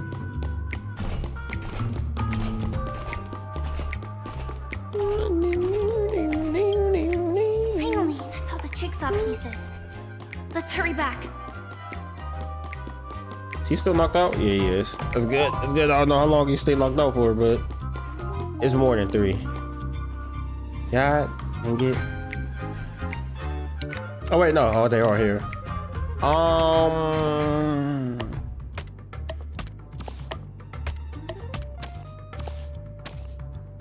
Oh, that goes there. This is a table. I'm not really sure where it goes right now. We'll leave that by itself right now. Where's the red? Where's the red? This is the TV. This is the bar of that TV as well. This goes over here, which means this goes there. This goes. That did go there. I thought so. I thought it did, but I was positive. The exquisite sensation of perfect alignment. My organizational itch has been quite. Hurry now, Hanu. Touch that TV set and transform back into your own Hit on self. stage, a weapon awaits. Such haphazard instructions really okay? We don't get Firefly. Yeah, it's alright. We turn back to normal now. Disconnecting from that thing so suddenly has left me feeling slightly disoriented. Yeah, that's how it works. Now that that's open, I want to go down here and see how that. Can I take out this current state? So I just can't jump down there, huh? That's crazy. Anyway, I swear this man say something about a jigsaw puzzle one more goddamn time, bro.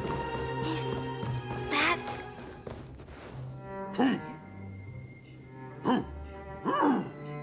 Oh, thank you. It's saying that it's saying in the character is really necessary. What exactly is he talking about? Tick-tock! It's time for me to make an appearance! Oh, you... Lucky? What? I can also see him. Yeah. Is this character part of the show? In Dreamville, Clocky is everywhere and can do anything! Like right now! I can be your translator! Tick-tock!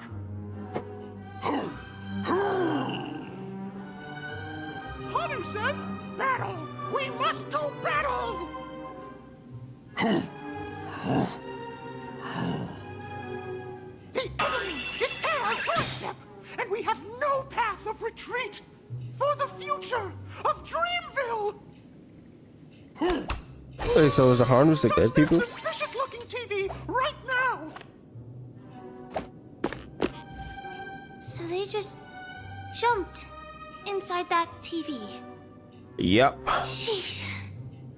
Logic in this plot and dialogue is really being pushed to its limits. Well, I like these little third here wall we go break again. pins. Ready? My pawns. And gradually getting used to this. Huh. Who knows? I might even be able to perform some high-level moves with Hanu. Oh, did someone say high-level movies just now? That's right, pal. The upcoming script is just exploding with all sorts of high level shenanigans. Last we saw, Hanu was preparing for battle. Suddenly, he hears heavy footsteps coming from the hallway. Would have broken into his But home. brave Hanu won't go down without a fight. He instantly sprints for the storage room, ready for a do-or-die showdown against... But we still don't I have have any weapons on hands. Hanu's favorite bazooka just so happens to be in that store. Storage room, so get on the move. What a coincidence. What a coincidentally Alright, this convenient Firefly. plot twist. It'd be even more awesome if the organizers allowed me to wear armor. I love how she actually want to wear her suit, bro. This is great.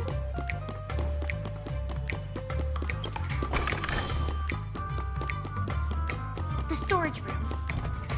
It's behind the shelves, right? Uh-huh.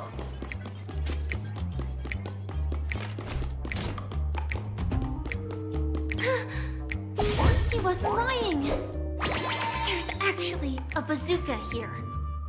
Now we should have a way of dealing with those baddies. This thing feels just like the Soaring Locust too. Soaring Locust too? It must be one of her attacks or something.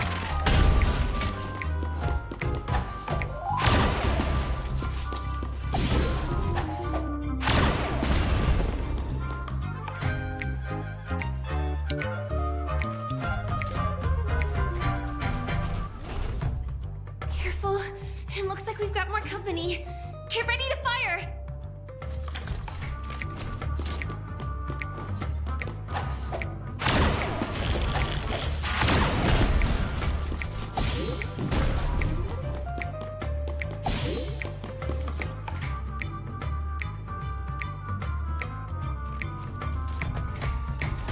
I'm like right there. Here we go again. But no big deal. We're pretty handy with this bazooka now. Oh yeah.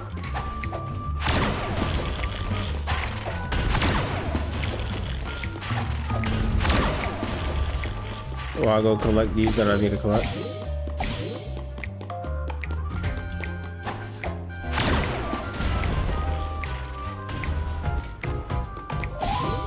That should be all of them, right? Oh my! Honor is on the street! Everyone! The stage is complete! Quickly! Head through the TV to the next stage! Oh, thank you. We're finally English ain't Englishing right now. Teleport me back to humanity. Up there goes gravity. Well, that's that. But it is gonna be hard to let go of this bazooka. Facts. Never mind. Let's hurry over to the next stage.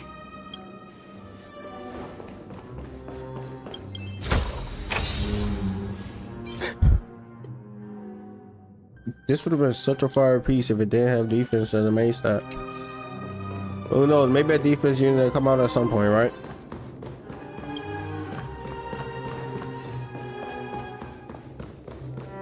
I ain't doing another hard new TV series, man. Come on.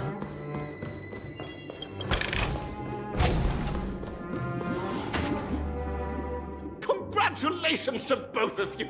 Oh, you've overcome all obstacles and proven yourselves! But, unfortunately, there is only one who can be Penacony's festive superstar. In the final stage, you will face the defending champion. If you fail, you will lose the opportunity to become the festive superstar. Welcome to the 33rd Scorched Sand Festival's third stage in the 20th season, sponsored by Soul Glad Enterprises, Superstar Showdown!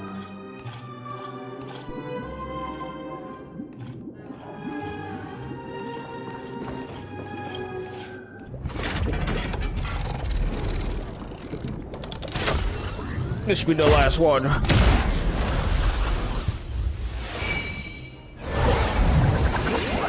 Zoom.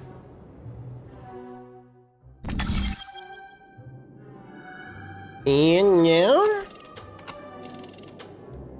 Let's just keep going with purple. We go to arena 1.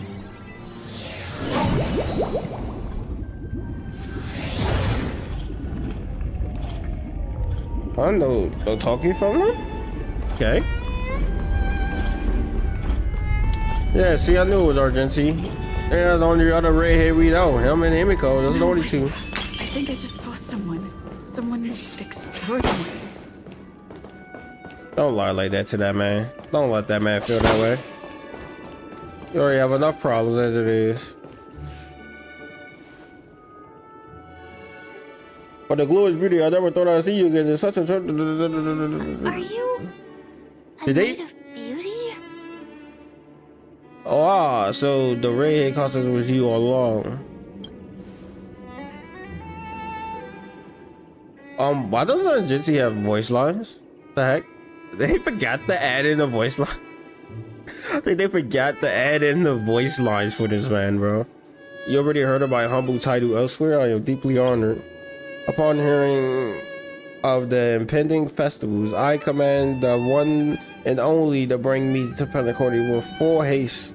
Alas, in the cosmos unguarded by the beauty, disorder prevails. Thus, my passage was delayed by tending to the sick and injured. Fortunately, the mini rabbit mech pilot, stray cat duelist, galactic ninja, and squad drive Introna, I don't know what that even means, along with 32 other souls in distress, all emerged from the predicaments safe and sound. I then led them all here to reveal into harmony with the countless other splendid beings is this beauty. It's dazzling. I'm gonna just keep hyping them up. Keep on. No, I think I accidentally clicked 2 instead of 1. I do not deserve such praise. Unfortunately, the dashing IPC ambassador, whose radiant match that of a beautiful peacock, aka Venturine, if y'all don't know, reminds. Yeah, I just say reminds in a woeful state. How I wish he too could partake in this splendid occasion. Okay, let's get back to business. Since the fate brought us together, it stands to reason that you both seek the victory. Okay, we just gonna go with that. We about to sum this thing up. Though upon arrival, I was once mistaken for a towering silver armored what? Fugitive. Oh, cause Sam. Okay, that makes sense. Fiery red flames due to my lack of etiquette. It matters not, for all those trials stem from the land of dreams, beauty. What matters is that it. Okay, bro. Honkai, bro. Add this man speeching, okay? God dang, why do you? We know he was supposed to speak here. Anyway. What matters is, I said before, our paths have crossed. I urge see the light of beauty, blah blah blah blah blah. Whatever else he say. I'm humbly requesting for the path of the name of the code of chivalry with you both. I'm not sure what I say. If I am fortunate enough to emerge victorious, kindly grant me passage, and you recognize the beauty is the most peerless beauty of them all. And now we're fighting Argenti. Oh gosh, my gosh. That took so long to goddamn complete. I don't have no type of I should have realized when it said fighting now. How y'all gonna have to fight, guys. But whatever. We got this. Let's play for a while. It ain't gonna take that long. Yeah, we running you real quick because you the only one that does to do damage. Let's play. Can you find the answer? Free will, or was it Aggron is extra damage right now. Yeah, Duel commence. It's gonna hurt. It is okay. It really is okay. Tedious. Yeah, I gotta pop this. And now we shred them. May song bring us victory. I know technically. No, let's do this. Just for oblivion. I weep for the departed. I didn't mean to do that. It too shall fall. I meant to click the other ones. Bear witness. All will be revealed. In lunar flame. Oh my gosh. Let's play for a while. Feeling spiffy? Nowhere to run. She really just stressed him. That's crazy. How could I come to this? Oh my gosh, she really shredded him. That's crazy. I didn't realize she shredded him that much, bro. I did not see that 1%. Oh my gosh. Okay, like you said, if you kill him fast enough, you don't need a healer. Anyway, beauty. So basically, he said he needed to get stronger. And give us a crown.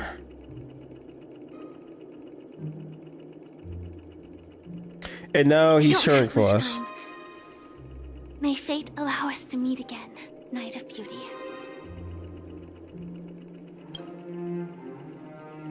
In that case, let's make our way to the end. Penacony's really thronging with talent. I hope we make it in time. Hey, we got things here. Slice. Slice. Slice. Jumpy jump. Yeah, let's go. Now, time to play whack-a-mole. Play whack-a-mole.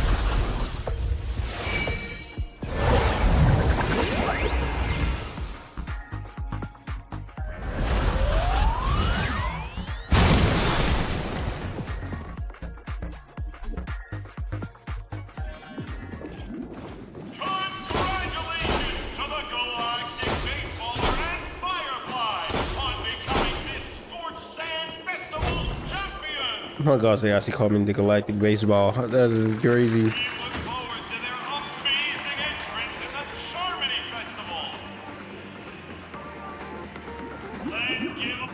Oh my gosh, they have us on front of the pictures as well. Congratulations to the both of you on becoming the festive superstars of this year's Charmony Festival. Before entering the Grand Theater, I, on behalf of the organizers, extend my sincere congratulations to you, wishing you joy under their radiance. What are you doing here?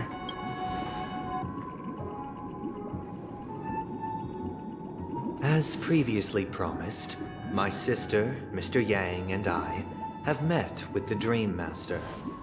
We delved into the truth about Penacony and its Stellaron, and have come to a consensus. Both I and the Oak family cannot acquiesce to your request.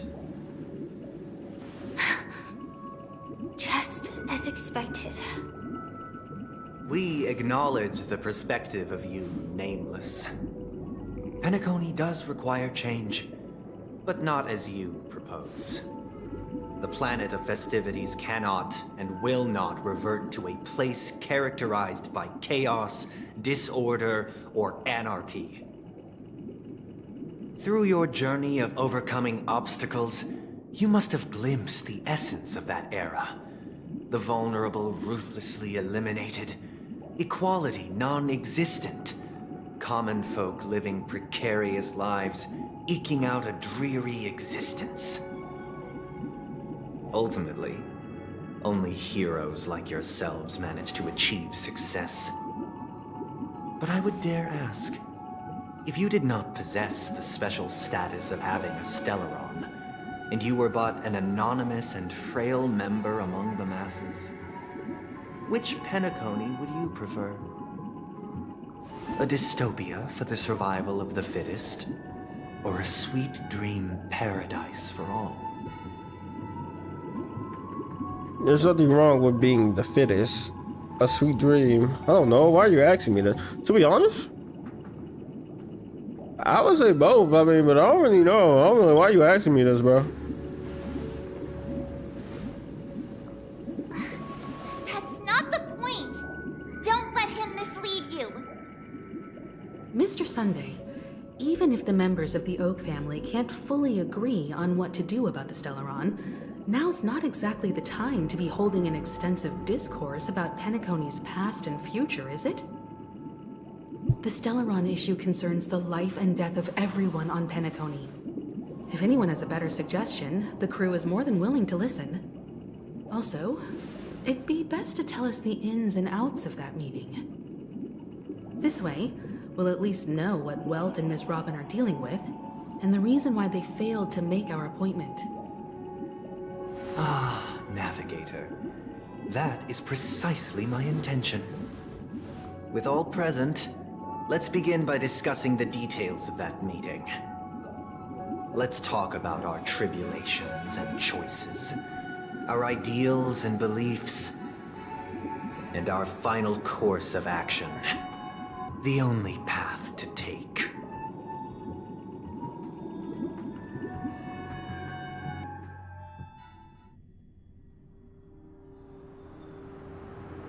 You mean to say that for the longest time, there have been scoundrels who would use the Charmony Festival that I have bequeathed to the masses as a tool to realize their ambition? Indeed, Dream Master.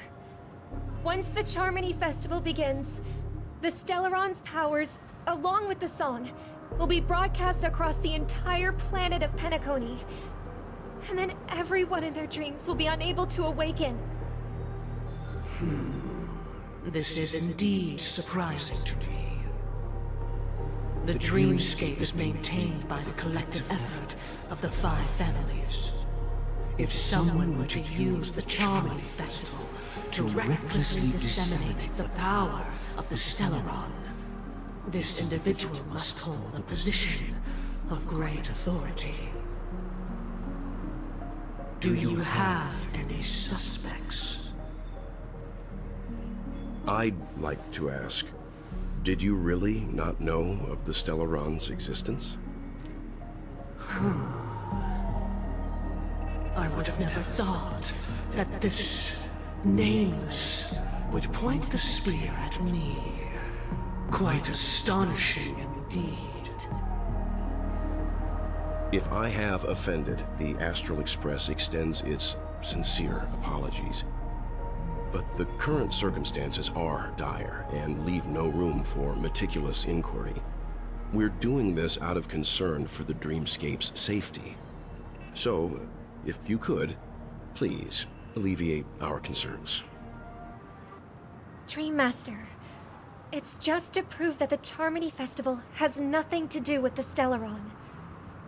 If we're being overly cautious, I will return to the stage to offer tribute in song, just per the arrangement.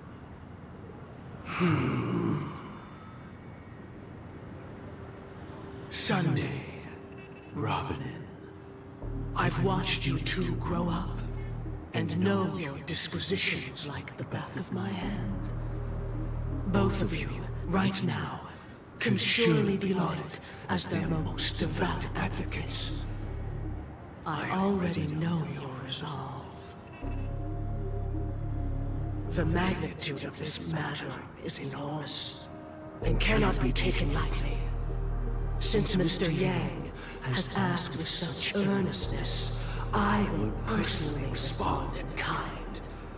If there is a need, the entire Oak family will be mobilized to heed your call.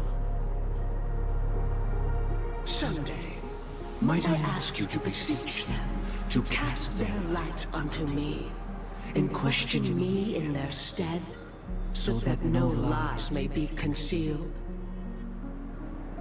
I will do as you command.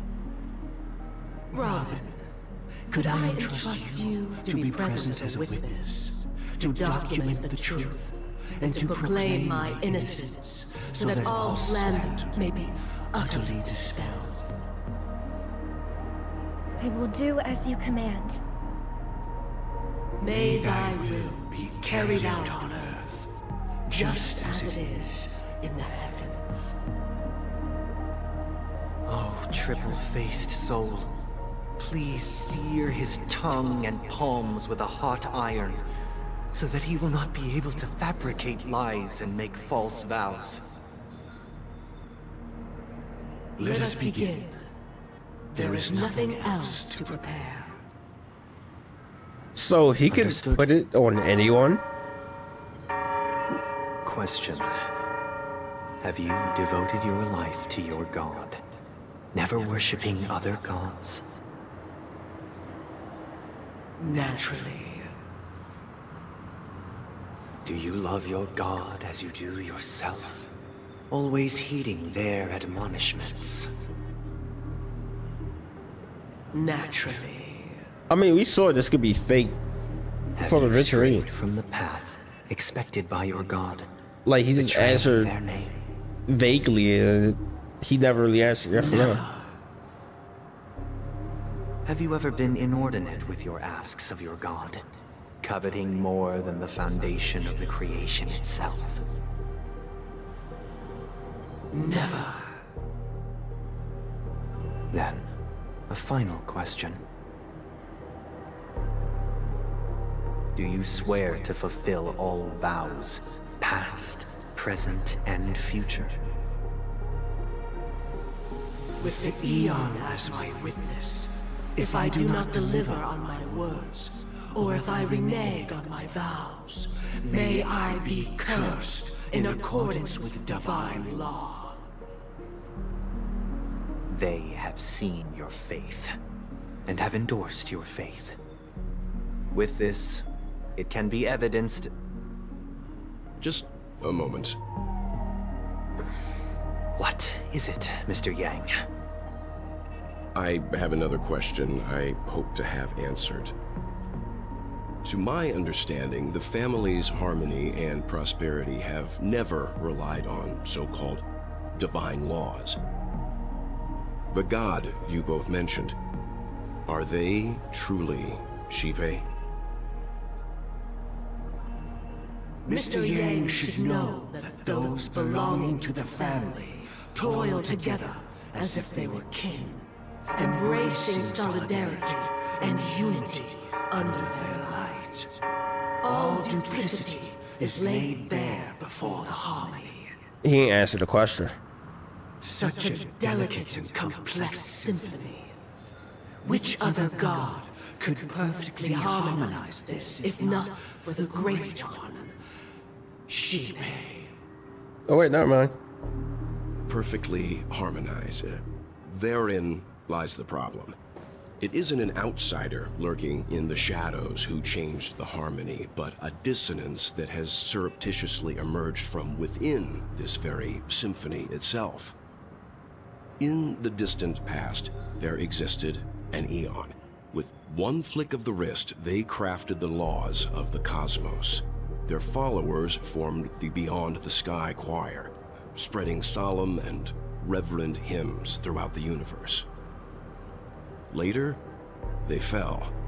The route traversed by this Eon clashed with the harmony, ultimately being absorbed and fused into it. The chorus that once reverberated across worlds fell silent, and when it echoed anew, it was transformed into the hymn of harmony. Though an Eon may perish, paths with no masters still linger. In the all-forgiving harmony, echoes of bygone dissonance may subtly arise. Mr. Yang, being overly astute can be a detriment, especially when you find yourself alone and without allies. So this is how it is. For the sake of our grand cause, Sunday, please afford these two an opportunity to rest. What?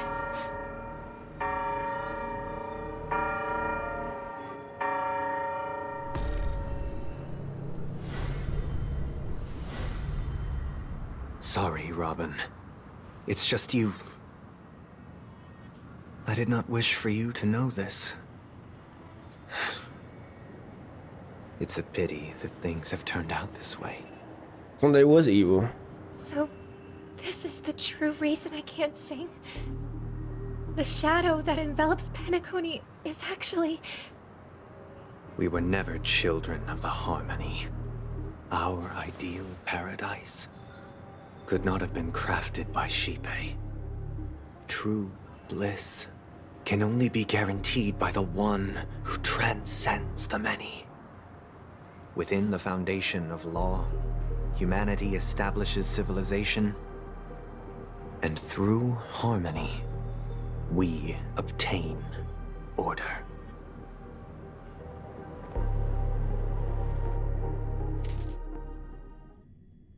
Unbelievable.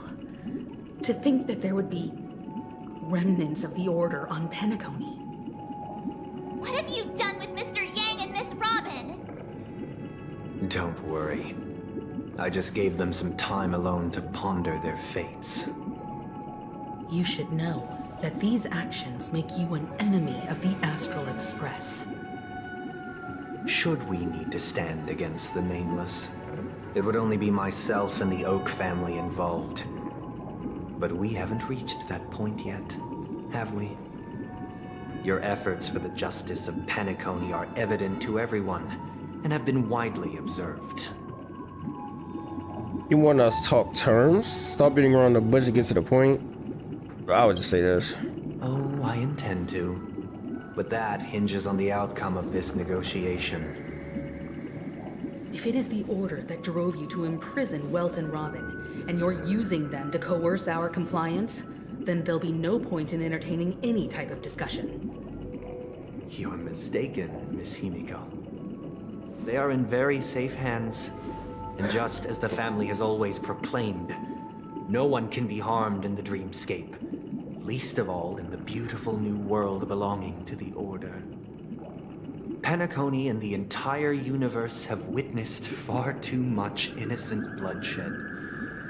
The strong wield their blades against the weak, and the victors push the vanquished to the brink of life. Natural selection. The world abides by this principle, establishing the well-being of humanity atop the corpses of the downtrodden. Only we, or rather, I, possess the power to put an end to this farce. So you've decided to resurrect a dead Eon? No one's ever done such a thing. If Miss Himiko is interested, let's draw back the veil and speak candidly. I've always firmly believed that people can understand one another through peaceful means. I'm willing to divulge the unembellished truth as to the intentions of the Order's Pathstriders, so that you will make better judgment for the Astral Express, for Penacony, and for this stretch of the universe. Words can hardly do justice to the beauty of that ideal. So, come with me, everyone. Let us retrace our steps and see once again where this road leads. Huh? Where'd he go? Welcome. This isn't any location in Penacony's dreamscape.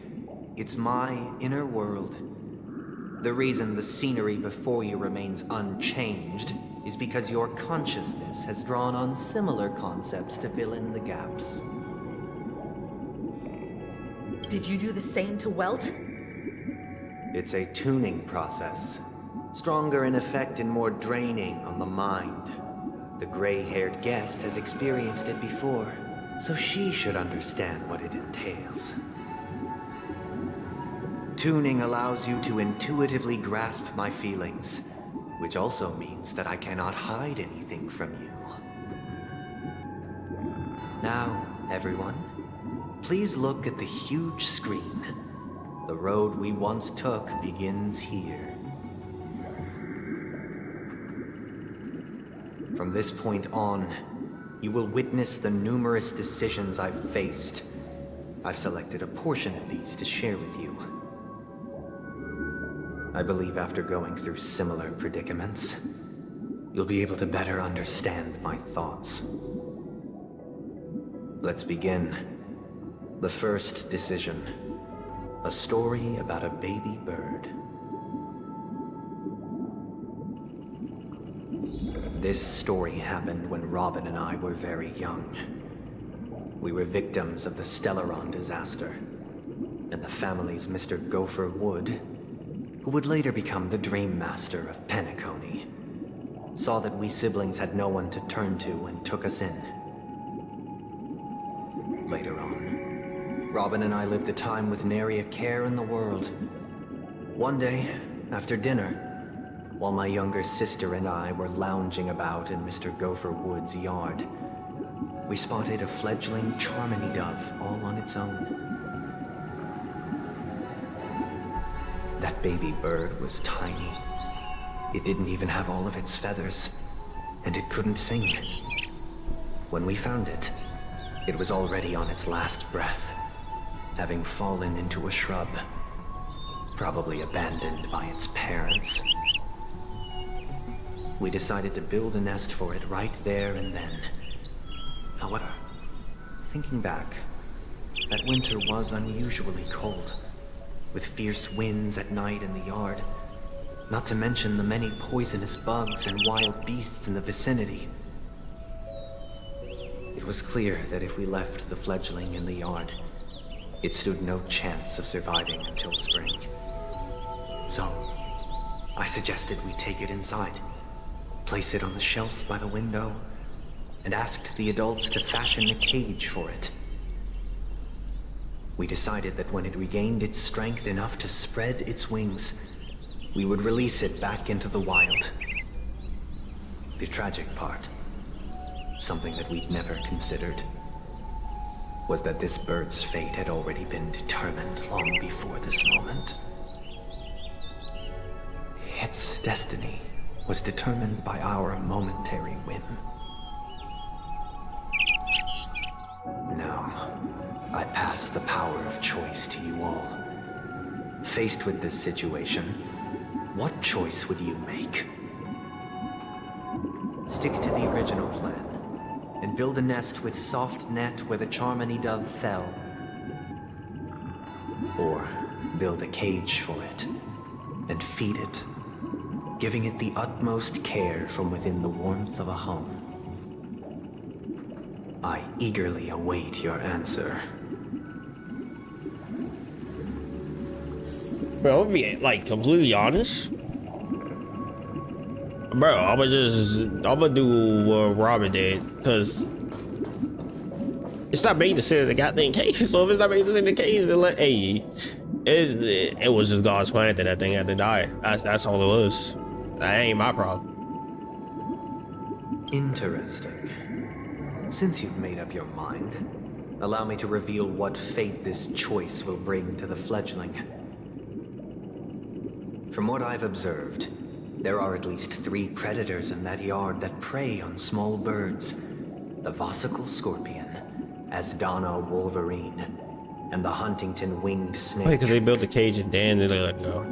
Even if they shy away from humans, these animals are still near apex predators in a fenced location like a yard.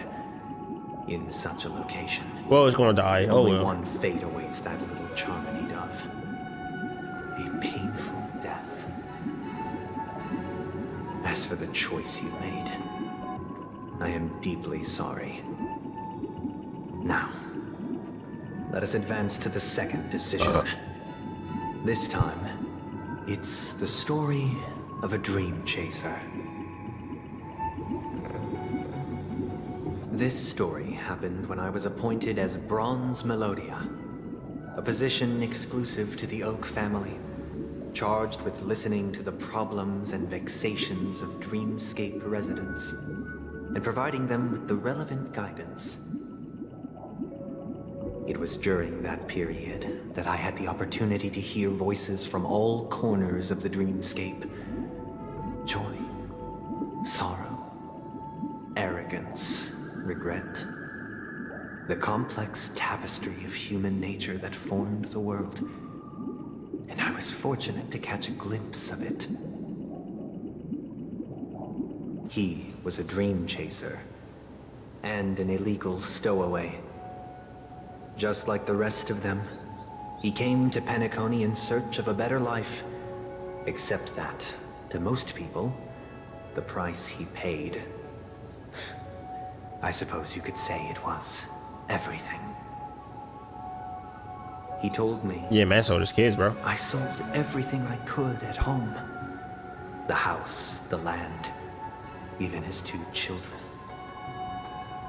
He said he could not afford to raise them, and that at least they could eat if they lived as slaves. He had a plan in place. He would buy back his children once he had made his fortune, and enjoy Penacony's beautiful dream with them. Alas, his plan to smuggle himself was somewhat clumsy, and he was sniffed out by those pig-headed hounds. After hearing the Dream Chaser's story, I immediately appealed to the Bloodhound family to cease their pursuit. That way, At least he could live peacefully. But I was still too naive to the ways of the world. I did not anticipate that what I thought was a kind gesture would later lead to dire consequences. What? I'll tell you the outcome soon. For now, I'd like you all to make a choice. Will you do as I did, and try to convince the Bloodhound family to stop their pursuit, so that the Dream Chaser may live peacefully and realize his wishes? Or will you remain silent, leaving him to languish while the hounds are hot on his heels, until his inevitable judgment arrives? I look forward to everyone's decisions. Outcome of this tragedy, whatever. Alright, so I'm gonna be honest, right? I'm gonna be like completely honest. Man sold everything, even his own flesh and blood, to like try to get what he get. So I don't think he should have that chance in the first place. I think he should have just let the hounds get him, because you did all that and then you decide, oh well, I don't know what to do, whatever. Like, bro, how you that dumb? What do you think, Fire? This question... surely it has some connection to the baby bird story. And this connection is precisely the breakthrough Sunday aims to use to persuade us. I'd probably choose to ask the Bloodhounds to cease their pursuit. What about you, Himiko? A Dream Chaser story. If I acted out of kindness, I would probably ask the Bloodhounds to stop their pursuit and lend him a hand. But what cruel repercussion would this choice result in? I think Sunday must have been deeply impressed by the limitations of the strong defending the weak through this incident. What about you, Marchie? It seems illegal stowaways are really quite common on Penacony. But that guy in the story, I don't think he deserves any sympathy at all. Apparently, one of them agree. He sold his kids to chase a dream. Yeah, like who does Even that? if he intended to go back for them, it's still insanely irresponsible. With that thought, there's only one choice. Let the Bloodhounds send him back home. This person deserves to be punished. See, that's why March is better than whatever sidekick we have. Yes, I will remain silent. It seems you, like me, are pondering whether a different choice could have led to a better outcome. Sadly, his fate would only be more tragic. Say he never gets caught. He would only die from delirium. The methods with which illegal stowaways enter dreams are unorthodox, not flawless like the hotels. Living in the dreamscape would be a mere pipe dream. Should he be apprehended? Could the hounds afford to turn a blind eye? The answer is a definitive no. They couldn't bear the resulting consequences, and thus wouldn't dare extend a helping hand. As to your choice, I once again offer my heartfelt apologies. Next comes the third and final decision. And the story this time is my own. This story happened the day I was appointed the Oak family head. At that time, Mr. Gopherwood was the current Dream Master, and as per his wish, we had a private conversation. What surprised me was that the Dream Master had only come to deliver a letter to me. He let me read its contents, and it was a letter from my sister. The letter contained the usual pleasantries, anecdotes from her travels. Nothing out of the ordinary. Just as I started wondering how this letter related to our discussion, the Dream Master began to speak. Do you know who wrote this letter? My sister, of course. But why would you personally visit me to hand me a letter from my sister containing mere trivialities? To help you grasp the full scope of this issue. Do you know where Robin is at this moment? From what the letter indicates, she must be in Caspelina 8, correct? She's touring there right now. Correct. Has she mentioned anything about a stray bullet? A stray bullet? What? A war has broken out on that planet. It is because of this very reason that Robin chose this destination. To spread the word of the Harmony. And to save the lives of that planet. She personally made for the front lines. She hoped to ease the people's suffering with song, and was willing to brave mortal danger to deliver the IPC's medical supplies. Unfortunately, stray bullets show no such compassion. Is she all right? If the operation was successful, she should probably be recovering in the field hospital. By the eon above, the bullet struck her neck directly, yet possibly as a reward for her consistent deeds of harmony. It didn't hit any vital arteries. Once you've attended to your outstanding tasks, it'd be advisable to write her back as soon as possible. Those damned savages! I'll pack my bags right away. My gratitude for bringing this to my attention, Mr. Gopherwood. Now you understand why she always wears such elaborate neck ornaments, don't you? Oh, that's why. Miss Robin. It's all in the past, so please don't worry. I share this in the meager hope that you will understand the Harmony's limitations and predicament. As grandiose as the strong defending the weak sounds, many times, it is nothing more than wishful thinking. Likewise, I've prepared one last question, one last choice. But rest assured, this choice will not have any grave consequences. Because this is merely a figment of imagination, a nightmare that has haunted me through countless nights. If you ever had the opportunity to make a choice like I did, would you still support Robin's journey on the path of harmony?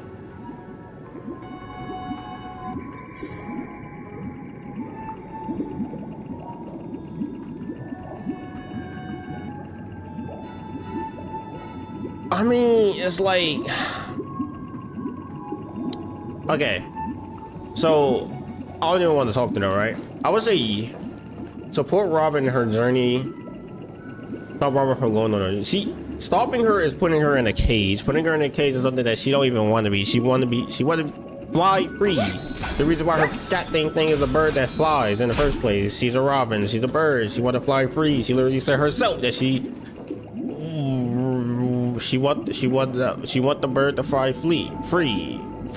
But he wants to put everything in a cage, or it's like to protect it. It's like, I mean, it didn't strike her in the neck. It didn't hit any arteries, and now we know why the heck she wears this in the first place. Though that makes a lot more sense. But other than that, I'm gonna be honest. She didn't die from it. She can still sing. And I ain't about to lock nobody up because they may have a chance of going through some hardships while trying to go chase their dreams. So that'd be like, really like, no, I see. Oh boy. I am now aware of everyone's stances. Raising these questions merely serves to illustrate one point. That you're a the psycho? plight of Penacony cannot be salvaged by the harmony. The true foundation for a sweet dream paradise can only be established through the order where the strong govern the weak. I know the suffering of being tormented. It's not like today's world, eh? The That's suffering. turmoil of losing your way. How sorrow and even despair set in when matters don't work out. All of this causes me unending pain. Because this is not what happiness is at all. We must teach the weak how to live a happy life. And this life isn't some noble propriety that the upper crust preaches, but in definitive terms, a way of survival that belongs to everyone. So what is your definition of living a happy life? Good question. Human consciousness is fundamentally an illusion, a cage known as self-worth. People lured in by this illusion make mistakes, yet still ask that external influences bear the burden. When one mistake after the next permeates the masses, they become impossible to trace. Thus, the amassing of these individual cages culminate to form a prison. A place dictated only by the rule of survival of the fittest. So he won a dog-eat-dog Nature is always world. accompanied by predation and sacrifice. Its antithesis is known as order. That is what I want to do. Unite people's happiness under the banner of order. They won't need to make bitter choices any longer, nor face the weaknesses of humanity. They can cast aside their primal instincts to build a haven for mankind. Simply describing thoughts is far too abstract, so allow me to provide a simple example. As you all may know, there are societal norms like weekends and long weekends that exist on some worlds. During these hard-earned rest days, people are given the chance to extricate themselves from the stresses of everyday life, That's what I allowing do. a certain tranquility to return I'm making to their videos for y'all. souls. And it is only on these days that people do not have to adhere to the law where the strong prey on the weak. They can live out their lives happily during these brief intermissions.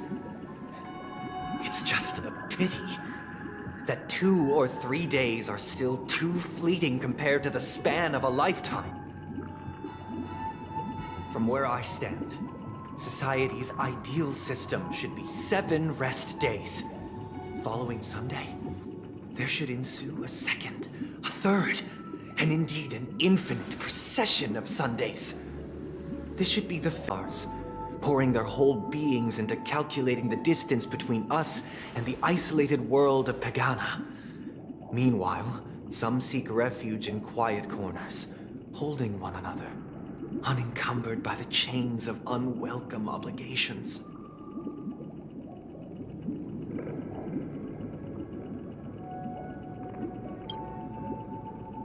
There would be no need to bear the hardships of reality. Only in this way can humanity face the inevitable end with the purest of spirit, living a life of dignity. This is what it is to live in bliss. Miss Firefly, you who are stricken with entropy loss syndrome, you of all would surely understand this.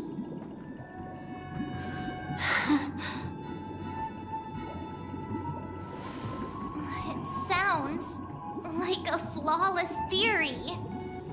Yeah, why we got like 8 off days, bro? Come on, please. But what is the price to attain all this? I don't know. That's for the companies to decide. The cost is minute, merely a personal and eternal sacrifice. If this paradise is to be maintained for everyone, someone must remain trapped in solitary awakening until the end of the cosmos. Awakening. Which means that this so-called paradise is still a dream. Stepping into this paradise means forsaking reality, correct? It is not forsaking, but transcending. Flesh, blood, sorrow, weakness. If the physical is the root of spiritual suffering, it is only logical that we defeat it. But in this supposed bliss, people won't have defeated their demons. The chance to overcome their tribulations would be forever lost to them. In other words, it is an escape. That's another way of understanding it. But there is no shame in escape. On the contrary, the seeds of escape exist in everyone's hearts. Don't you agree, Miss Firefly? And as to why we sleep, it is because we are afraid to awaken from our dreams. But this is not in conflict with the grand plan. Only in acknowledging this can we truly understand the frailty of human nature, and from there, show compassion and protection.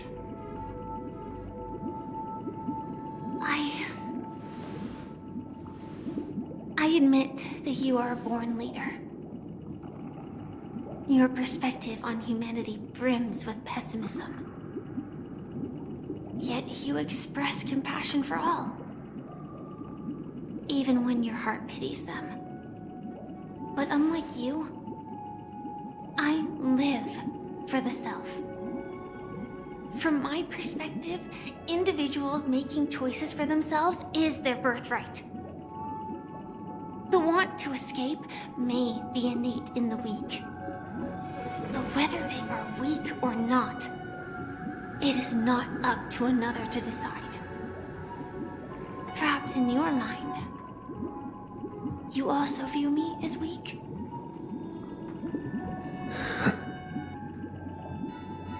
Because I don't think so. Since Miss Firefly has said her piece, the Astral Express will also naturally give you our answer. We'll leave it to you. Just as Mr. McHale instructed before. Tell him our choice.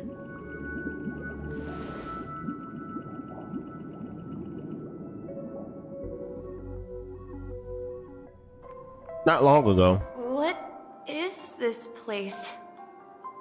Does this place ring any bells, Misha? I don't know, but I feel a sense of déjà vu. What is this place? It's the realm within a dream bubble. This was left to the Astral Express by a nameless, but weirdly, when we entered it, it was completely empty. Dr. Edward from the Dreamscape sales store told me that dreams are formed from memories, and a dream bubble can't take shape if its core is empty. So I thought you might be able to help us in unraveling this mystery, Misha. As a hotel doorman, you know Penacony best among us. I don't know much about dream bubbles, but if you want to figure out what this mansion is, I'll do my best. I'm counting on you then. Himeko, I still don't get it. Why were you so sure that Misha had a connection with this dream bubble? I wasn't sure. It was just a hunch. But since Misha feels familiar with this place, my hunch might be correct. This place looks a bit familiar. Exactly. This is where you and Firefly encountered death, which we now know as dormancy. Considering its connection to Dreamflux Reef, it's not surprising it appeared here. The question now is, who brought you here? based on the clues we have so far, it's unlikely to be that masked fool. So identifying them is crucial to us. We're drawing closer to the truth once more. Let's give Misha some time, as I believe he'll unveil the secret of this dream bubble. All right, but there are doors all over the place. Which one should we choose? Do you have any idea, Misha? I guess... maybe this way?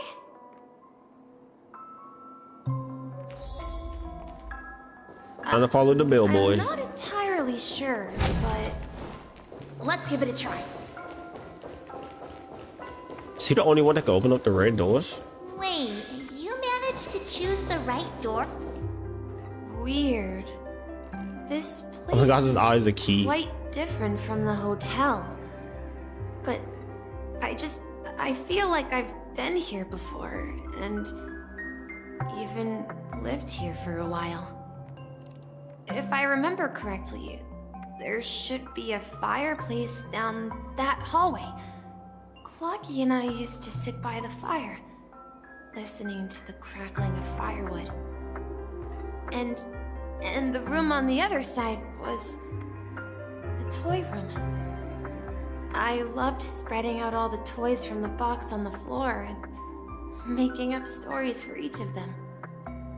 Hold on. So when we first came here, Misha was the one that was saying.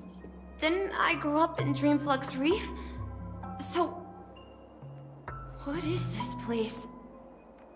This could be a case of amnesia. Don't worry, Misha. It's common for everyone to forget certain aspects of the past. Those memories haven't vanished. They're just lying in the depths of your mind. We can surely get them When we back. ran through this the first time, Since there was this like place seems familiar somebody to you, talking to somebody. Why don't So is we that talking to explore a few Misha? more rooms and see if you can recall anything more? Yeah, then let's check out the rooms I just mentioned. Hotel Misha. It's OP. Mikhail, that's the name. Now we all know him as the Watchmaker. So, who is he talking to? Do you know anything about it, Misha? I'm sorry, I don't know much about the Watchmaker. But, Mikhail... Anything special about that name? Mikhail is Grandpa's name. Grandpa? Wait, what? Do you mean you're the Watchmaker's grandson? Misha's OP confirmed. We haven't heard anything about the Watchmaker having descendants. And the name Mikhail is not rare. Perhaps it's merely a coincidence. Could you tell us more about your grandpa, Mikhail? Yeah, sure. He was a seafarer who fearlessly ventured into mysterious seas and storms. He was always on the sea and had lots of friends who accompanied him on his travels. He didn't want me to call him Grandpa because that would make him sound old. He believed he was still young. The name Mikhail was given to him by his parents, Mihaly and Elise, both renowned seafarers. Every time he came back, he'd share his logbook with me and tell me about his adventures at sea. I want to become a great adventurer, just like him. It You got appears this, Misha. that the Seafarer has nothing to do with the Watchmaker. So, perhaps it's just a coincidence? So, where is your grandpa now? He went off on a new journey, and it's been quite a while since I last saw him. So, where has Clocky gone? Did he leave to protect Dreamville?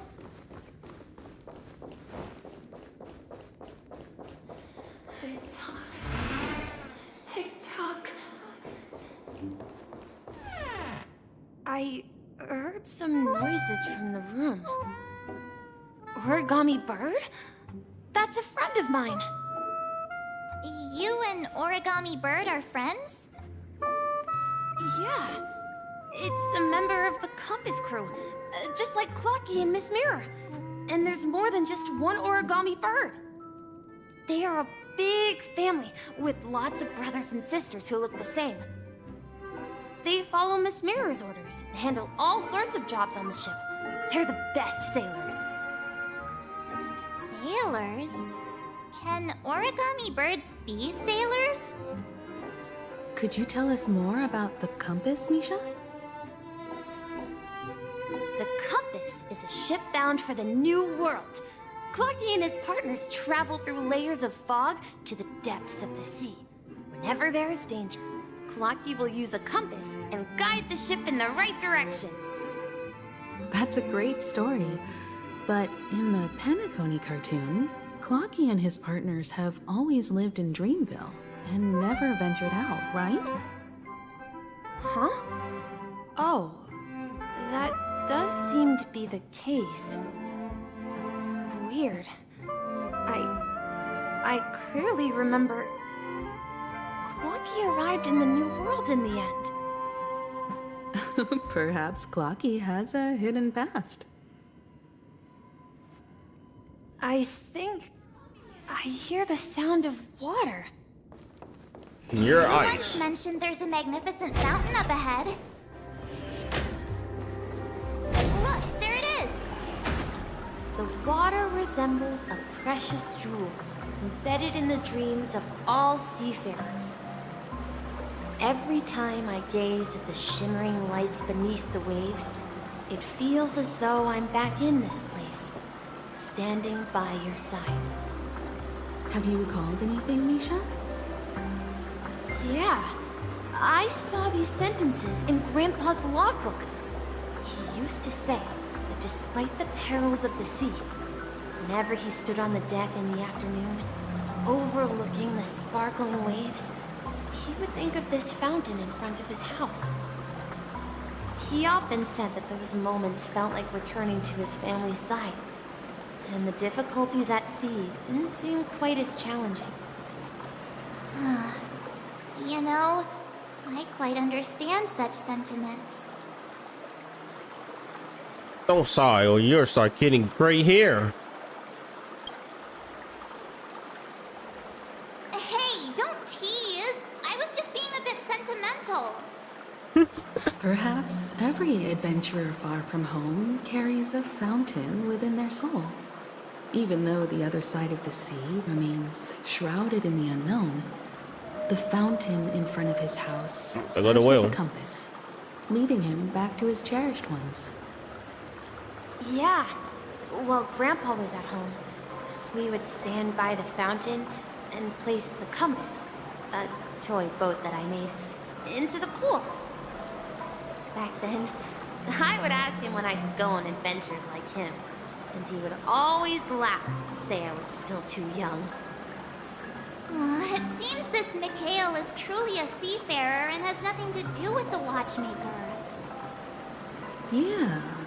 Based on Misha's recollections, the scenes in the dream bubble appear to be his childhood memories. But this raises more questions. According to Misha, he was clearly born on an oceanic planet and led an ordinary life, with no connection to Penacony at all. Could this be some sort of metaphor? Perhaps the sea refers to the memory zone. I'm sorry. I don't know, but my memories keep pouring out uncontrollably, like water flowing from a fountain. Perhaps I'll remember more things if we go further.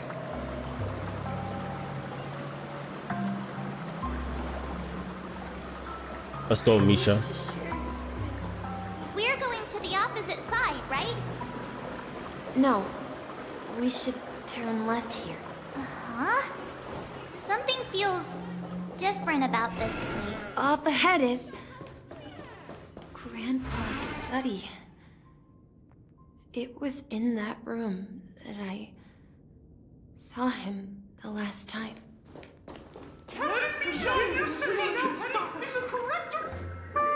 The The atmosphere in this room feels totally different. Misha! You finally come! Clocky, you're here! Yeah. This is the room where we first met each other. Are those books on the bookshelf logbooks left behind by that seafarer? Yeah. Whenever he came back, he placed a logbook on the bookshelf in his room. They contain records of his expeditions to every corner of the world. He described our world as a fountain. At some point, the sea started to gradually swallow up the land where people lived. To ensure that everyone had land to settle on, he had to continue exploring the sea in search for the source of the rising seawater. On that day, he called me to his study, telling me that he was embarking on another journey. However, I could sense the gravity in his expression. It was the same look I had seen on my father's face before his final voyage. I asked him if I could go with him, but he said that my adventure lay elsewhere, and told me to stay home, and patiently await a certain sound at the door. What sound? He told me about a vast ocean in the sky. An ocean of stars. He spoke of a train that transports children with a desire to venture far away, traversing the sea of Wait, is stars, Misha gonna become a never trailblazer? stopping. He said that he knew the crew on the train, and that he had asked them to take me along. He said the journey I had always dreamed of would start there. A train? Could it be? It's the Astral Express. I remember now. Grandpa's friends are a group of nameless who came to this world to resolve a disaster caused by a star. Then, he gave his pocket watch to me. It was his cherished treasure, appearing in every one of his adventure tales. He explained that difficult times were ahead, but assured me that the watch would guide me. He said, as long as I kept moving forward, I'd eventually reach my desired destination. And then, it was as if I heard the distant sound of a train whistle, echoing throughout the room. Oh, and that must have been when we first got here. And then we followed that whistle, didn't we? Yeah, so, because when we first got here, I know first we met Acheron, and then we met Misha in, like, some weird world, and he led us, like, to the, I think either the dreamscape or he led us to the reality. I can't remember which one it was. But that could be what they talking about with that. That's where it all started. Second, Misha becomes a trailblazer. Let's go. We got a femboy on our team. Anyway, let's continue. Yeah. I think I can still find the way we took back then. And he has sort of a, like, ticket on his shirt as well, if you notice that. It's not really that much. I don't know what that's supposed to be. I'm pretty sure it's supposed to be half of a ticket, because ours kind of look the same. Tick tock, tick tock. This is the dream jigsaw, right? So we're supposed to find the exit. But where can we find the last piece? Do you remember? You said you obtained a mysterious shard when you stumbled into this place. Hey, the shape seems to match. So this shard is also connected to Misha? Looks like we're just one step from revealing the truth. Let's get to the other side and investigate.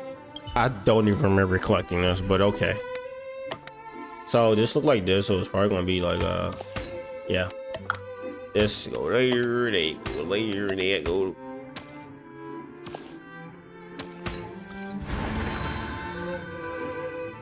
Oh, we got a memory. Regarding the recollections has been fulfilled. This is it. This is my room of clocks. While I spent my time waiting for Grandpa to return from his voyage, Walter gave me this workshop, and it became my secret base. Here, I learned how to repair clockwork and gears out of my fondness for precision mechanics. In my dreams, I was the captain of the compass, embarking on adventures with my companions, Clocky and Miss Mirror, in search of the new world. I was born and raised here. So, this building in the dream bubble is your childhood home? Yes, but not exactly. To be more precise, this dream bubble itself is my home. Looks like you've remembered everything now. Wait. Why does it feel like everyone else knows something I don't? Yeah, you're the only one still in the dark. Too bad, I don't know either. I'll just click that just to see what happens.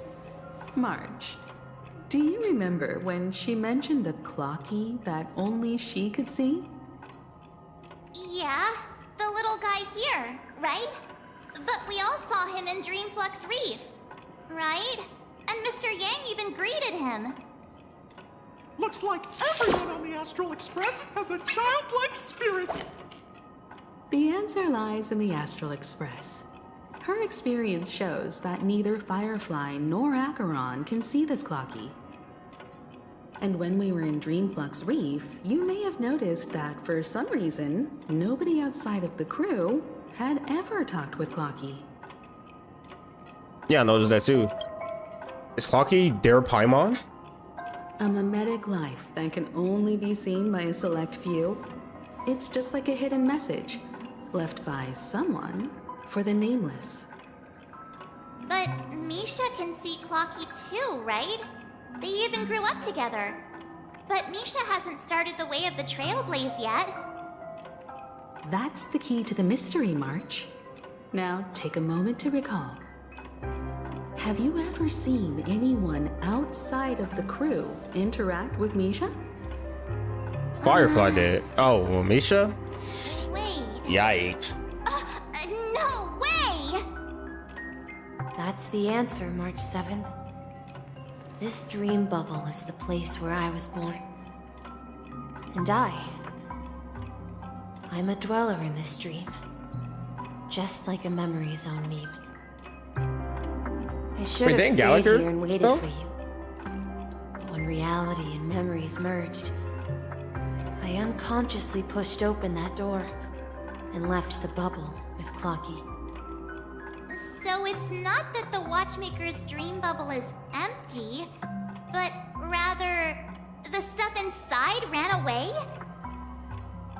And the whistle you heard was the sound of the Express arriving at Penacony? That's one way to see it, but I believe there's a longer story behind all this. It's best for Misha himself to explain all the details. How about we start with your name? Now, should we call you Misha, or...? Thank you all for helping me rediscover my true self. Now, please allow me to reintroduce myself. I was born on Lushaka, in the Presmere system, adopted by seafarers Mikhail and Char. They gave me a treasure, a name that carried their hopes. Mikhail Char Legwork, or simply, Misha. If you prefer, you can call me by a more familiar name, the Watchmaker. What? So Misha is OP. I mean, Misha is the Watchmaker. That's crazy. Unfortunately, that legendary figure is no more. I'm So he's like only a reflection of his childhood? life. As for the child who has been with you, he's the innocent protagonist of Misha's childhood dream. Friend of Clocky, a young apprentice, and a future mechanic on the Express. Future mechanic? So he's coming to be a This mechanic. also marks the beginning of his journey, devoted to the Trailblaze. At the end of the journey, I left this little flame, which I so cherished, in my deepest dreams, hoping to pass it on to the nameless of future generations. However, he somehow left the dream bubble and forgot all about his task. I apologize for all the confusion this caused.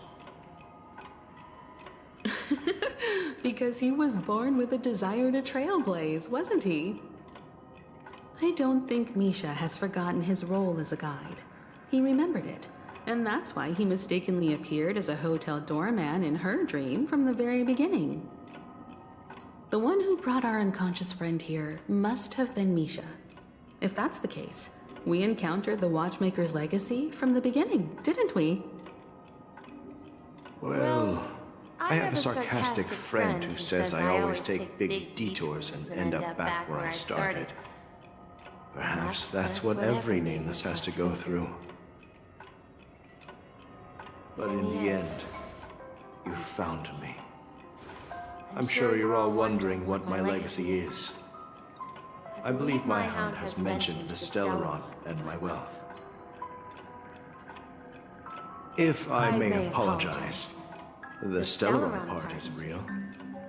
As for my wealth, however, it's nothing more than a baseless rumor.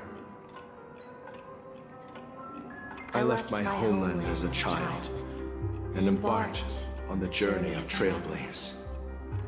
I traveled to various planets until finally reaching Esdana, where my friends and I built the original Penacony and fought for its future ever since. I've been moving forward all my life, doing what I could to overcome the obstacles in my path. But ultimately, my journey reached its end, and I left behind no possessions worth entrusting. So, if you ask what's left within this worn-out train engine that can be called a legacy, I suppose it's the things that are still burning in the engine's furnace.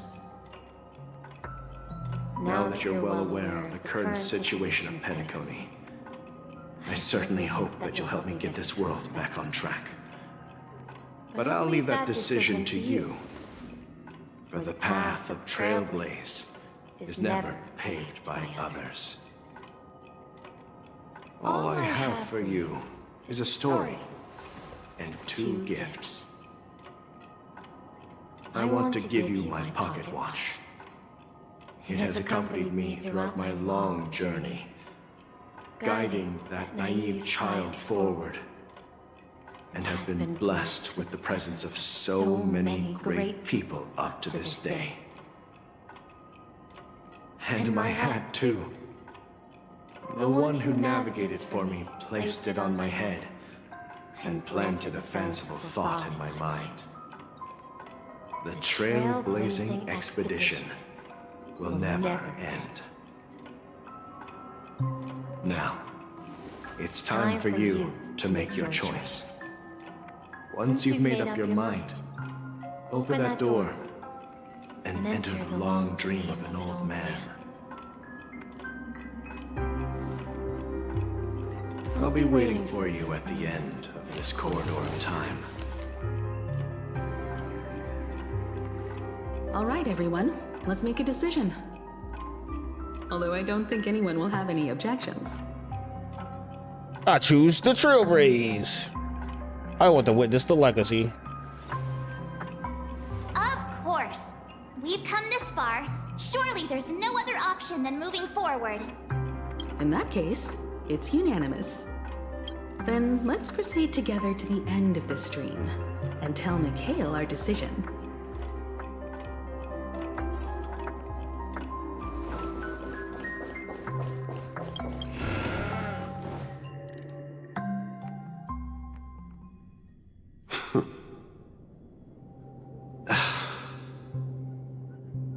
Mikhail, where are you going? Someone has to step up and save Lushaka. So why can't it be me, Misha? Please don't go. And if you must, please take me with you. Don't leave me alone. Even without me, you know how to proceed forward, brave Captain Misha. The compass is waiting for you.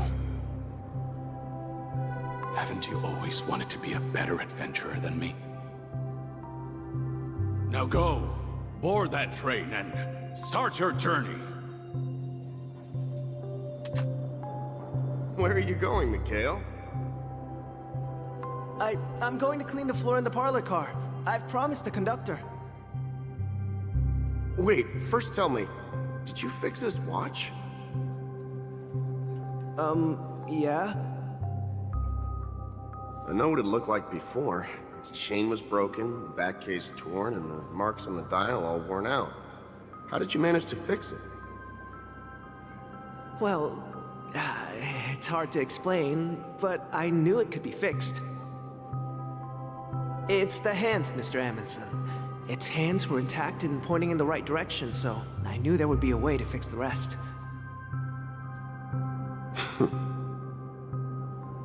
I see.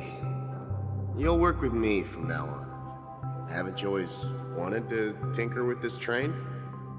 You're its mechanic now. As for the conductor, I'll do the talking. But I only know how to fix watches.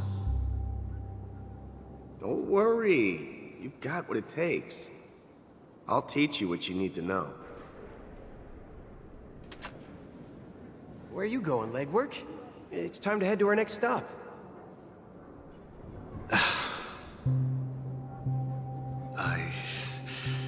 I'm staying in Astana with Rosalina and Tiernan.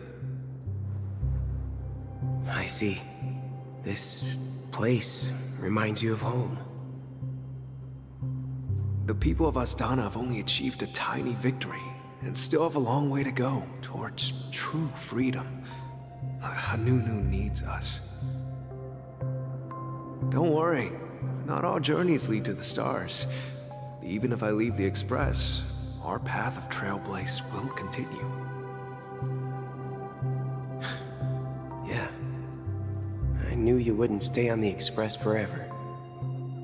Leave in peace, my friend. And, take this with you. This is Mr. Amundsen's hat. But why? When he departed, he said he would leave it to his best student. Well, I suppose the time has come.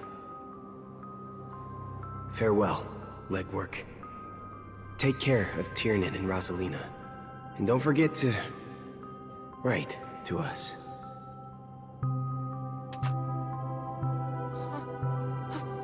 Where are you going, Watchmaker? Don't worry, Micah. Just going on a little trip.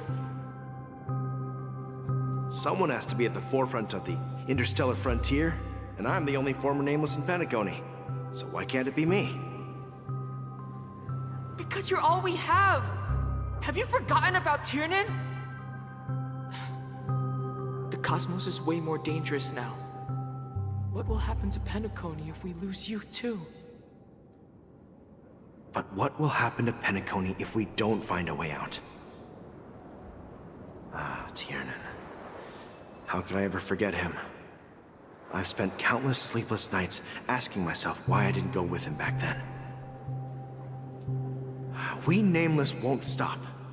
Don't worry, Micah. It's just a matter of getting back to my old profession. Just wait for me to come back. But if, and it's a big if I don't come back in one piece, then you'll become the next Watchmaker. Where are you going, old man? Oh, you're here. Answer my question. What are you up to? Relax, Gallagher. I just came up with a great idea. Wanna hear it? Oh, come on. Aren't all your ideas just ways to get yourself killed? I may be blunt here, but you're the last remaining hero in Penacony. If you die too, the secret of the Stellaron will go to the grave with you. Yes, I'm afraid there's no way out in Penacony, so I'll have to consider alternatives beyond Esdana. We'll organize a festival using the Watchmaker's legacy as a facade, and send invitations to the entire cosmos to gather people here. So, a desperate struggle against the family? Desperate? Don't we have you here, my friend? This task is challenging, but what hasn't been challenging for us along the way? Well, whatever you do, remember, make sure to send an invitation to the Astral Express. Misha! Where are you going? Oh, it's you, Clocky. Take me to Dreamflux Reef. Last night, I had a long dream about the day we met. I want to write down that dream. Write it down? Why? Oh, so I won't forget it. Do you remember how you got your name, Clocky? Of course! You told me that when you were a kid, you lived in a room full of clocks. Those wall clocks and pocket watches grew up with you and were your best friends. Yes, but what I didn't mention was there's a funny misunderstanding behind it. I was a kid, and there was always a special pocket watch in my memories. It was with my grandpa, guiding him on his sea voyages and leading the way in his every adventure story. I wanted to have a pocket watch like that too. And that's when you appeared in my dreams. Yeah. Every night, we boarded the compass and set sail together. But you know what? It wasn't until the day my grandpa gave it to me that I realized it wasn't a pocket watch at all. It was a compass. So, your name should have been Compassy. Oh my gosh, that was horrible. And the Watchmaker is just a nameless.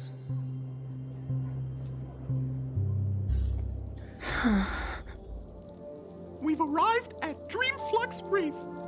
So, where to next? You know, Clocky, I don't think I'll be going anywhere else.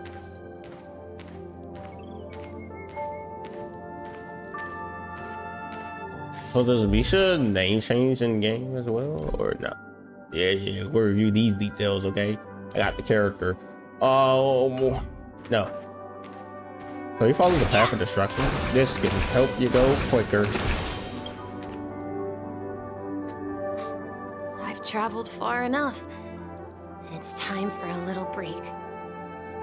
Oh. So, we'll set out again. When you're rested? No, I'll stay here. And then, this is where it ends. This is... where it ends? What do you mean, Misha? You told me that the trailblazing expedition would never end. Yeah, that's what I said. So now, it's up to you to decide your next destination. My next destination? What's that supposed to be? I've been following you. Misha? You're acting weird today. If you're feeling down, we can just do what we usually do. With the clockwork. No, I'm not feeling down. As for clockwork, yeah, it resolves all problems in this dream. So, do you know what clockwork actually is? I'm not quite sure.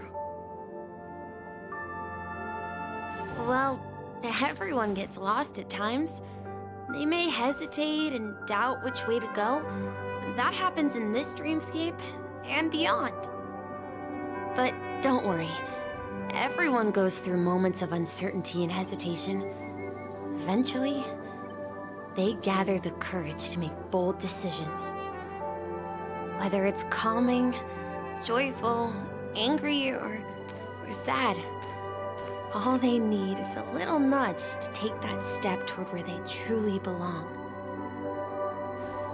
I'm leaving that little nudge with you, and I hope you'll share it with others. Such is the essence of clockwork, the will of the Trailblaze.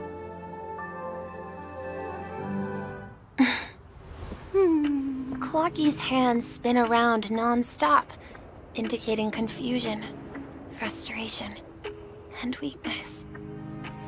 But ultimately, people still need to move forward.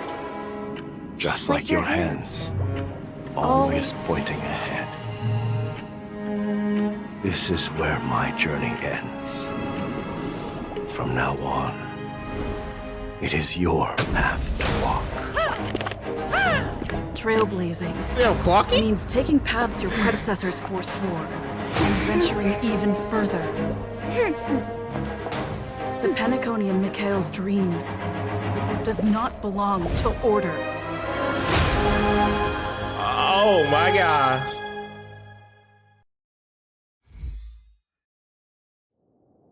I forgot which Eon is that, but yikes. The second one. So that's how we get Harmony Trailblazers. I can't believe that Eon would cast a glance at Penacony at a time like this.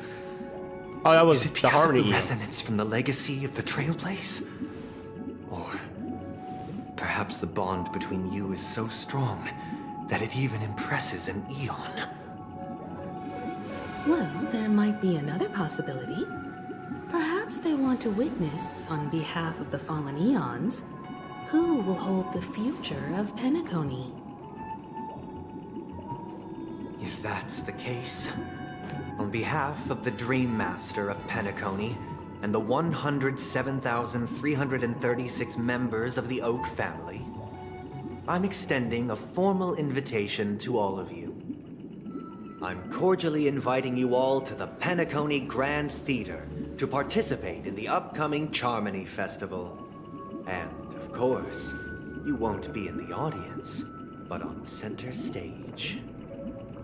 Since the future of the Stellaron, Penacony, and even the entire cosmos is at stake, let's draw a conclusion there, in all fairness. If you truly believe in Akavili's path, then show me their courage and determination.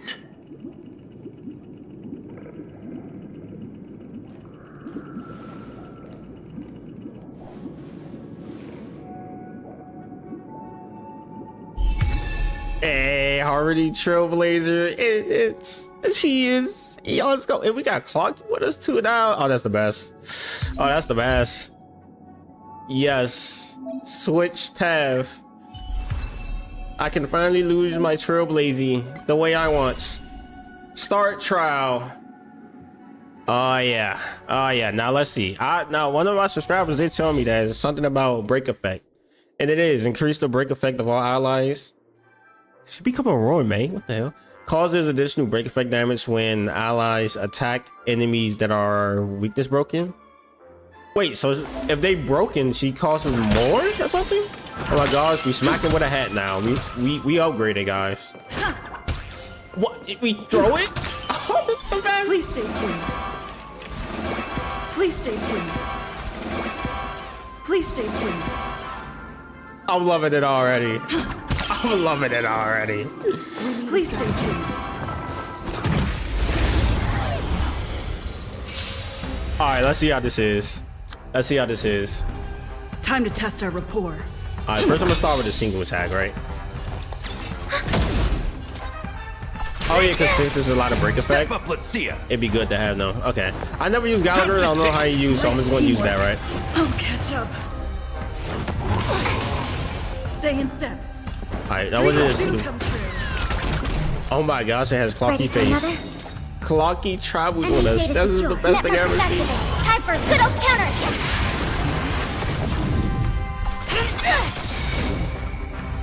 I know she can easily like one shot her now. Nice like a good, my friend. Indulge yourselves!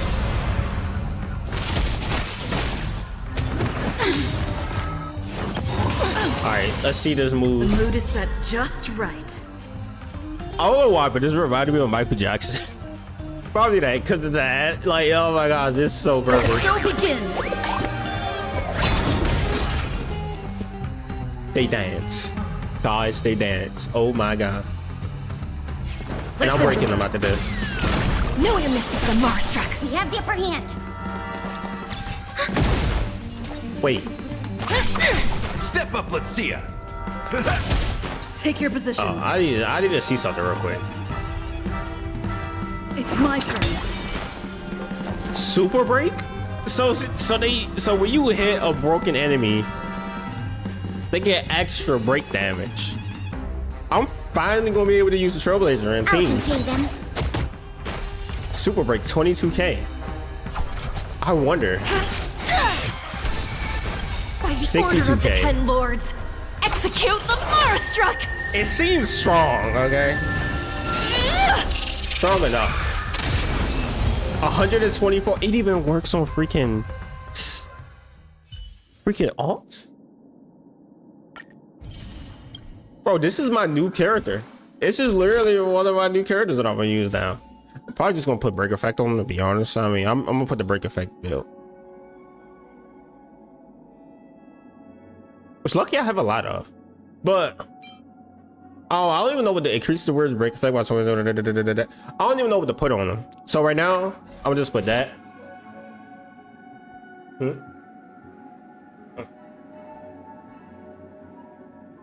Well, this is great.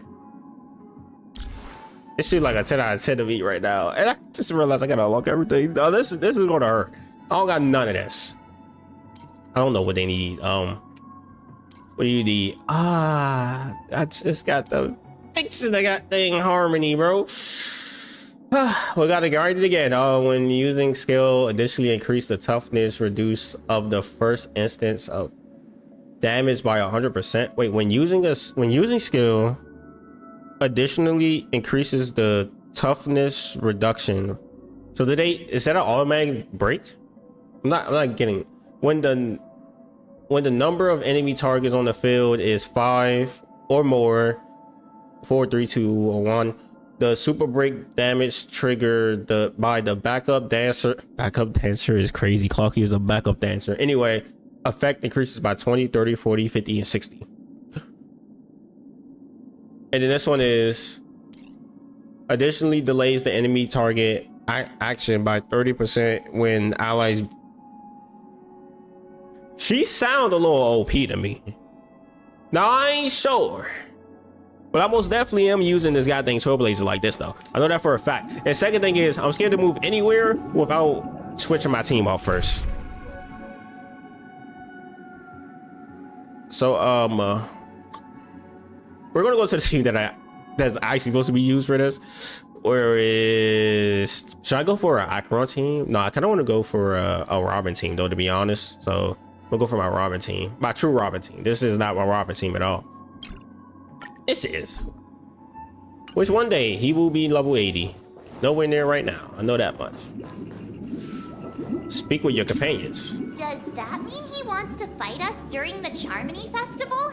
Yeah, we got a big robot we gotta beat, guys. Which trailblazer will be fire for it, but villains usually plotting some dirty conspiracy in the end? But he actually said something like, in all fairness. Could it be that he's underestimating us? Well, in my opinion, Sunday is deeply committed to his own philosophy and genuinely wants to prove that the Order is right. I sensed a strong conviction and a desire for dominance in him. Maybe he won't accept the outcome unless he wins fair and square. That's why he'll give it his all in the upcoming battle. we won't back down either. Yeah, you're right. We've even dealt with a Lord Ravager of the Destruction, so Yep. a follower of the Order won't be a big deal. Anyway, we can't leave the Stellaron unchecked.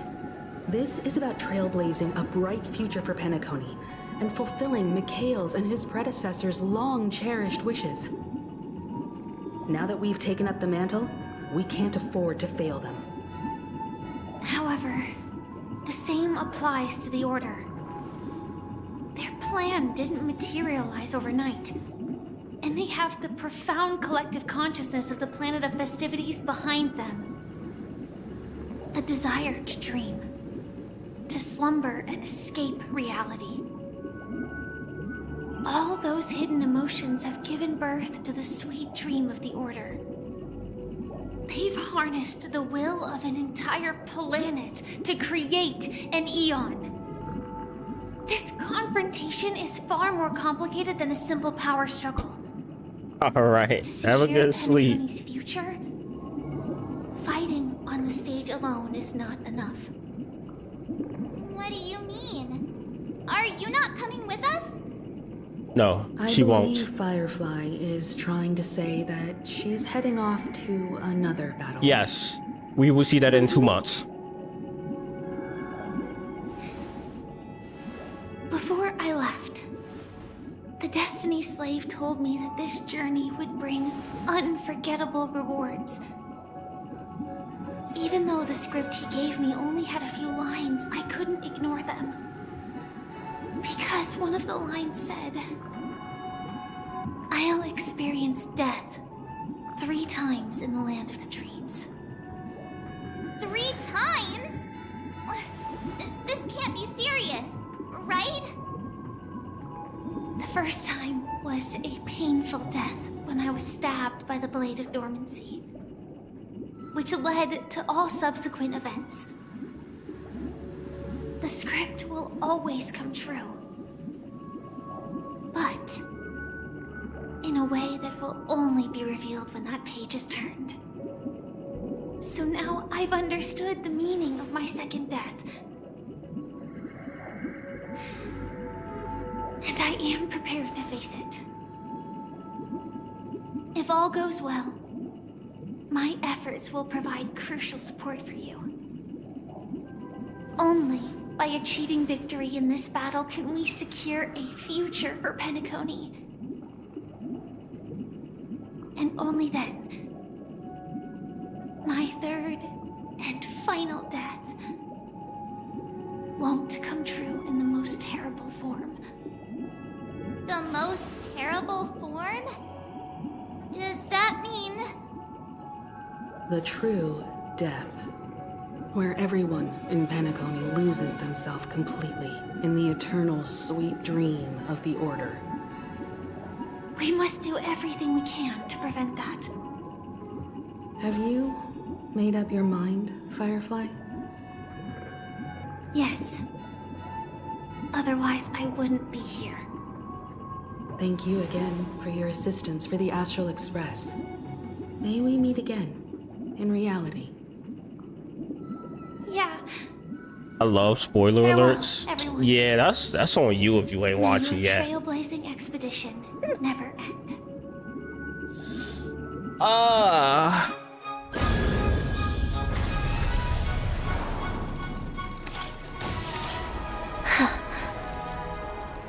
I dreamed of a scorched earth. Everyone, are you ready? A new shoot sprouted from the earth. It bloomed in the morning sun and whispered to me. Like fireflies to a flame, life begets death. May we meet again in reality.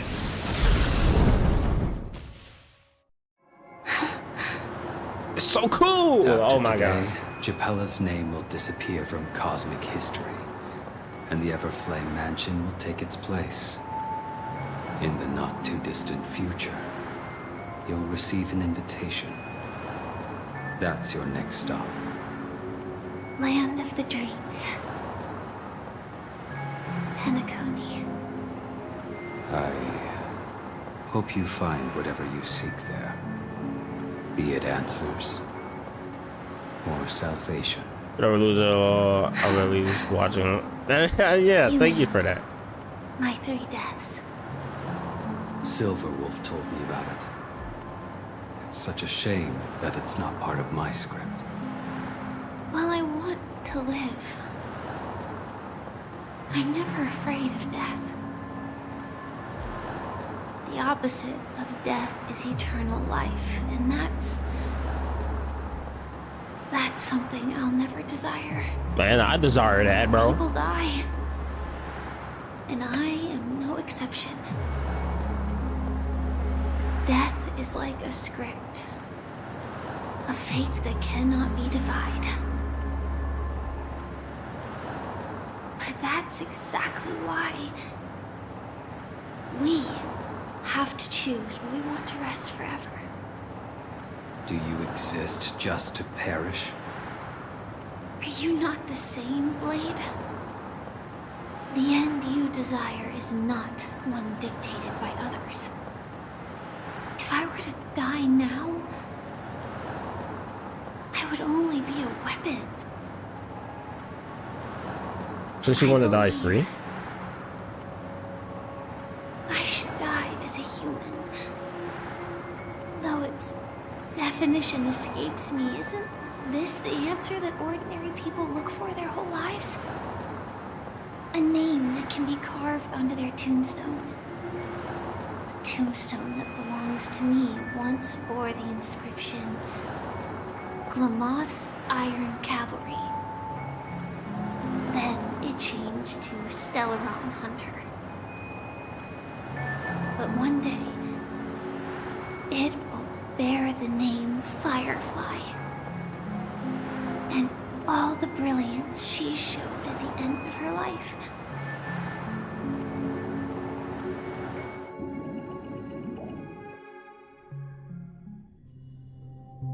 That's quite unexpected, old man. Who would have thought your crazy plan would actually work? Do all you nameless fools just act on a whim? I can sense that this false sweet dream is coming to an end. The nameless may be young, but they had the ability to achieve this goal. Just like you did in your time. It's a shame you won't be able to see it firsthand. Maybe I won't either. Once something fictional is seen through, it ceases to exist. Yeah, not just those nameless.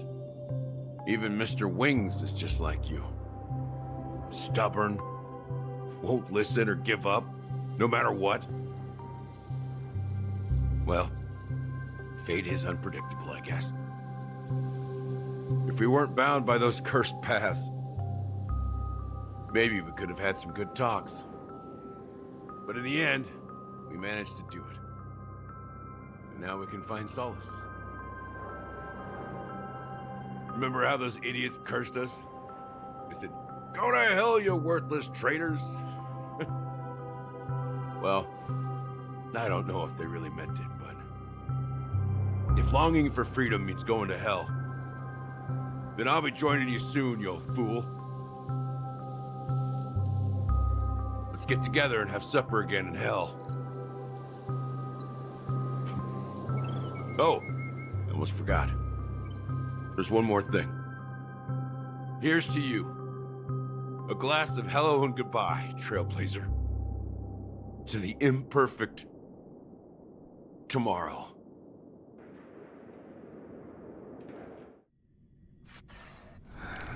It's warm here, isn't it? You're lucky to have found shelter from the rain. Let alone fresh berries in this desolate place. I was just following the scent of life. It's particularly strong in a place like this. It's a shame these berries don't have much flavor. Seriously? In case you didn't know, this fruit is pretty juicy. The only downside is that when you chew it, it becomes extremely spicy.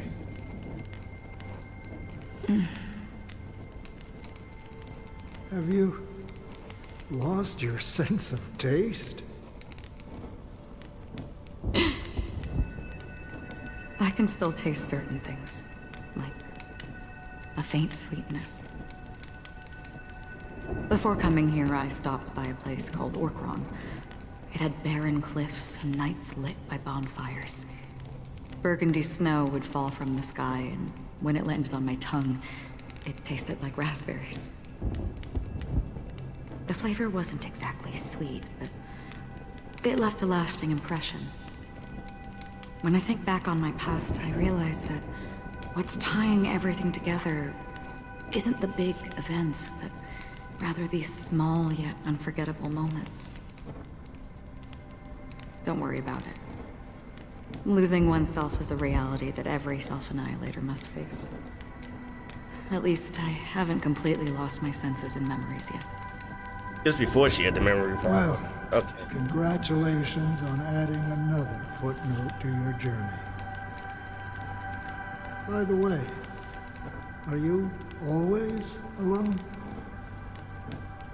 No, I had a companion in Orkron. She's a short, nameless girl who aspired to explore IX. She always said she'd walk a path deeper and farther than Akavilis.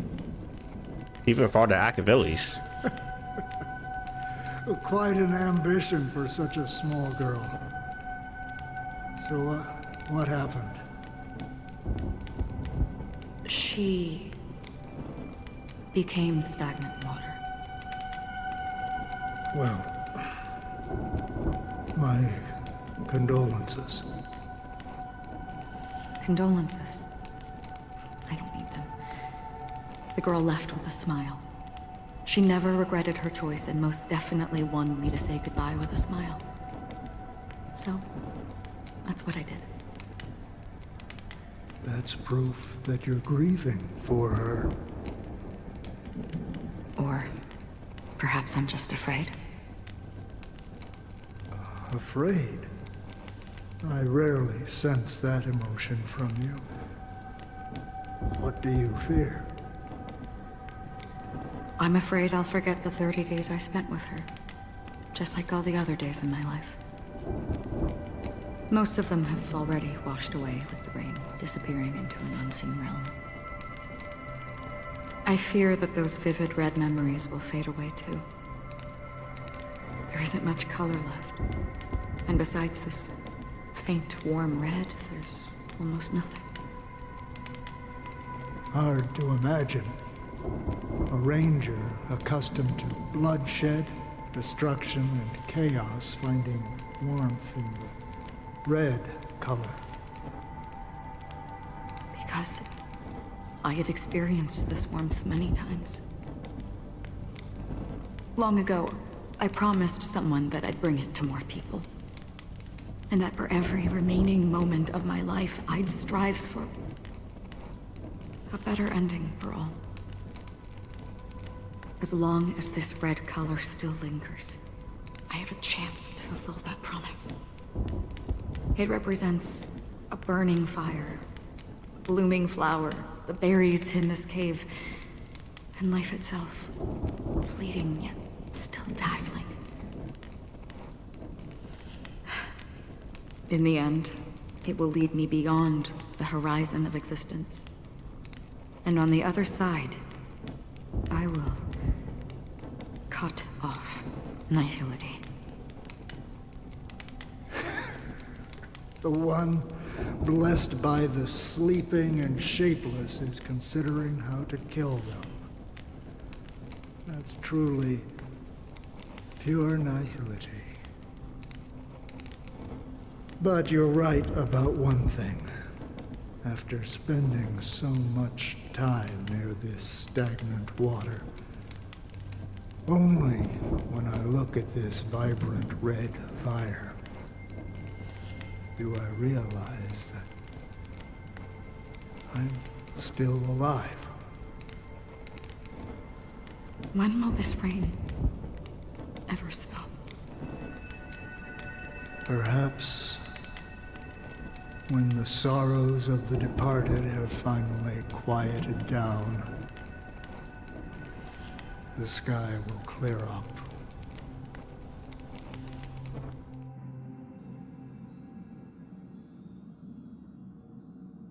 Have you heard it's of 4 a hours planet before. named Biari Scamandros, Don Hung? It's one of the Paradise Kingdoms under the influence of the Harmony.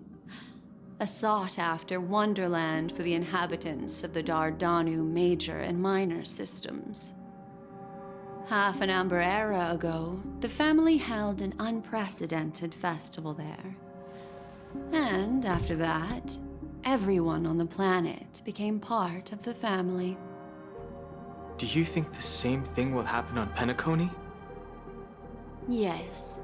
Or how else can we explain it? The family deliberately used the Watchmaker's invitation to keep all the Pathstriders here, but banished the Emanator of the Nihility. Because of the nihility, I'm rarely affected by the power of other paths, but somehow I can unconsciously infiltrate them. Maybe that's the risk they're trying to avoid. You don't want her messing with stuff. I would disagree. Biari Scamandros is not part of the credit system or connected to the Silver Rail. It's nothing more than a remote civilization sheltered by the Harmony. But Penacony is different. If the family messes with Penacony, that would be like declaring war on almost half of the factions in the cosmos. They have no reason to do that. No, they don't. If they truly serve the Harmony, that is. What do you mean? The path in Penacony is impure. The Harmony here has impurities. Do you remember the Ancient Swarm disaster? Tazeront, the propagation, brought endless havoc to the universe, and it eventually evolved into a fierce battle among all eons. 2 paths lost their eons in that war, the propagation and the order. Coincidentally, their downfall is related to a certain eon. Shepe, the Harmony. Legend has it that Oh, they so the Harmony participated killed in their the people, so they crusade want to against just destroy the Harmony Imperator now. Insectorum, and devoured Anna the Order for unknown reasons. Holy Forgaroni. So you're saying that the 2 leaderless paths are working behind the scenes? But I don't see any descendants of the propagation in Penacony. Could it be that the remnants of Beyond the Sky Choir are hiding within the family, trying to resurrect a fallen eon? I can't say for sure, but they're definitely planning something for the Charmony Festival. This is getting way too complicated. Is this why you want us to leave Astana right away? Are you giving up? The Charmony Festival will start soon. There's one thing that I need to confirm no matter what. A warp jump is the best way to do so. Time is running out. I have another plan.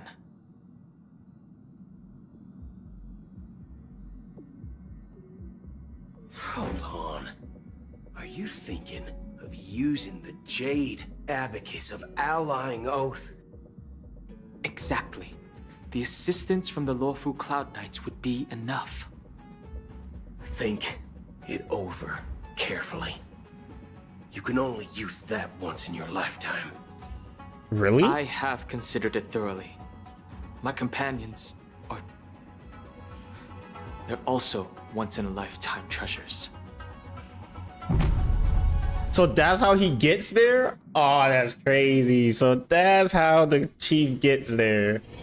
And that's why they there as well. Oh, yeah. I know.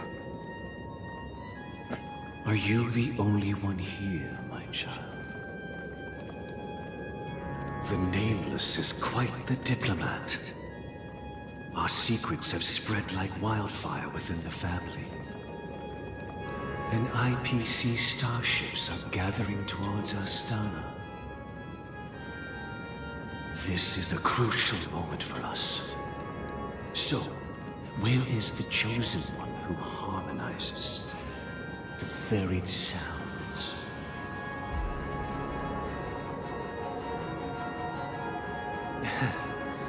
What do you mean, Master? I'm right here in front of you, aren't I? You know, she was supposed to be the star of the Charmony Festival. In our plan. But the plan has changed. As her brother, I know she doesn't want to sing for the Order. So I'll take her place. You've always been wise beyond your years. I'm sure you understand the consequences of your choice. If you consider this a betrayal... well, there can't be two suns in the sky. I'll step up and take down the other sun if necessary. Do you believe in karma? If karma exists, then everyone has their own karma. You have yours, and I have mine. And my karma has nothing to do with you, Mr. Gopherwood.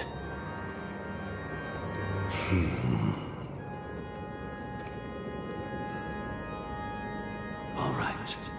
Since you're willing to sacrifice yourself for her, I'll grant your wish.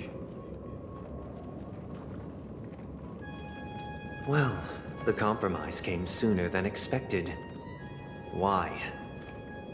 You and your sister were born as twins of the Order. And one of you is destined to follow this path to the end.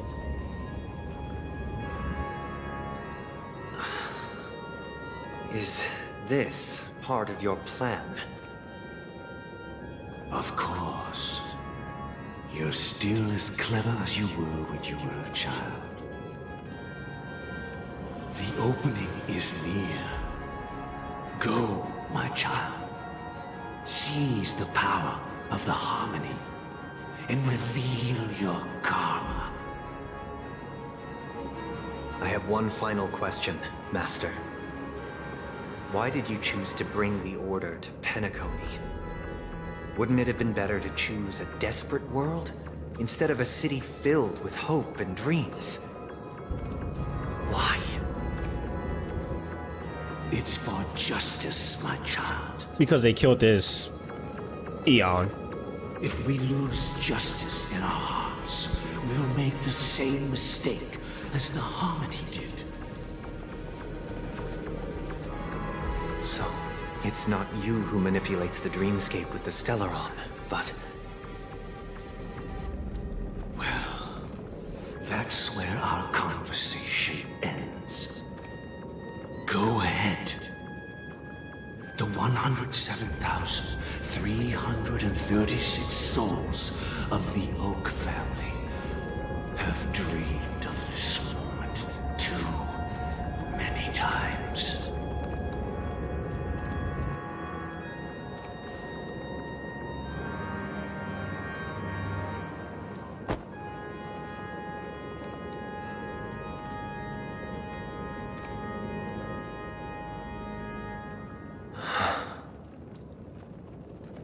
I shall ascend to the heavens, becoming the scorching sun. Bathed in my light, Whoa, that's a lot of dead shall birds. flourish, while all evil shall be eradicated.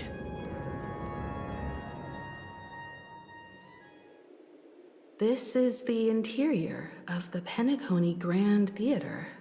It's quite exhilarating to be flushed into the air by Soulglad. But why is the venue still closed when the Charmony Festival is about to start? And not only that, the entire theater is eerily quiet. No audience, no staff, no one around. Are we too late? Even if we're late, a grand theater like this shouldn't be completely empty. Let's explore around. Be careful, everyone.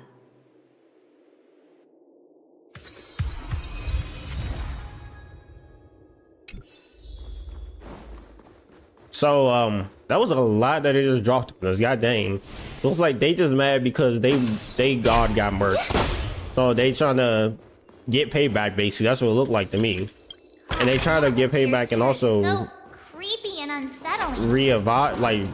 wake they god up. Audience yet. There should be some staff around. Why is it so silent?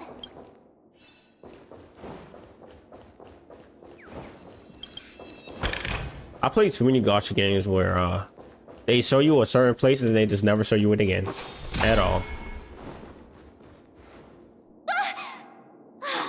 Yikes! They scared the life out of me. So I'd be scared that these things gonna close after it like Why are there ends. so many puppets at the ticket office?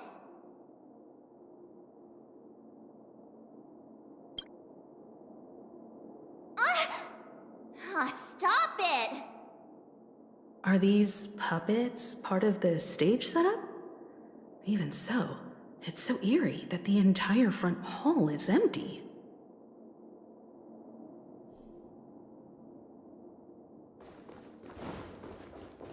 All right, now let's go to the next one. Something feels off. We're in the right place, right? There's no other grand theater in the dreamscape. So Sunday's messing with us? He said we'd have a final showdown on the stage, but why is there no one here? My apologies for the delay, March 7th. There goes music. You scared me. Where are you now? I'm waiting for you behind the curtain.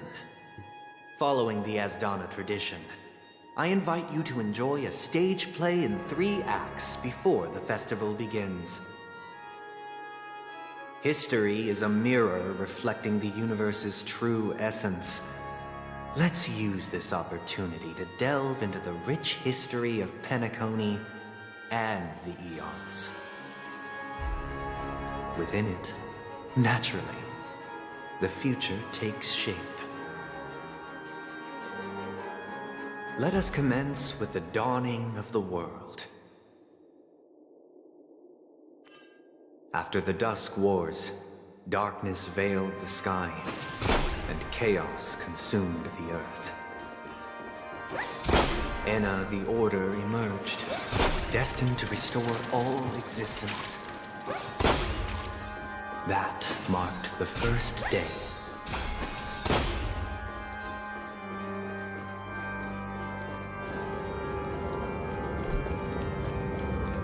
Space Anchor activated. What does it mean? We're about to get in the fights. They gathered nebulae and forged them into picks, thus creating a grand lyre with black and white keys.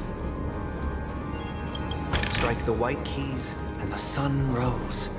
Strike the black keys, and the moon rose. And so, the cycle of What day and in the night hell is arose. that? That marked the second day. The puppets are gathering around the frame. Are they expecting us to enter it?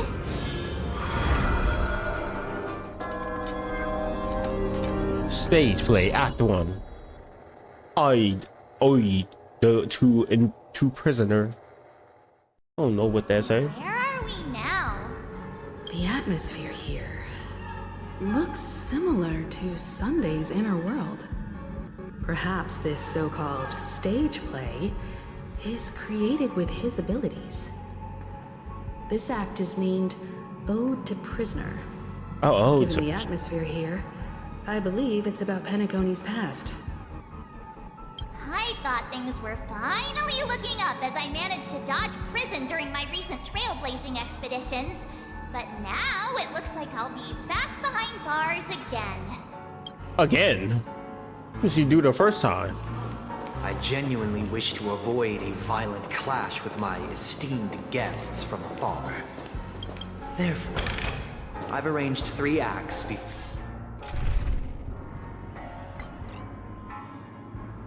I do want to use the Robin team. Because the other one is just...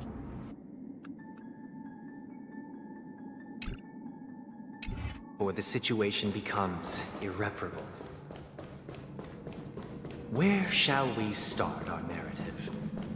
Well, let's start with the time when Penacony was still a frontier prison.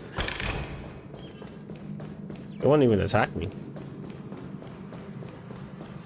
You know what? No. We're gonna do this. We're gonna do this, right? That's I don't know what that was. Anyway, let's see. I'll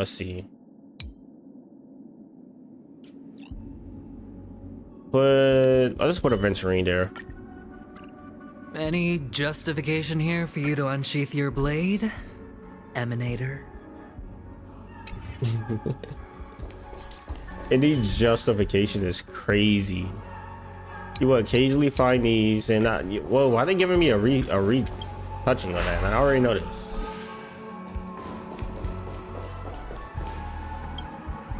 Oh, let's say talking about this. This may be why.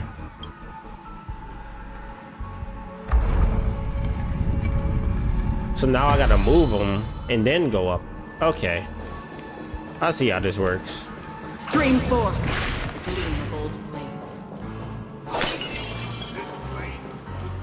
In 2147 AE, a prisoner named Moon ignited a struggle for liberty and emerged triumphant.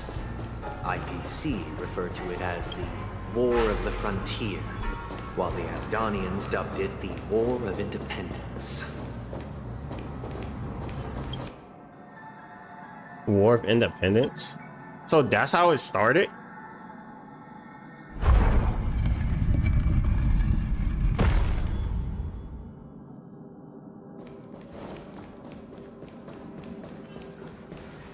Oh, I see how this works now.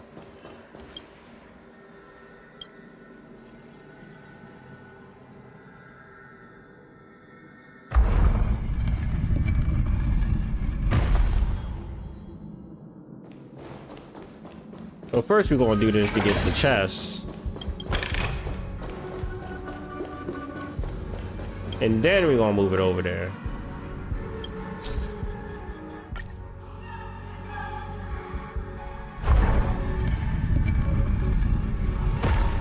Man, Sunday got us playing freaking tic-tac-toe, bro.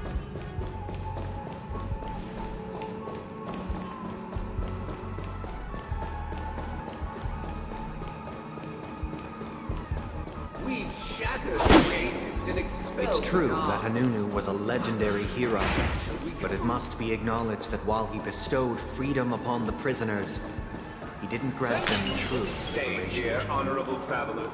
The 3 nameless stayed on the planet, endeavoring to spread the tenets of Trailblaze throughout the frontier prison. Alas, thank you for the subscribe, Victor.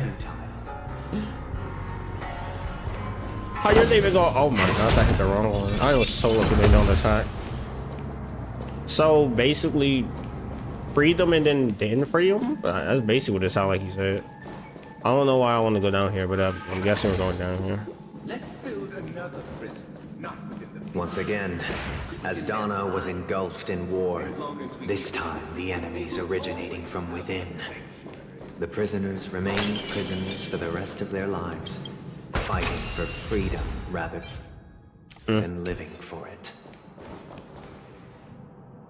So basically, they fought against the IPC. They got free, but the person that freed them didn't really free them.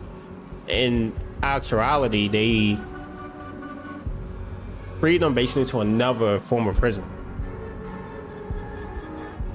Huh? I sound like regular human beings to me, you know. You like this land of freedom on a scorched earth? Are we fighting you? As you can see, their sentences have long ended, and the IPC guards have long been expelled. Yet, these prisoners remain enslaved, not by external forces, but by the confines of their own minds.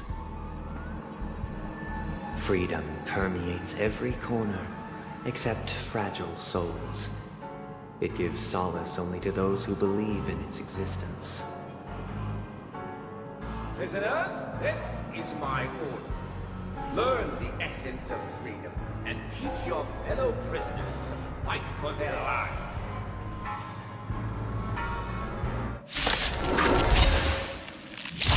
Hey, why do we have to fight while enjoying the show? Why do we have to fight while enjoying the Not only show? your enjoyment, but also your assistance. The stars echo because of me! Don't move, okay? 1,000 faces in 1,000 places. Can you find the answer? Existence as fleeting as the dawn's dew, destined for oblivion. Don't ask, just spend.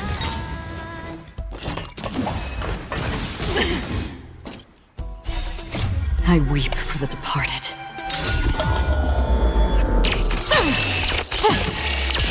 Dust reigns, it too shall fall.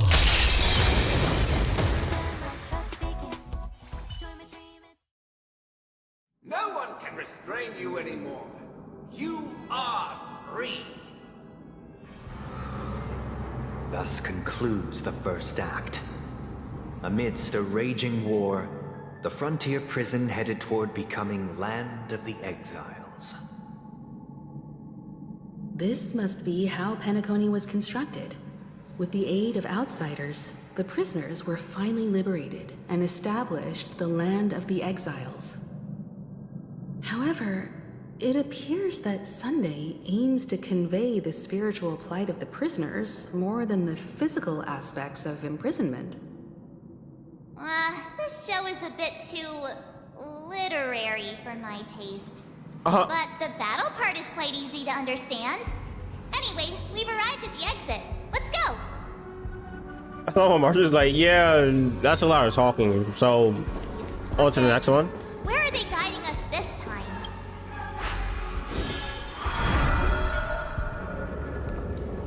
They transmuted streams of stars into inked nibs, creating symbols to be pronounced and counted.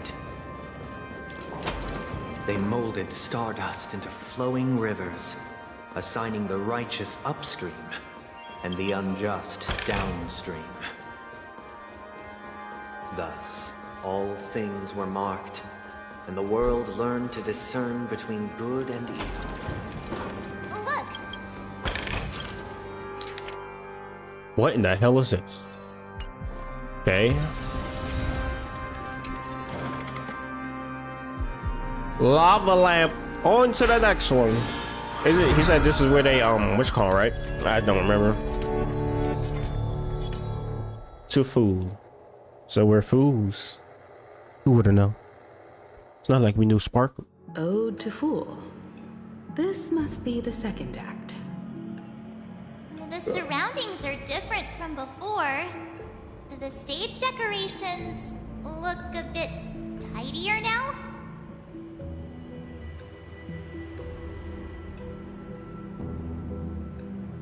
Behold the ensuing tale, a struggle for power. Penacony witnessed the ascent of the 7 major lineages: tree, grass, flower, bird, beast, fruit, and insect. Peace never truly graced Land of the Exiles. The history in this era is rich and intricate, so please allow me to present it in allegorical form. Okay. Land of the Exiles was in disarray, besieged by both internal and external perils. Though the 7 major lineages appeared united on the surface, each harbored their own ambitions, leading to ceaseless conflict. Accountant! We are the Stream 4. The Black Plum family was the first to fall.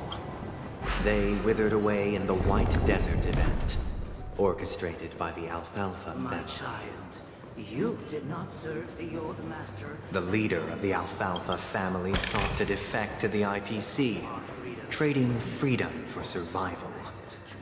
However, his eldest son slew him in the name of righteousness, and ascended as the new family head. You know, hopefully we get to come back here, because I don't want to be like pitted. Like Victor, I love Penacony's story. Hey, I love it so far as right now as well. I especially love the take that they did for this. Like, basically, instead of having instead of following a trailblazer, we get to follow everybody else and figure out like what are they doing when the trailblazer is doing whatever the heck they're doing by themselves. I think if only this mirror actually worked, that would have been great. Yes, ray tracing ain't in this game yet. I almost ran off. That was what the heck. Oh, I am going the wrong way. Man, so I also don't. Only when Gopher Wood led the family to Land of the Exiles and earned recognition from all 5 major lineages did Penacony earn its new name. Dear outsiders, The Dream of Land. I beseech your aid in purging this mansion of the poison. How you doing today, though, spread Victor? By the lurking instigators. The lurking instigators is crazy.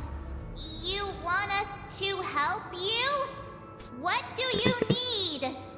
Looks so like he's dumb, bro. Wish they could regain their reason and cast away the shackles of hypocrisy. Isn't that what This is Sunday the doing second now? act. Looks like it's about Penacony's journey to becoming the Land of the Dreams, during which the family plays a crucial role. But this new master seems like a bad guy to me, don't you think? Yep. Perhaps this is the truth Sunday is trying to express, if you read between the lines. The Harmony changed Penacony just as the guards once did. Looks like we've gotta help those guys kneeling down over there calm down a bit, right? Oh, am I gonna have to do clocky work? Either I shall be my own master, or I shall return to my former master. I shall not submit to a new master under any circumstances. I wish I could regain their reason. Alright, so yeah, we just calming them down. Without a master. Yeah, you're truly free. No one cares. Next. Is no longer here. I thought So she want to be calmed as well? Okay. I will admit though, this patch, the filler in the story so far is, oh my gosh, god dang. Woo. I'm good just getting the chests and birds from the new areas. Oh yeah, see, I can't wait to do that. I don't know how much I got left in the story, but I'm pretty sure I'm close there. Yeah, I don't care about you and your master, okay? All right, next. As the most loyal guard. Bro, you can be as loyal as you want. You think it matters to me? As long as y'all don't attack me, we straight. My former master has Yeah, sure. I see chess. Chess is more important than them kneeling on the ground. Plus, I'm pretty sure they all are saying like basically the same thing, that they had a master and now they want to be their own. You would return in due course. Okay, some of them are just sad that the master left as well. I guess master wasn't treating them right. I don't know. Yeah. Why do we gotta look up at them though? Like, what is? Are they standing on the tippy toes? They ballerina dancers? From that game. That game. I forgot the game name, but the game with the little twins that dance on, right? Yeah. You're free. You're free to go. I shall sing for my new master. Nah, you ain't singing for me. Only Robin can sing for me. My servants have regained their sanity. Yeah, you're right. Why you got such a big chalice? Your former master. Did you get Robin at all, by the way? Or you don't need her? And unwavering support for one another, that we shall attain true perfection. Cast aside the veils of hypocrisy and embrace one another. Get ready. Looks like another fight is about to begin. Yeah, it's all right. They ain't gonna beat us. And also, I just realized, is this one of the longest like campaigns or whatever you want to call it, story parts? It's been about 6 hours now. Bro, these youngins are spinning off nonsense. Okay, stop yapping first. Oh, I forgot I had it in slow-mo because I was looking at those stuff. How familiar. He got hit with that effector and slice. That's how you tell Aventurine is top tier. I'm so happy I got him. I don't care for him to do damage though, so I don't need to worry about that part. Dirty tricks, all right. You know, I'm gonna give y'all the true path for not healing you. Well, that sure is not. Oh no, I got 3 stacks. This is bad.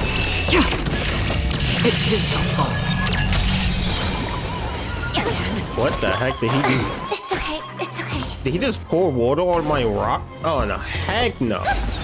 Hedge your bets.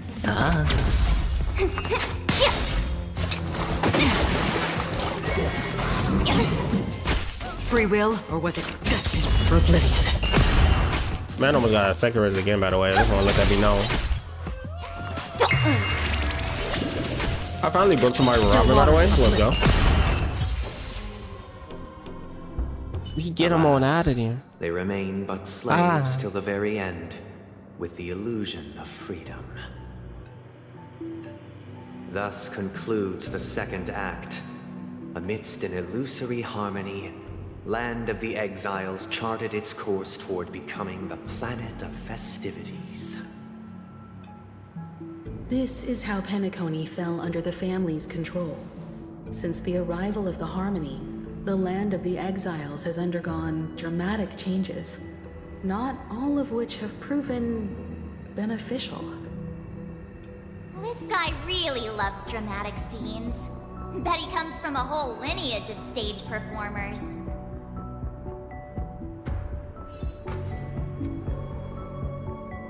I'm still kind of not getting it. Like, they was prisoners, they got freed, they end up becoming a second prison for them, and then they end up going to another prison themselves because the dreamscape basically stuff is basically a prison. Is he like critiquing them? I mean, I guess he probably just explaining the story like how it is. Like, oh yeah, this happened. Like, they were slaves, then they got freed to a point. Law, forging a code of conduct among the masses. A grand lyre with black and white keys served as an instrument, while symbols of articulation and numerical notation took the form of musical notes. The downward flowing river became melody, and the canon of law dictated the form. Thus, all mortals found their unique place within this symphony. That marked the 5th and 6th days. This guy is really into these puppets. I know, right? The puppets must be saved, guys. Because he doing something to him, and I don't know what it is. And now the order is coming to pass because they just... now that we know that the Eon was killed by the Harmony Eon, I just think that they just doing this out of spite now. The last scene is all about singing the praises of the Order. I hope the not. atmosphere here is completely different from the previous 2 scenes. Is Sunday supposed to be a playable character? This I don't know how is this the will happen. concluding act of this play. Uh-huh. I have showcased the past and present of Penacony. Uh-huh. Hoping that my desire for change resonates within you. Yeah, I don't think so. Now, I shall reveal its future to you. Uh-huh. If the people lack fortune, we will make choices on their behalf and bear the responsibility. So they dictators. We shall support them. And standing against them. Stream forth, gleam of old. I really love that I can do that now. I don't know. Like, saying that you gotta force them to make a choice if they can't make one, like, that's... I mean, let's be real. That's kind of weird, guys, okay? But everybody sound like a dictator. Like, I don't think they try to rescue or save anyone in this world. Oh my gosh. Am I tripping? I swear it goes here. What to say?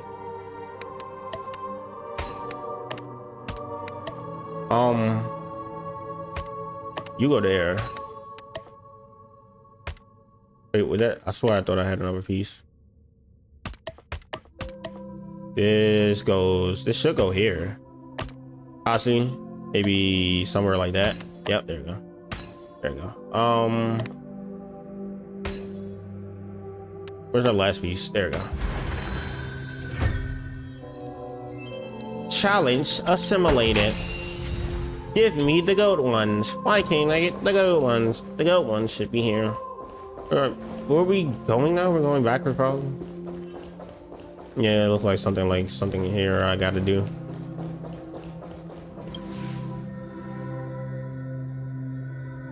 Yeah, because I gotta move that over there, that makes the thing, and then I just run up there. Okay, I get it. You know, MiHoYo never know how to. Well, I don't think they don't know how to, but I'm pretty sure MiHoYo just they don't make hard puzzles. I don't think they want you to be like trying to get through a part and then it's taking 18 years for you to get through it because you try to figure out this one puzzle and then you're like, oh, finally, and then another hard one comes in and it's like, oh my gosh, not again, not again. What do you want to do? Sit down. And so it shall continue even after we no longer have need for it. This is the most action that I have had in this goddamn game for the past 6 hours. Okay, I am speed running through this. I want to fight that big boss. That's I want to see why. Now we know why the general is there, but it's like we don't know it 100%. You know. Well, I mean not 100%. We just don't know like all the way. Like you know. Y'all know what I mean, right? Yeah. I'm gonna say y'all know what I mean. How the heck did we do that? Is it going up? Is it we go up and then we go there, then we go up again? That may be it, seeing how... No, but this is facing downward. Like if we supposed to go like this way or something like that. Is there... Okay, there's nothing over here that would allow me to go that way. Okay, I'm gonna just try this and see if it works.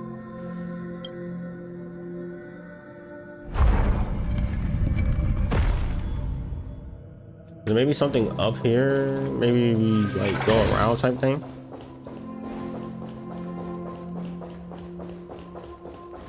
No, wait, I think I'm going backwards actually. Now that I'm looking at it.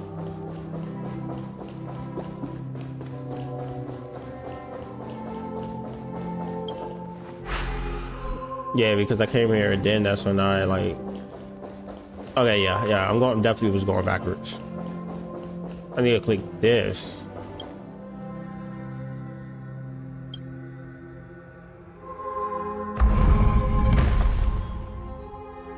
Yep, there we go.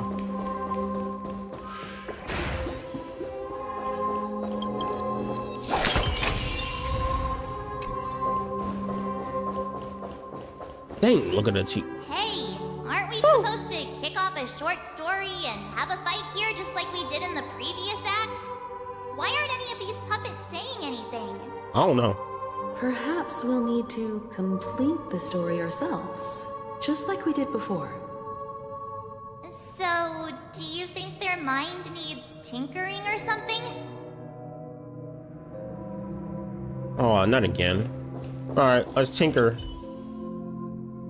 Experience. I don't. What are they right now? They set. Oh, whoa. Former king. They'll need tinkering there. How did it go? I never seen that before.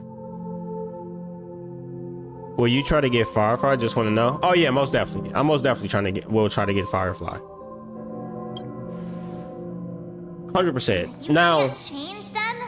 What does that mean? Will you try to get Firefly? And it's not that I'm. It's not like I'm thinking. I know I'm gonna get her. The thing is, if I'm on a C6er, that's the. That's I mean, well, E6er. That's the scary part, cause. I E6 Sparkle because I was like, I love the characters. She looks good enough. That was a fire character. And Firefly, like, bro, I almost shed a tear for that one. I'm gonna be honest. When I first saw, like, when she got stabbed, I was like, oh my god. And like, she's such a cool character. And then Sam, and then like, I don't know. I'm probably not going to because E6 costs so much money. Apologies. I would have to be working overtime. It comes in. And I think I can just, as long as I save up enough. Within a 2-month span, I should be good. Or a month and probably a couple of days span. I mean, that means I gotta keep doing that. A job that I really don't like. But whatever. Prepare for battle. Looks like we'll have to fight again. I really do hope that she's like a transformation unit type way though. Now that I am hoping that she is. Instead of it being like with Clara where like it spawns behind her. I really hope that it's a way where it's like she transforms into Sam by doing whatever. I don't know how they would do it. I just hope that she has transformation, like she's a transformation unit. That'd be fire. I don't think we have one yet. Yeah, we didn't have one yet. Why y'all moving slow? Bring it up, come back up. Sure, I'll play along. I'll go easy this time. I love this so much. But yeah, will you get Firefly though? Let's play. I also think Firefly. I think Firefly may be one of the biggest banners they have. There's no way. Like all the hype, she I feel like she's definitely gonna be one of the biggest banners. Another journey begins. On still waters of oblivion. I weep for the departed. We ain't stopping here. That's a kill. Almost 1 million damage. No buffs. There are some leaks already. She is Firefly when walking in the world, but in combat she turns into Sam. Hey, I accept that. Yeah, because I saw the dreams. I saw the dreams for what is his name, Boot Hill or whatever. That I'm like Jade. I don't know what the hell Jade's gonna be. This is the final scene. It's much more. I don't really care to know what Jade's gonna be anyway, because I already know I'm gonna pull for her anyway. It's a hot female. Establish an empire based on the order. But Firefly is like girl must be saved, so I know that banner gonna get so much money. Alright, it's no way you know. Everyone loves Firefly. So let's see, walk over Firefly, and then you go into there, and then you fight with Sam. When you win, come out as Firefly. That makes sense to that, because then that costs way less. Like way less, first of all, fine-tuned in the first place to fit it into the game. And then like animations, everything, because it's not an animation that you need to turn while in the game, like in battle. Oh, they rolled out the red carpet.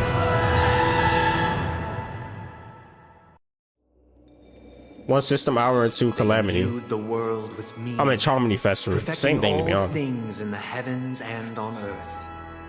Then they rested from the labors of creation. Yet all beings cried out to Enna. Under the banner of the Order, you have defined all things in the cosmos.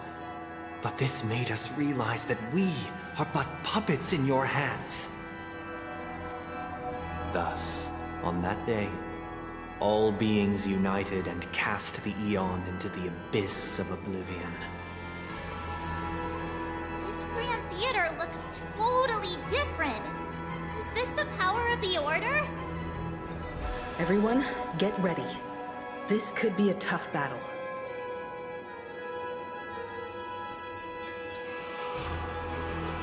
You know, I want to actually struggle with this battle. If it is the battle, right? If it is the battle I'm thinking of, like with the big robot, I want to struggle with it a little bit. So I'm gonna bring this team instead of bringing any team dealing with Akira on it, because she just slaps, bro. She just slaps, and it's great. I know that robot becomes a playable character, or like a thing that you fight over and over again. So I could just do that later. Marked the 7th day. Cheers and chants reverberated in the ears.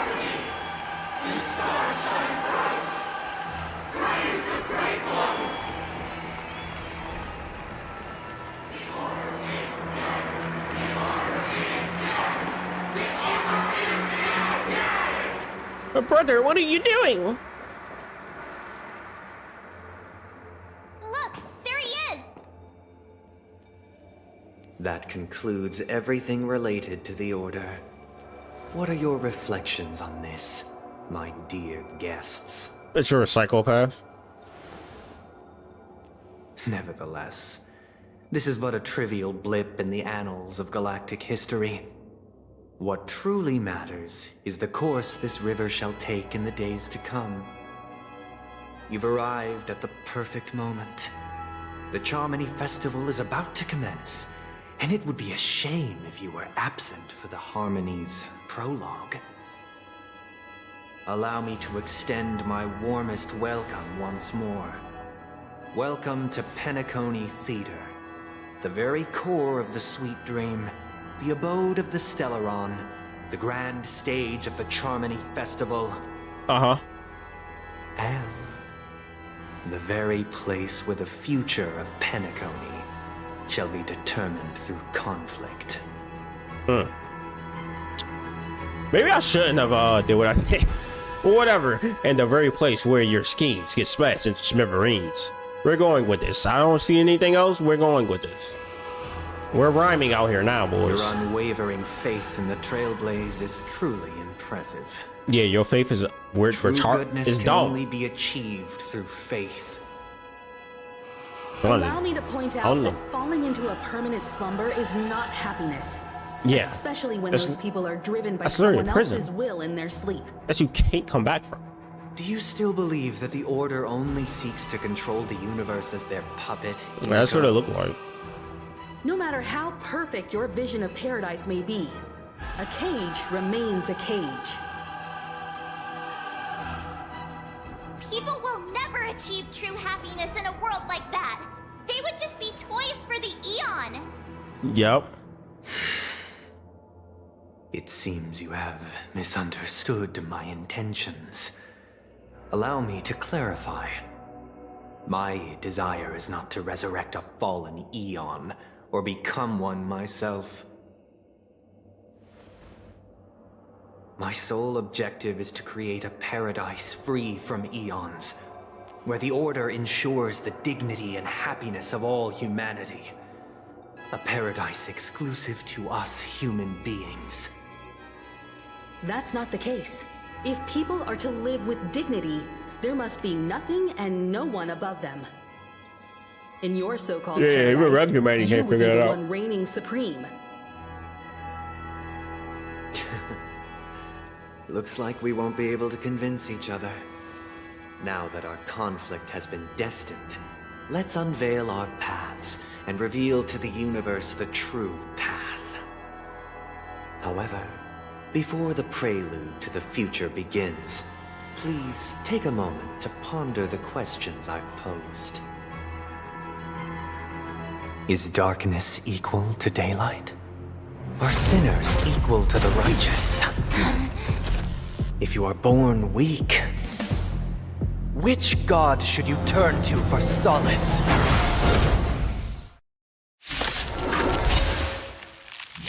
Well, somebody about to get his butt whooped, bro. That's crazy. Anyway. Oh, we don't get to fight him? Oh, that's messed up.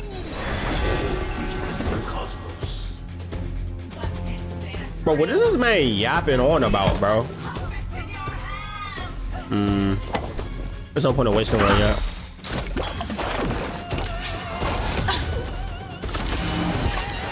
Their effect rate must be really low. Whoa.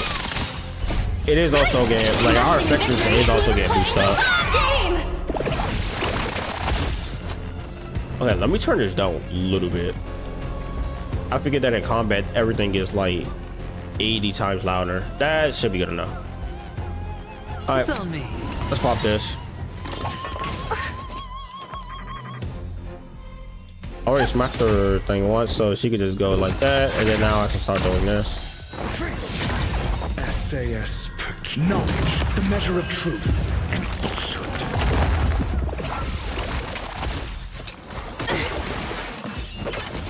I'm surprised I didn't trigger his thing. Let the valuation begin. Go Nappy! I hit them. The dice have been cast. Bust. Or maybe I'll take it off. Oh, so killing all of them actually. Oh, okay. Watch your head. Yeah, they just never die. Got the defense. Answer me. 0 points. I know my topaz ain't like fully built. Easy, Numby. No, Numby, let's go for the next one. Undercut our losses. Sure, I'll play along.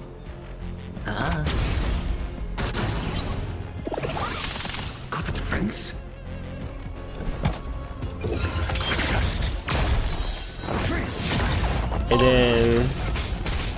And then her thing should go away now, which I don't have enough for. Yikers. Whatever. Let the valuation begin. Go Nappy! The market is unprepared. Investing in victory means playing the long game! I'm asking questions. Hedge your bets.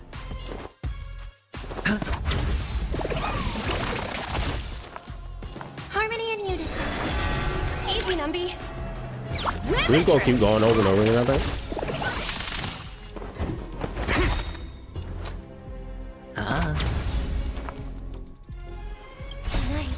And we just bring everyone back up. Your answers?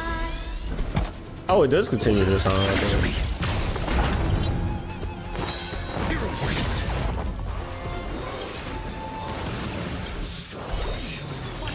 Okay. That's kind of scary. Let the valuation begin. It's on me. I'm gonna pop that back up. Dice have been cast. Bust. I'm gonna break that one. Or maybe I'll take it off. SAS per key. And then I'm gonna break that one. The measure of truth and falsehood. Yeah, Numby stays focused on the middle one, because that's the only one that can get smacked. And he got something. I don't know what that does, but it did something to him. Okay. Mediocre. Easy, Oh. Numby. All right. See, now they're getting knocked out now. One down. 2 down. You stop her song. Song of Resonate all together. I just want to hurry up and get her all back. Watch your head. That's a break helm. Yep. Bang. I already know your decision. Hope we got a hat, bro. I now permit you to gaze into the sun. On these 107,336 stones, the almighty and powerful strings of harmony are at my disposal. The supreme tuner, harmonious choir, Dominicus. Oh, so Sunday is the harmonious choir, which means he probably ain't gonna be a playable character, guys.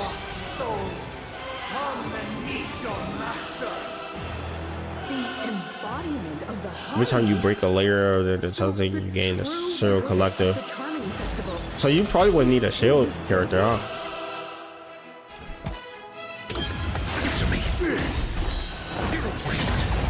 Alright, I need to boost everything up.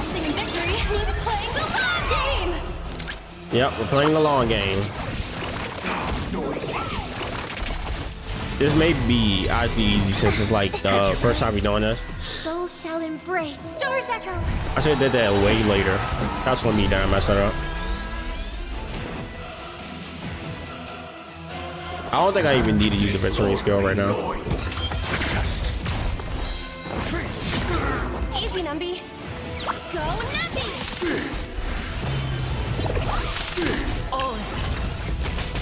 Disorderly noise. Mediocre. Hit me as many times as y'all want. Go ahead. Oh. Ooh.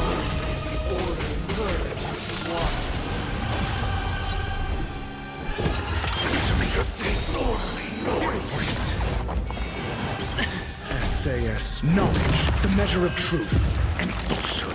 That's how big that thing is? Oh my god. Like, there's another world in front of my eyes. It's the power of tuning. Don't let the song distract you. I mean, Mark, I don't know what you mean. We winning, bro. Maybe I'll take it off. This easy. This light work. This light work from my account. May song bring us victory, harmony, and Yep. unity. And pop it again, Robin. Let's go. We almost ready for that second song. Hit her one more time. Please. AoE?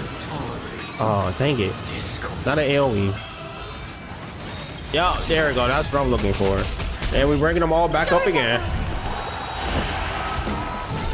I'm asking questions. Okay, so when she finished the song, and like, there's no like her going back to the regular world, she just says the one more timeline again, and then it ends, and like the actual boss music stays. Or maybe it's because it's the boss. Patience, breathe. Shut up. Not. Oh, maybe it's because that it's the boss itself. That's why it's not playing over the music. The time has come.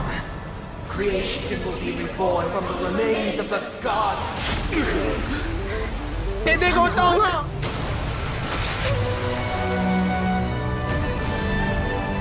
Hey, the boys are Radiant spirits, heed my word. Show no mercy. That's that E6 right there. Oh, hoo! Now we about to probably. We have not seen that that scene in such a long time. Wake up. Hey, wake up. The sun's frying your butt. Are you all right? Can you hear me?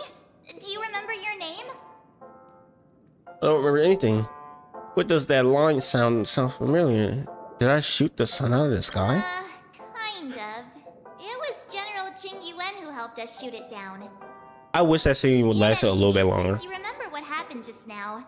Well, that's put my mind at ease. What happened while I was out? It's a long story. Simply put, Don Hung used the Jade Abacus of Allying Oath when we were in the middle of a fierce battle and summoned the General to help us just in time. And then we returned to reality. Look, this is your room. Everyone else has also returned from the dreamscape. Himeko and the rest are at the lobby discussing matters with the General. And now that you're awake, we should tell the crew that you're all right. Come with me. I swear, if it ends like that, Not that is going to such come an chat with unsatisfying me, thing. Sleepyhead. That Huh? voice. Is that Black Swan? Multi-layered toughness. Must learn. Hey, where are you going? Hey, we meet Mama again, Swan. Sleepyhead. What's Miss Black Swan doing here? Nothing, Miss March. I noticed she was awake and wanted to check to see how she was doing. It's gotta be a dream. Though the strike from the General was timely, its destruction was also immense. When emanators collide, ordinary people inevitably suffer. But, luckily for them, the dreamscape is my home turf. Thankfully, I managed to get everyone out before the harmonious choir collapsed. Oh, so that's what happened. Thank you, Miss Black Swan. Don't mention it. After all, I wouldn't want to see such precious memories vanish. You're heading to see your friends, aren't you? Would it bother you if I walked with you for a short while? Of course not. But you're not planning on doing something like last time, are you? Why would you think that? I've never harbored any ill intentions. Well, not when you are around, anyway. Himeko and Mr. Yang are probably still busy. Let's go look for Don Hung first.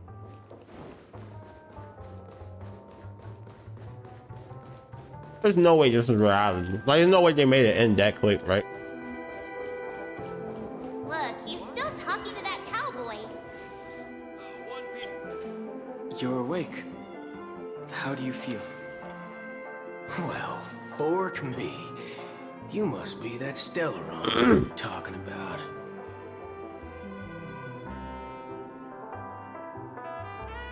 I didn't mention anything to him.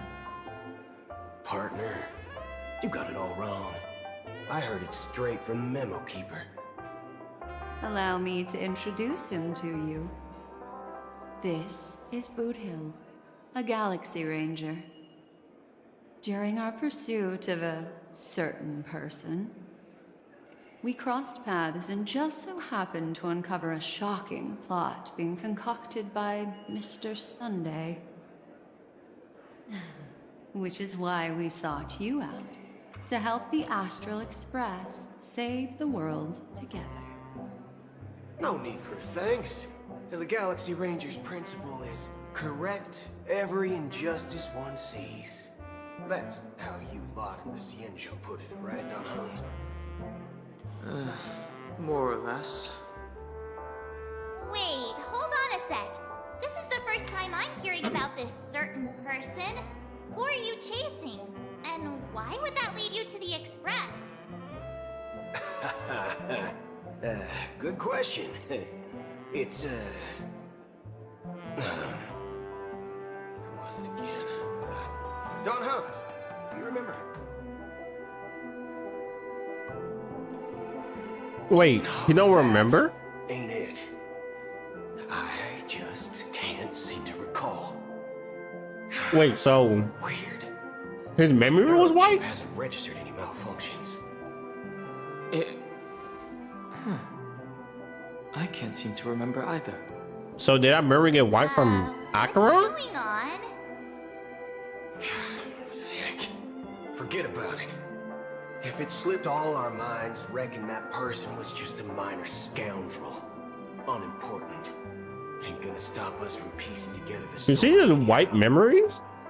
Yes, when the dust settles, I'll just think of a way to recall it in the memory zone. Everyone, let's hurry up and look for Miss Himiko, shall we? She's now a minor star on Penacony, and the entire hotel's concerned about her well-being. You're right. Let's head to the lobby then. Wait, yeah, there's no way this could be the end because we haven't even know what the hell happened to Robin yet.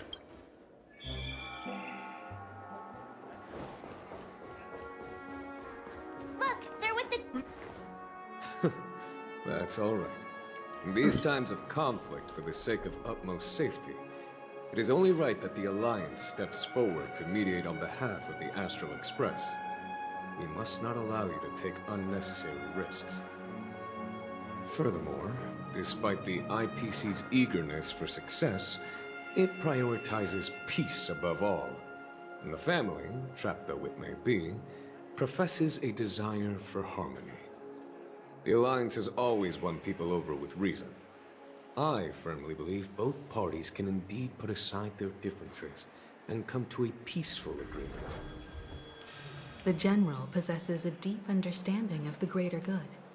With the Cienjo Alliance mediating, peace for Penacony is within reach. You flatter me. But ultimately, it's been all down to the Express. Without your efforts, this sweet dream paradise would have been claimed by the last remnants of order before there was even a shot at peace. Well, would you look at that? Here comes the big hero.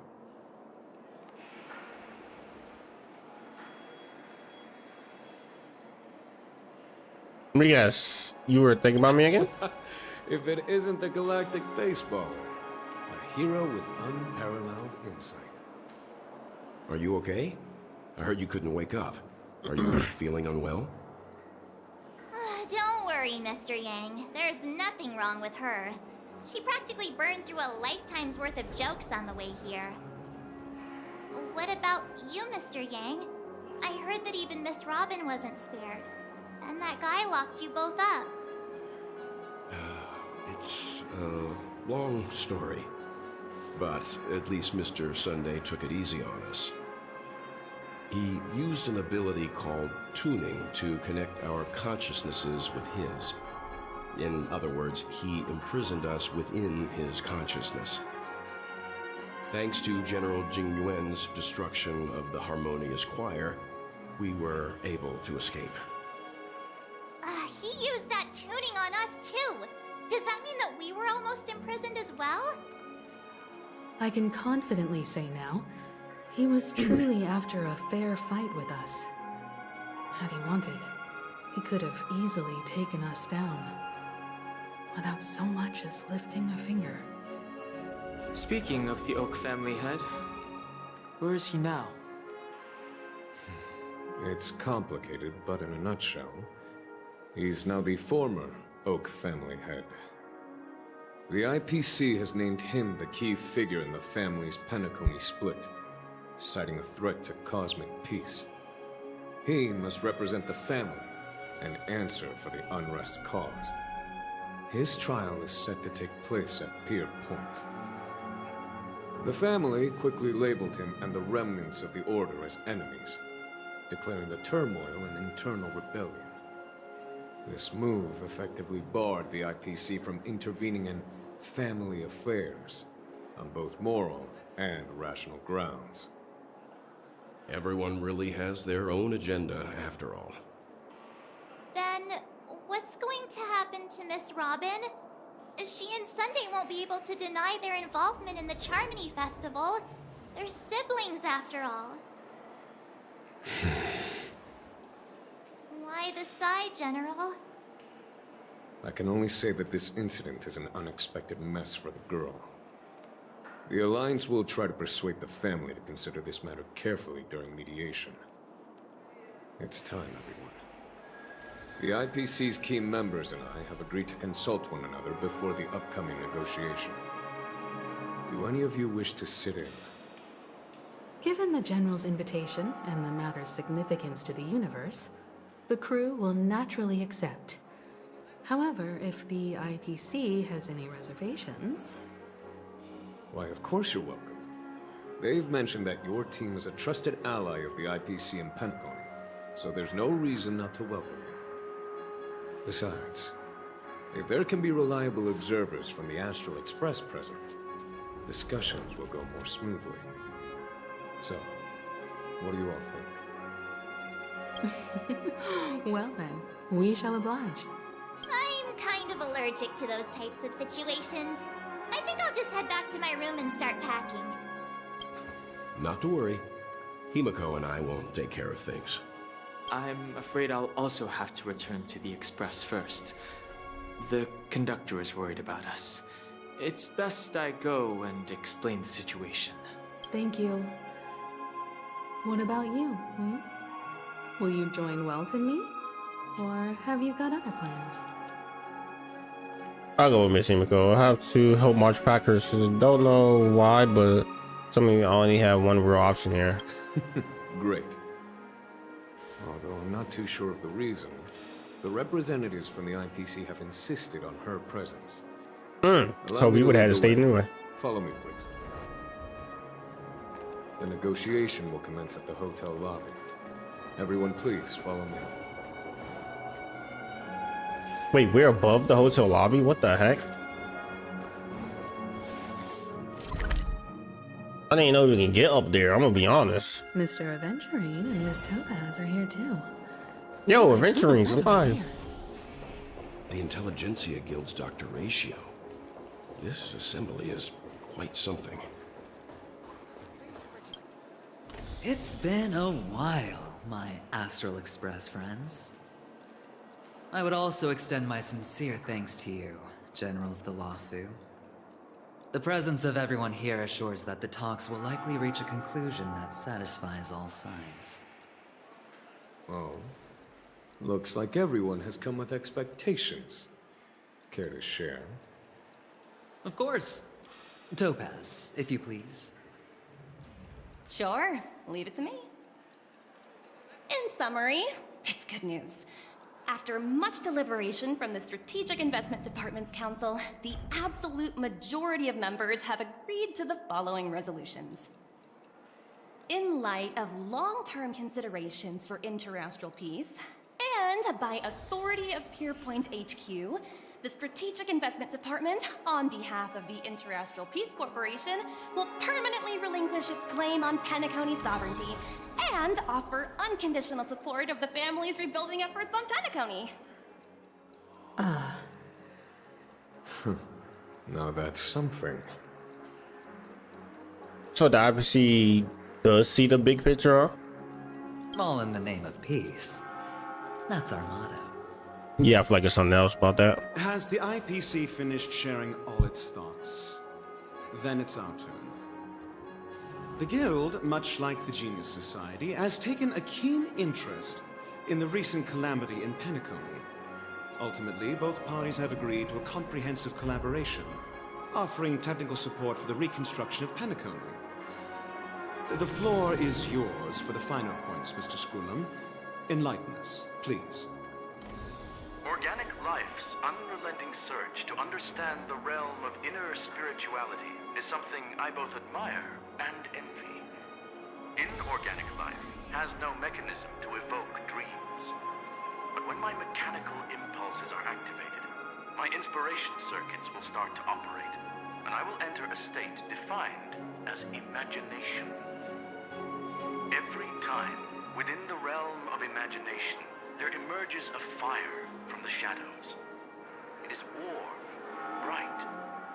I frequently ponder this flame might represent the essence of intelligence. A cluster of inspiration ignited by high temperatures. The future direction of the universe may well lie within it. Alas, they are nothing but projections of my thought system to me. Desired, but unattainable. But after learning of Penacony's accomplishments, I have come to realize that the flame is not beyond my grasp. After deliberations with my partners, we have decided to defer the progress of the Simulated Universe project, and instead assist the Intelligentsia Guild as technological consultants in the research of the Dreamscape and Memory Zone. Oh, stop. That these assets may be better used to serve humanity. Not only that, So we're gonna we've get something new also for the memory established zone? contact with the Garden of Recollection through the IPC, and they've pledged their support for our research endeavors. I'm truly happy for the Dream Chasers on Penacony. The cosmos' brightest and, let's admit, dimmer intellects are now at their service. Yay, it's a big win for everyone. You're getting this feeling that this is all too good to be true. Agreed. It's hard to imagine members of the Genius Society taking an interest in such mundane research. Never mind. At the end of the day, this is a positive outcome. No wonder everyone insisted that she be there. It heartens me to learn that everyone is willing to put aside their differences for Penacony's plight. I trust that everyone will surely reach consensus in the upcoming negotiations. Looks like Penacony's future is decided. I'm wondering, is there anything else the crew is concerned about? Peace is our greatest wish. Beyond that, we desire nothing else. Well, that's good. Now that everyone's minds are at ease, I shall take my leave. You may now depart with peace of mind. The Alliance will deal with all subsequent procedures. Sometime later. If that's the case, it appears that we have nothing else to worry about on Penacony. Looks like it's time for us to embark on a new voyage.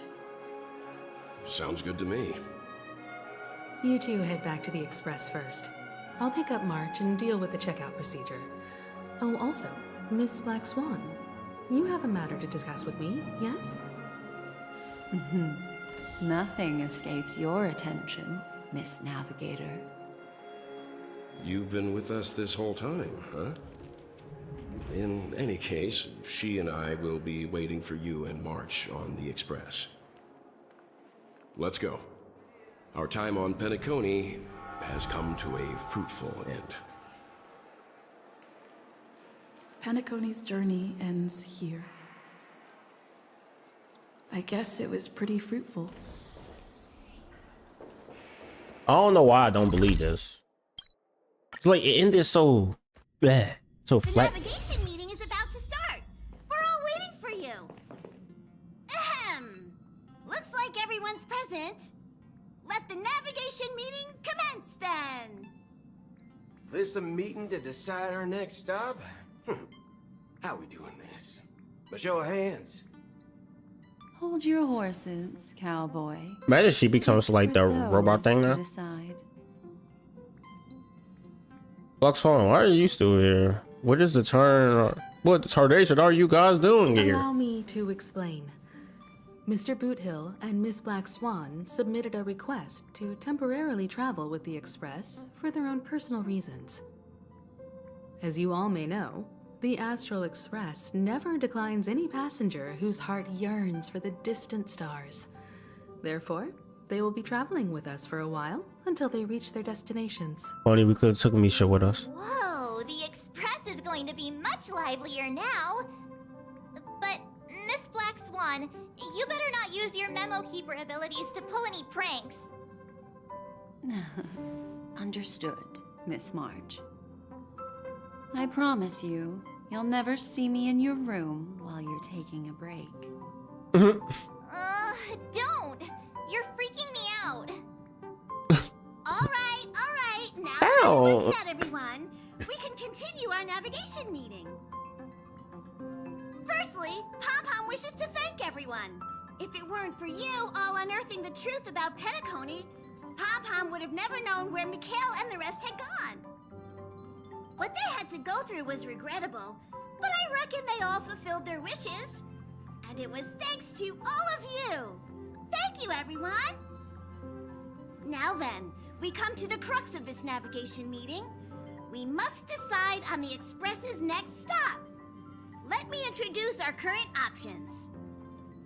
The first choice is from Himiko, the oceanic planet of Lushaka, a planet composed entirely of water. What the? Many aquatic races reside there. Of course, it's also the home planet of the venerable, nameless Mikhail.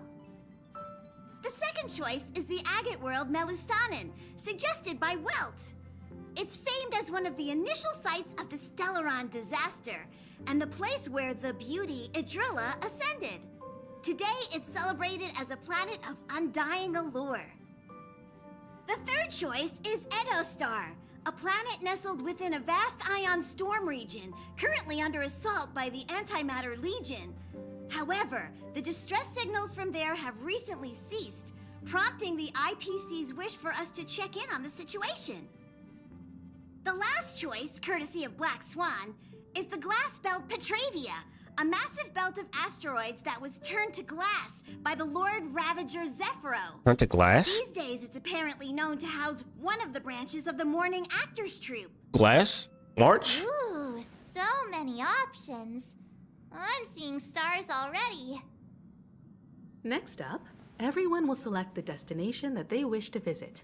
And then we'll put it to a vote. To be honest, the ocean planet, she's between the ocean planet, it's between the one Himiko said, because like seawater, mermaids and all that, or glass. Let's see where Mikhail came from. Old Mikhail's homeland.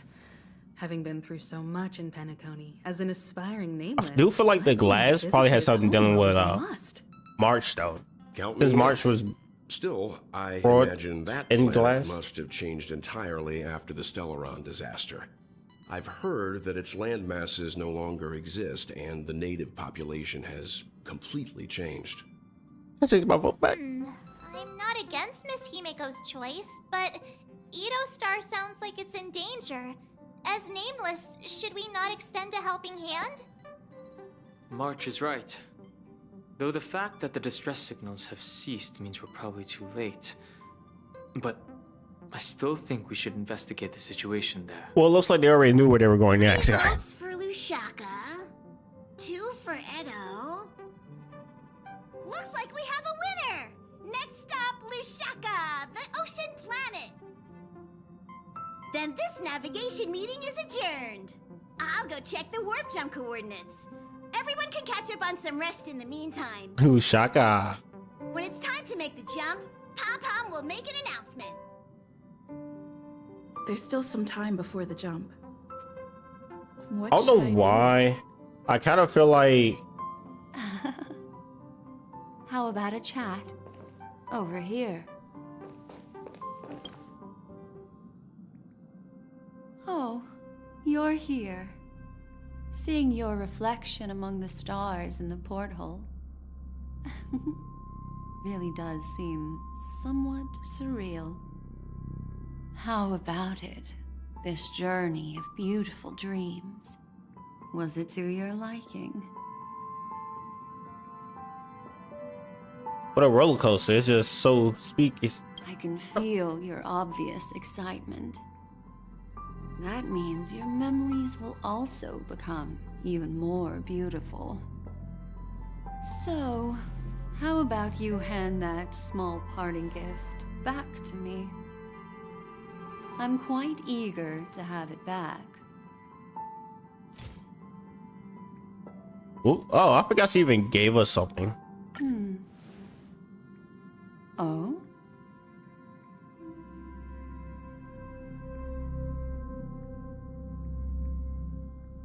What happened? Is this not the card? Never mind. I just stumbled upon a particularly fascinating spot in your memory. Before I explain, I would like to apologize to you. This farewell gift I gave you isn't really a compass from the memory zone, but merely an empty light cone. Remember when we entered the hotel in the dreamscape for the first time, and I procured a few trinkets from your companions? Their functions are similar. This way, I can always be attuned to your location, ready to assist immediately if you encounter any threats. Yo? But this is not its most intrinsic function. Light cones are slices of light used to encapsulate solidified phenomena. This empty light cone is the same. It can etch your memories in their most vivid form, and then allow me to admire and manipulate them, turning them into unique mementos. All the world is born from the power of mind and soul, and that power is memory. To prevent ourselves from being forgotten by the world, we must make the world remember us, or use our memories to recreate it. Life, seemingly vast, offers but a scant collection of impactful memories. Some joyful, some sorrowful, some light, some heavy. But you are different. Memory is a reflection of the future. Within that reflection, I see your unparalleled worth. You have the power to craft memories that can captivate the world. Your memory can illuminate the universe's future path. And that memory will be as scintillating as the star clusters you see in this porthole. Which is why you want to collect my memories. Precisely. But do you know the deeper meaning behind it? The reason is simple. In this grandiose and ostentatious dream of the families, only you personally experienced the entire course. What does that mean? Patience, my friend. I will reveal the answer to you, but that time is not now. Turn around and take a look at your friends. Every one of them is reveling at the arrival of their next destination, all filled with hopes and expectations of their own present and future. Revealing everything at this moment would be a bit of a buzzkill, wouldn't it? I'm looking for an opportune time, a time when you're totally at ease. Perhaps when the night grows hazy and you're about to drift off would be the most opportune. How about one fine night? I will prepare the candles, aromatics, and even a cushy couch to create a cozy dreamland for you. Let's take us on a date. And then I will tell you the answer in the form of a little bedtime story to lull you to sleep. Hi! Hello! Attention all passengers! The express is about to make the jump. Please be seated and hold on! It looks like we're finally about to set off. There are countless gleaming memories out there waiting for us. Why don't we just leave it at that for now? Ah, that's right. As a small token of compensation for playing that little trick on you with the empty light cone, I will gift you with some words. They hold great significance to me. Life is akin to a winding labyrinth where memories serve as our sole companions. You'll remember these words dearly, won't you? In the year 2158 of the Amber Era, the first year of the new epoch, the universe resumed its intended trajectory. The kindling of conspiracy smoldered in Penacony, the land of the dreams. Failing to erupt into a blaze, it instead flickered briefly on Klapoth's anvil, before vanishing in the blink of an eye. The dead, and those fated to die, remain in their eternal slumber, while the living find solace in deep sleep. All clamored in a cacophony of silence, and then went about their own ways. The cosmos emanated a vitality characteristic of a new era, all for the modest price of a brother and sister's mild grief. Babies are born as stars extinguish. The silver rail unfolds. The story of the Astral Express comes to a close, yet it also embarks anew. Time marches forward, heralding the arrival of a new chapter in the history of I wonder, like, when they ask expeditions. who's going, like, where to go next, if they're going to actually take people to the end. So it really is the end. That's crazy. But Honkai Star Rail. I feel like the ending was kind of mediocre at best. Lead actors, GBS plays. There it goes. I'm an actor now, guys. Okay. Starring Dong Hong as Dong Hong. Starring question mark because we don't know who the hell she is as March 7. We don't know Akaron's actual name either.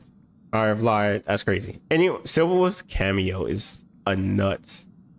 I don't know. I do feel like, I wonder if they're going to like take that like where say like where you want to go, like they going to take that data where people say they want to go next, and then take that and then put that into, all right, so which one we going to make next, guys? And then they make that for like how many votes the other ones had. Countless shooting stars streak the sky tonight. If you can pick the right one, it will carry your wish to thousands of distant worlds. You're feeling very relaxed now, aren't you? So, then, it's time to tell you a little bedtime story. Well, let's start with a conclusion. The crew was defeated in the battle against Sunday. Everyone in Penacony failed, and no one survived. Wait, what? So I knew it wasn't over because that would have been such a weird ending. But don't panic. The truth, as horrifying as it may be, is not yet irreversible. There's still a glimmer of hope, and that's why I'm here. Like, it's just like, and then it was done. Next, I'll use this empty light cone that carries all your memories to relive everything that happened before. And when this story reaches its end, I'm sure someone as clever as you will notice that. There's a major flaw in the story you have experienced. Yet, within that flaw lies a glimmer of hope. Are you ready for it? Do you remember everything?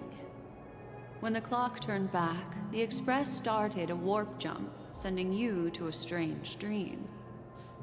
You were bewildered back then, and then a Galaxy Ranger named Acheron showed you a way out. When you arrived at the Reverie Hotel, you met the doorman Misha and had a confrontation with Aventurine, an IPC representative. Thankfully, Acheron appeared again and helped you. After that, you saved Firefly and explored Penacony together. During the tour, you ran into Sparkle disguised as Sampo and accidentally entered a child's dream. There, I rescued both of you from death, but Firefly didn't return to reality. She realized the truth and tried to involve you in her plan, but that resulted in an accidental death. Even more unsettling, you soon encountered another murder.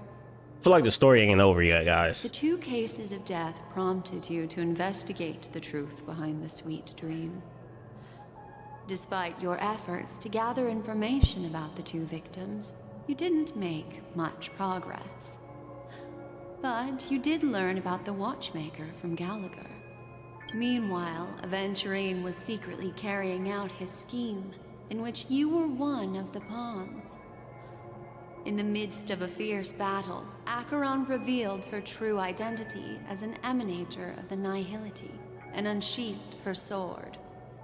That strike foiled Aventurine's plan and opened a passage between the Sweet Dream and the original Memory Zone. Upon your arrival at Dreamflux Reef, you learned the truth that death was actually dormancy, as well as the truth about the dreamscape the Stellaron, and the bellboy, Misha. You split up with Sunday and Robin, looking for a way to seal the Stellaron. However, it turned out that Sunday and the Dream Master had their own hidden agenda. And you had to engage in an ultimate duel on the stage of the Charmony Festival. Finally, the story reached its conclusion. You emerged victorious, with the Trailblaze triumphing over the Order, and Penacony embracing a bright and peaceful future. That is such a fire like picture. I was snagging that on as well. I may use these as thumbnails that one day. This marks the end of the thrilling journey in Penacony. I'm sure you've already noticed something unusual. Acheron would it be found? The major flaw, which contradicts all the known information, hides in this story. My first encounter with Misha at the hotel was attacked by Sparkle, the fake death. The major flaw, I think, is that... Are you suggesting that the sleeping and shapeless never bestows its gaze upon anyone, and thus no one can truly possess the power of the nihility? That's a very astute guess. But unfortunately, Acheron did progress further down the path of the nihility. Her unwavering belief in liberating the world from the grasp of paths surpasses the capabilities of ordinary humans. I'll discard that incorrect answer for you. Take your time and think it through. What is the fatal flaw? It is true that Gallagher is a history fictionologist, but he didn't lie in this matter. In addition, death and dormancy do arise from the same concept, don't they? This is not the fatal Well, although the fake deaths of those two ladies don't align with our initial assumption, I'll go ahead and eliminate that. Sparkle. Yes, Sparkle. The most enigmatic and elusive character in the entire story. Yeah. But, unfortunately, she was the first to uncover the truth, and she did purposefully attack you to create confusion. By the way, she left me a message to pass on to you. Always make sure you can distinguish reality from imagination. Is that a clue, you may wonder? I'm not sure, although I'm pretty sure that the fatal variable has nothing to do with that masked fool. Little Misha. Or should I call him the Watchmaker? He's only a segment of memory in a dream bubble, but his ambition for the Trailblaze led him to leave the bubble and embark on a grand adventure in Penacony. While Misha is a rather special Memory Zone meme, and he was granted power by the Trailblaze, there's still one thing that he shouldn't be able to do. A life born in the Memory Zone could never manifest in reality. So, why did he appear in the Reverie Hotel in reality? True. The answer is simple. He is the one fatal variable that contradicts all our known information. This means that you, who wholeheartedly believe in this memory, are still trapped in the dreamscape at this very moment. I knew it. Wake up, sleepyhead. Break free from this eternal dream. 'Cause it ended and too quick. Return to the real world. We'll find our answers there. The train is about to make the jump. 5, 4, 3, 2.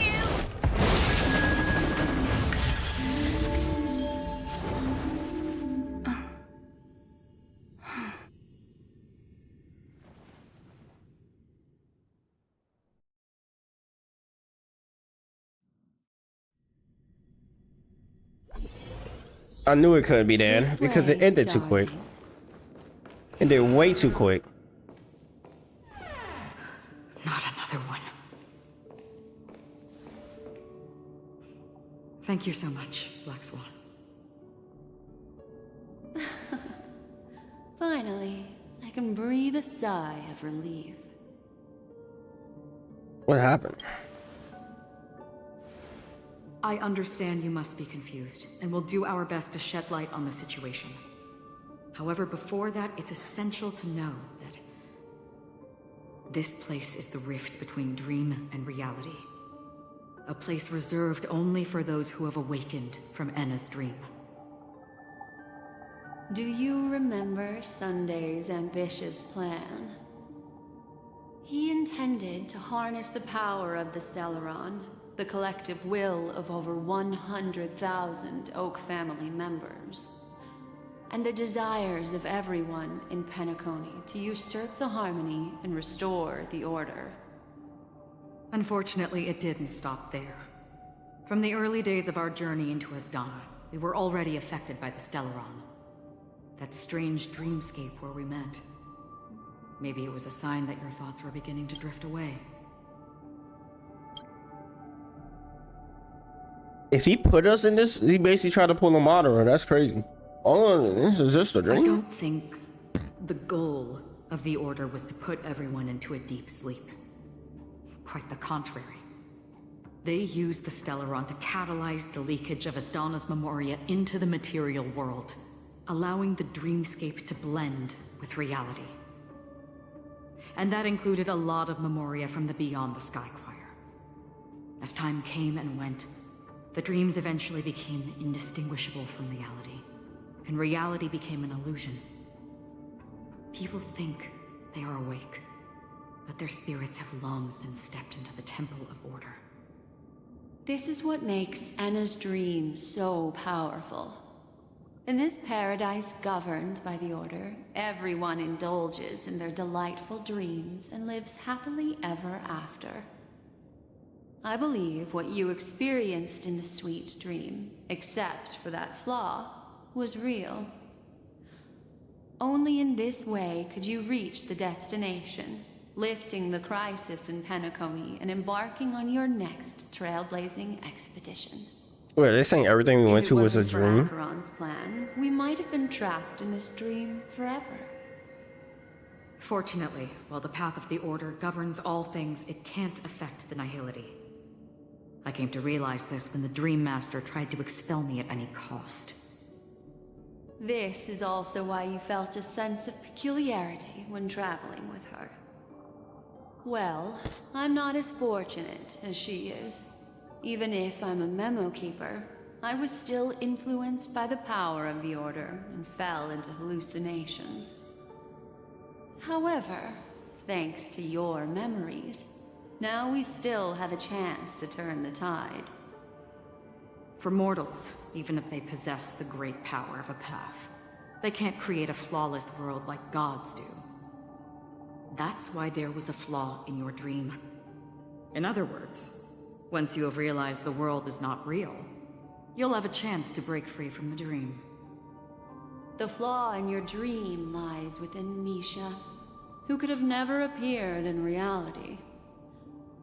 When I turned the pages of your memories, I realized that I was in an illusion too. He's a refined Now change. Sunday has usurped the power of the Harmonious Choir through the Charmony Festival. Asdana has thus fallen into Enna's dream, transforming everyone equally into the notes of the Eon. Failure doesn't mean weakness. Only the strong can gather the will to resist the Order and try to break free. We still have a chance, though. To make it happen, please, Black Swan, guide us to those with a strong will. All right, please come with me. These people are... They're the ones who accept Enna's dream and indulge in their happy illusions. We have no means to wake them up now. Not even your clockwork will do the trick. However, there are still other things we can do. Let's keep going.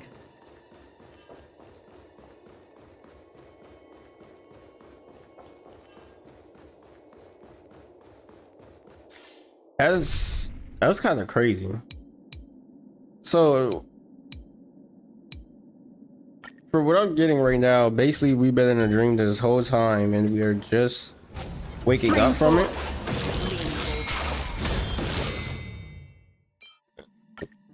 Like we've been in a dream since we got here, or did we get into the dream at the moment when like they struck Sunday?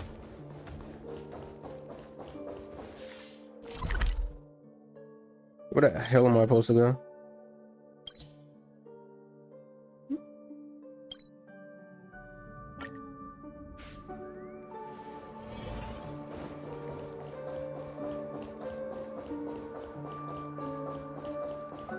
Here we are. It's... Robin. Robin? Finally, you've arrived. Let me introduce you to Robin. She woke up from Enna's dream by her own will, and it's this tough lady who led us here with her song. I woke up for the same reason as all of you. In the dream, I experienced something that could never occur in reality. Are we going to lock it up in a cage? I want to see it fly freely in the sky. Without us, this bird would be too fragile to survive on its own. Do you want it to die? No, but... Then let's take care of it together until it can return to the sky. Huh? Birds have wings because they're meant to fly. Even if they may crash on the ground one day, they shouldn't be trapped in a cage. Birds belong to the sky, so we should help them return there, right? The illusion was so impossibly blissful that I realized it was just a dream. Yeah, because you didn't say that at all. This is our final hope. Enna's dream is founded upon the harmonious choir, mainly everyone's shared wishes. It will only materialize once the aspirations of all beings in Penacony merge as one. At present, it has become impervious due to people's desire to remain slumbering within the dream. And in order to destroy it, we must make everyone in Penacony want to wake up. Now comes the tricky part. How do we do it?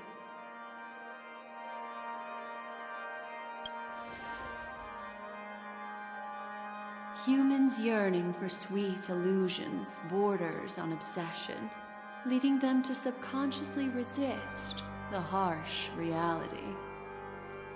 Therefore, I carefully selected a moment where she was completely unguarded, guiding her to uncover the truth herself to make her regain her consciousness.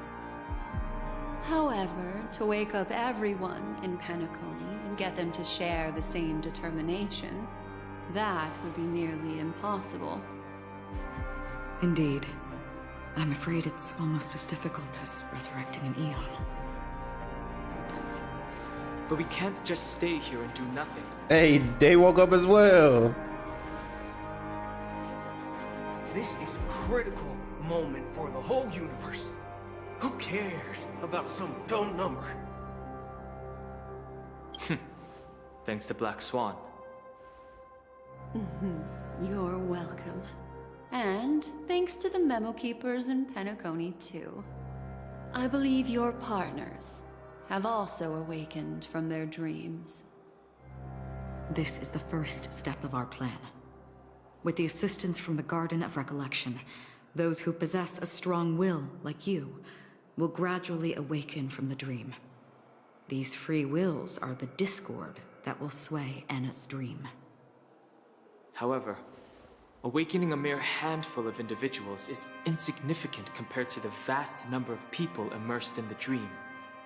We must find other ways to awaken the free will of millions of people within a short period of time. If breaking through from the inside proves challenging, we can seek assistance from the outside. We've long been aware of a potential solution. Asdana is a galaxy known for its abundant memoria and the remarkable phenomenon known as synesthesia dreamscape. When people first enter this place, they often find themselves and others sharing a collective dream. At this very moment, there is only one dream encompassing the entire Asdana system. So, you mean, if we can attract a large number of outsiders to this system, their free will would intertwine with this dream and shake it to its core? However, those outsiders might also succumb to the dream and become the foundation of the Order instead. The real challenge is, how can we gather a huge number of people as determined as you within a short period of time? Looks like the Jadab Kiss of Allying Oath will be the only solution. No need for that. Keep your once-in-a-lifetime treasure. We don't need to bother the Cienjo Alliance for such a tiny request. You want thousands of people with unwavering free will? That's easy. Just leave it to us Galaxy Rangers. You can gather Galaxy Rangers? Outsiders may see Galaxy Rangers as elusive and disconnected individuals, and actually, they're right. And that's why we have a tacit understanding among us. Do you know what it is, Acheron? It's the relic I returned to you. Exactly.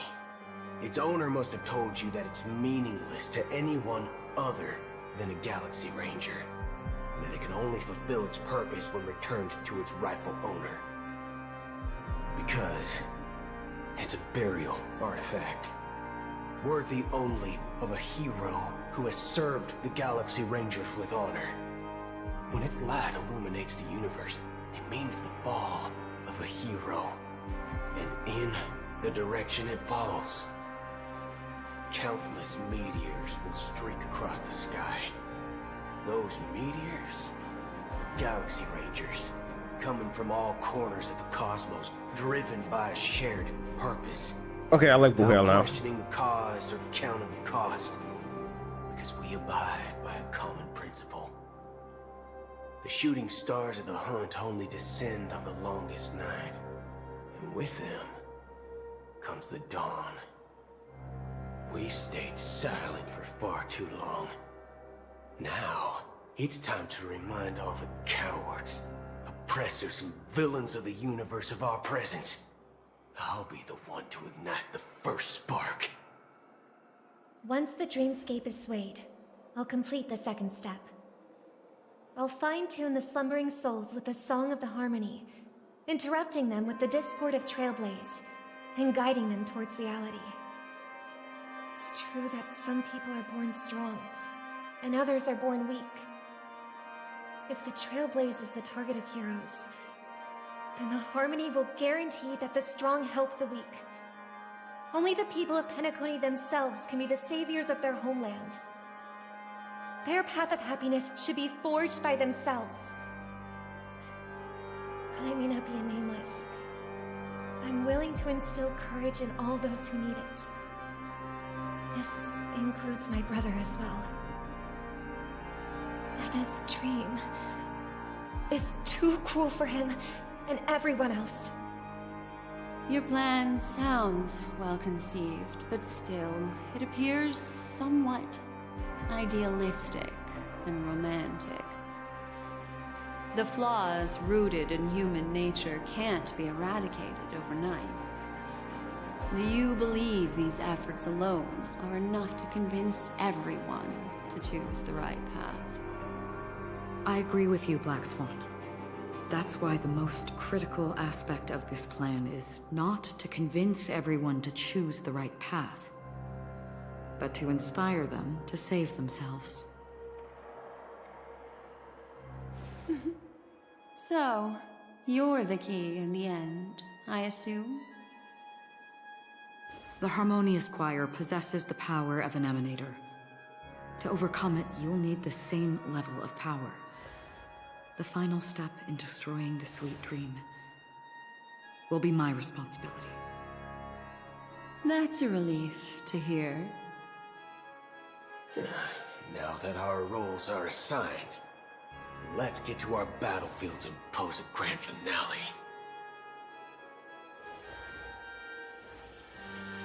May I have a moment alone with you? There's one more thing I need to explain to you. This grand festival is drawing to its close.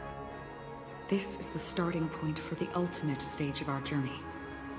Just as it marked the beginning of all the stories in Penacony.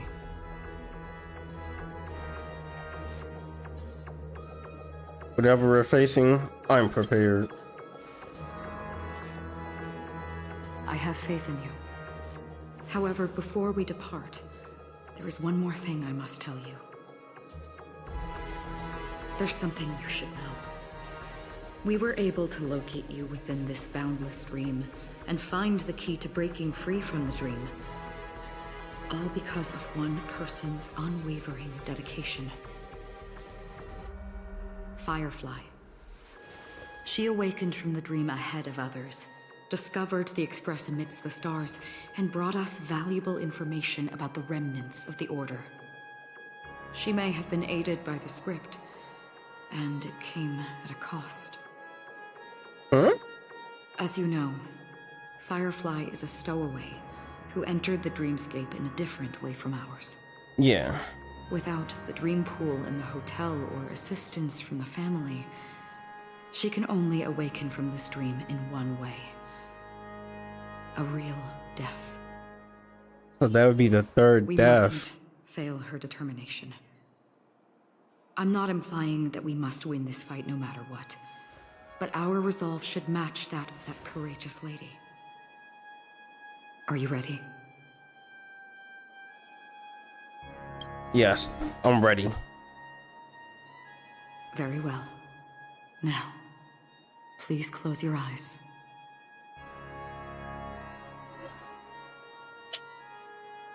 And here go the stage. Team must include the Harmony character. Please tell me. Oh, thank you. Look at that, bro. Even the pose is crazy, man. Even the pose is crazy. Okay. I wonder, honestly, because I'm pretty sure. I think I see something real quick. We start from 0 again, right? Yeah, because we gotta like get these to level her up. What did we do? I mean, he recovers 1 skill point. Well, I know what I'm getting first. That's all I needed to see. Anyway, now we're gonna put on the people that we need to put on. All right. So obviously Acheron's coming on here as well because Acheron is in there, and then. So it's you. Our time spent with one another is precious. Yep. And then we putting on Robin because Robin's Don't here. worry. I'll always be with you. And then surprisingly, the last one will be Black Swan. Because Black Swan is there. No, y'all may say this is a dumb decision. So I'm gonna do what I say. I'm just Any be honest with you. justification here for you to unsheath your blade, Emanator? I was wondering because we never seen him come back to life. That's why I knew Sun wasn't right about that. And in 9/10, we're still dreaming. Yeah, this looks like a good tape we're rocking with here.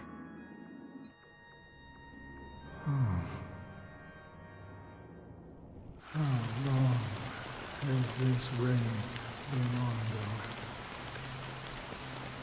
If I remember correctly, it has lasted for decades, or even centuries. The unwavering determination of the Hunt followers persists even in death. But thankfully, we've guided those lost souls to their lives beyond. They were heroes in their time. And they won't be reduced to puppets of the Nihility in their death. You see, the shadows on the sea have vanished. Do you remember? He once said that the sky would clear when the regrets of the departed had faded away. But it's still raining. I know. So, why is all this? Why did this rain choose me? Because someone's regrets haven't been fulfilled, perhaps. Mortals who walk the paths are like sailors on a vast ocean, leaving behind a trail that creates countless ripples of possibilities. These ripples last longer than the fleeting lifetimes of humans. And for some, their presence leaves such a strong mark that it's reflected in the waves. Sin-thirsters, the obsessions of the Pathstriders.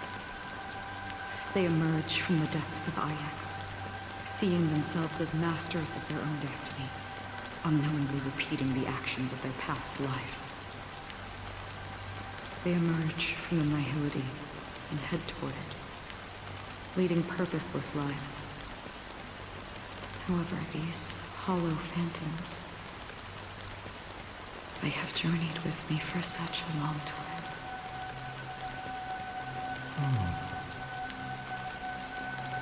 And this is how it is.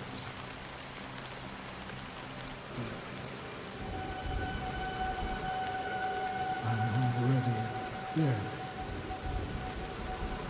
Yes. You're watching over me. This is my duty as Acheron the Watcher. I'm guarding the path to the abyss of the Nihility, guiding every soul reluctant to become one with it. Back to this side. But if this is what the departed ones expected, should you try to change it? I don't know. But someone once told me that when the inevitable moment came, he hoped that someone would stand at his grave and place a bouquet of flowers. Even if it doesn't make sense at all. Some tasks have to be done, even if they are pointless. I have experienced that much already. Please extend your hand and then close your eyes. I'll carry your wish with me and fulfill it. Only then will I be able to put an end to the final regret by the Dead Sea. Will I ever see them again? Yes, that is certain. Because it was you who told me about the Express, your two former companions. The expedition cut short by the swarm, your narrow escape from death, and your encounter with the Galaxy Rangers. And Penicum, the hometown to which you could never return. Yeah. For countless times, I got rejected by the family and had to pass it by. But I knew that my companion was still there.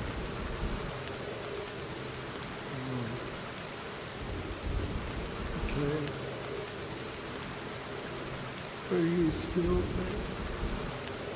Oh, that's one of the other nameless? And come with me. We will leave this place. You'll embark on a long, long journey, shrouded in darkness. But fear not, as a touch of red will be awaiting you at the end of the path. That's great. That's the car of existence. Follow it, and it'll guide you and illuminate the way out. By doing so, you'll eventually reunite in the warmth of the sunlight. Thank you. May death be the end of your boundless dream, guiding you back to the waking world. Welcome to the horizon of existence. This place is one of the thousands of manifestations belonging to the sleeping and shapeless. And it's also an exit out of the nihility for the awake ones. Let's bid our final farewells here.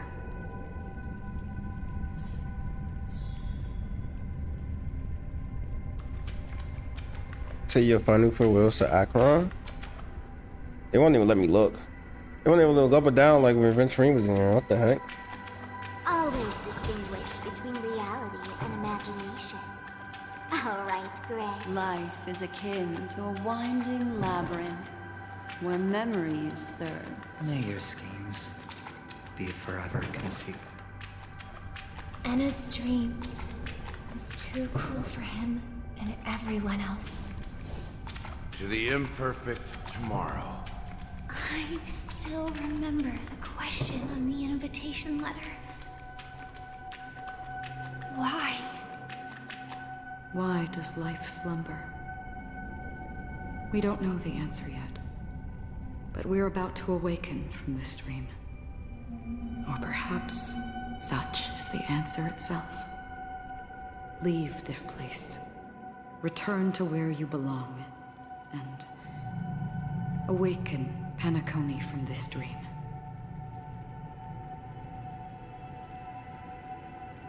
As I said, our plan is not about convincing everyone to choose the right path, but about inspiring them to save themselves.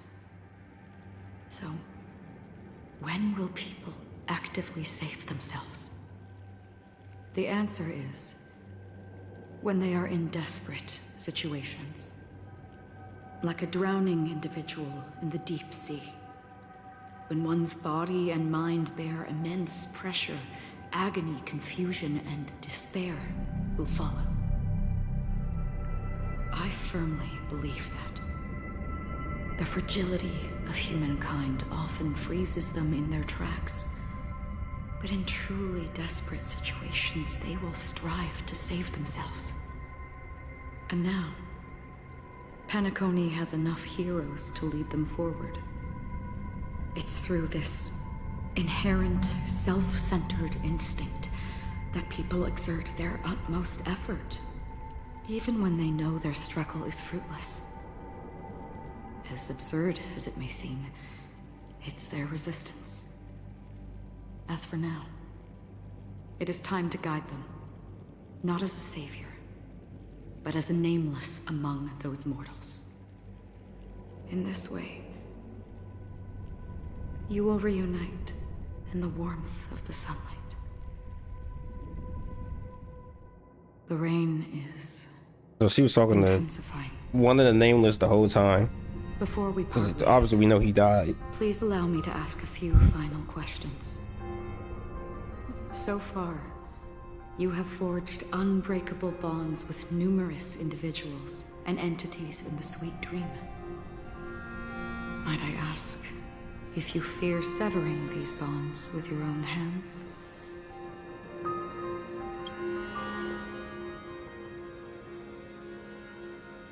If there is a vast, lifelike dreamland that is virtually indistinguishable from reality, a realm without death, where everyone can attain the happiness and fulfillment they deserve, living blissfully ever after. I would ask, would you wish to stay?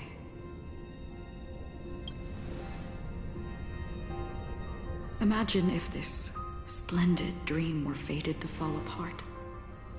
Friends, family, strangers, followed by the gentle breeze, soaring birds, the stars, and ultimately yourself. Everyone, and every face they remember. The joy and the heartaches, the vows sealed and those left hanging. I wonder how many emanators we're gonna get. March towards a predetermined ending. If you had grasped the journey's finale right from its inception, I would ask, would you still embark on this journey? I would blaze a trail without hesitation. I'm glad. The answer itself doesn't matter. What matters is that you've made a decision. Listen, touch, and ponder. And therein lies the sensation. Cherish it, because that's what makes us exist. Such is the only answer humans can offer when facing the nihility. If the nihility represents the primal fear of life, rendering any lofty convictions insignificant under their imposing shadow, then behind this shadow, there must exist the most fervent source of light in the world.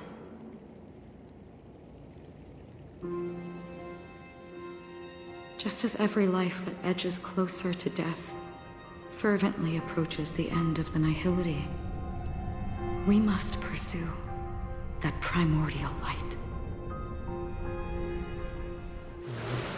You exist in the nihility. And you watch over others to depart it. Such a task is absurd and meaningless. Nevertheless, someone had to do it. As for the meaning you mentioned, even if it's a meaningless task, I've come this far, haven't I? Even if the future you forge may not even belong to you. It may not belong to me, but it definitely belongs to someone. But hardships you must have experienced. In that case, allow me to do something meaningless too. Please, tell me your name.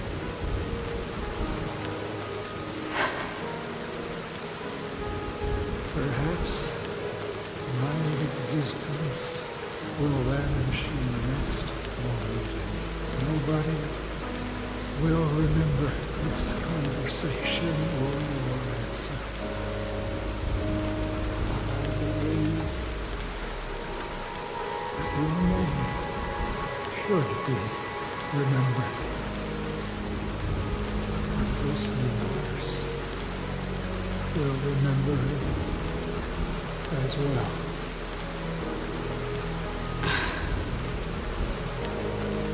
For me, some things are difficult to recall, yet there are others that I find challenging to forget.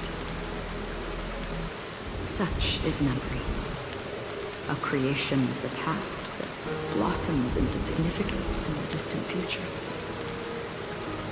I remember that marks the start of my journey, the origin of the vibrant red hue in my life, and the most fervent element amidst every tempest. That's my name. Raiden Ozumori. So it's canon that she is riding in mech. Oh, that's crazy. That's crazy. They finally dropped the bombshell. It was obvious, obviously. But they finally stated that she is, yes, officially Raiden May. This means we got Himiko and Raiden in another verse again. Oh my gosh. The Golden Dream is getting restless. In the coming long nights, I'm afraid you will face many setbacks and witness many tragedies. And in the end, you will only see in black and white. But please believe me, that in that monochrome world, there will be a glimpse of fleeting red. And when you make a choice, it will appear once more.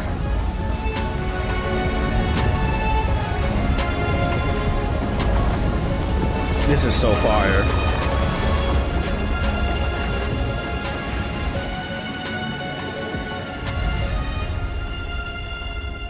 And that is the truth? What you must do. The boys come when they die. Then return to the waking world.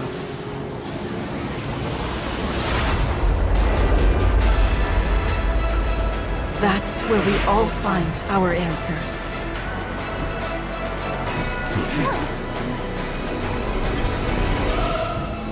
Yeah, we back awake, boys. Let's go. You've broken free from the dream of order. We've done enough sleeping already. Let's show them a wake-up call. I gotta say it. So first, we finally get Akaron's actual name. Because obviously, that's real. We already knew it. It was Raiden May. You can literally tell by how she looks, right? Just like Raiden Shogun is Raiden May, okay? We all know it. They got same hairstyle. They all do sword things, like we all know. But it's officially canon that is Raiden May. So we have Raiden in the game. We have Will, because I'm pretty sure Will is a part of Honkai Impact 3rd. We have Himiko in the game. Like, bro, Raiden May. Top tier. Anyway. Harmony and unison. Let's immerse this man into the oblivion. Now, we already saw how oh my gosh, this is a multi-hit. I didn't know that. I'm loving the main character already, more and more, like with this Harmony one. Now, we already know, right? Stay, listen up. We already know we could beat it without a good team. And now we got the Emanator on that team, so I think we're gonna be doing alright. It's okay. How can the weak be righteous?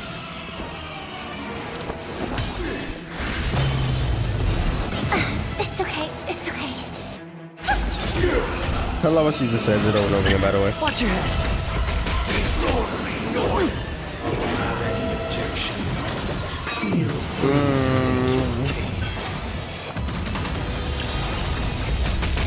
Free will, or was it? Oh, that was lucky. Still waters of uplift. It's on me. Alright, now let's pop this. The dice have been cast. Bust. Then pop that. Or maybe I'll take it And then off. pop this. I weep for the departed. It is my fault. And then we're not gonna give him a turn, because now we all going first again. Shall it? Doors echo.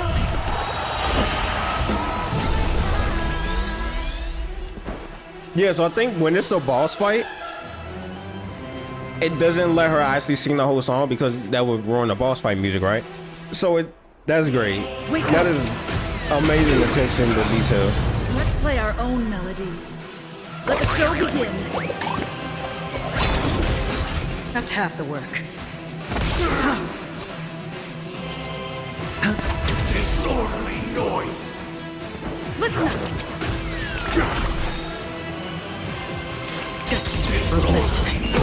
Sure, I'll play along. So like average is about like 4K. Enjoy eternal peace. May song bring us victory. There's no I would just repop it.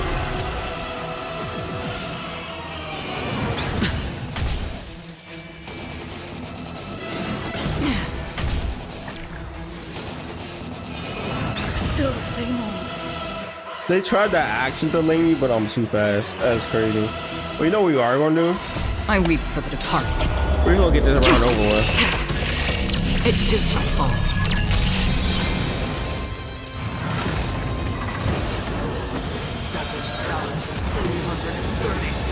Oh my gosh, I am so lucky I had shield.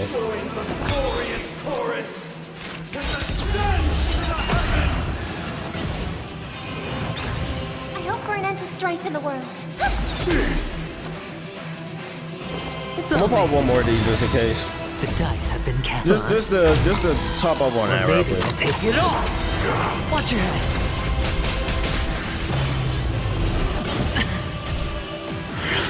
Again. Oh, he showed this out, huh? Keep up with me. I need one more. One more. Watch your head. Indistinguishable from reality. Can it still be called an illusion?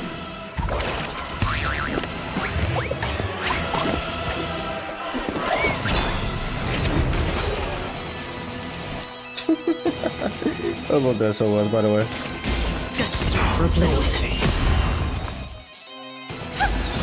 Hedge your bets. Pop that. Spend freely. Pop this. Pop that, but then pop Robin's skill, which gonna bring us back up. I weep. And also pop Acheron. It too shall fall. Still waters uplift. Perfect melody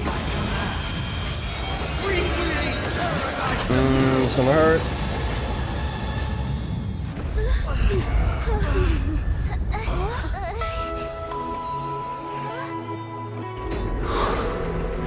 Music.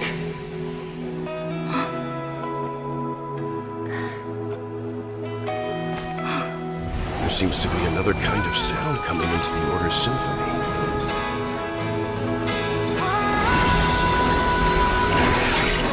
Penacony's first and last disharmony. I'll take the lead. Click to use Horizon Echo. Those imprisoned in their dreams are awakening for freedom. Disorderly noise. We can send the train to that man? Is that you singing? Oh, that's great. That's even better. You have heard their cries. This is not the paradise they hoped for. Even so, they don't know where they should be heading. That's why I had to become the lone star in the sky to guide them. Even if that star must hang in a perpetual night of solitude. Let's play our own. Let the show begin. The dice have been cast. Bust.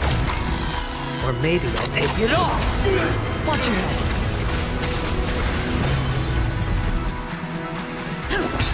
I hit the mark. What the heck is Robert doing over there? Oh, she's singing. Oh, okay. Oh yeah, I forgot about that. Everyone is held down, so I might as well just do this. Listen up. Disorderly noise. Destined for oblivion. If we had never experienced solitude, how could we have embarked on different paths? Now, our final talk has concluded. All the work of creation has been completed. The inevitable day has arrived. The embryo of philosophy will reshape for us all of reality. If your paradise can save more people, sever my path with your hands. Sure, I'll play along. Every time you break a layer of enemy toughness, you gain a shield. And that's a shield break, I know that. May I honor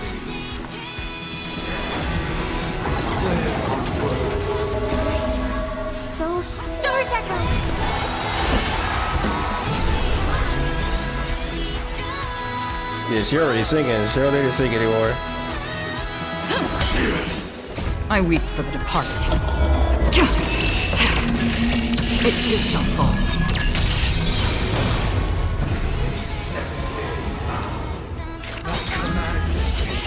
My son. Even if the future is full of pain, we won't escape from it.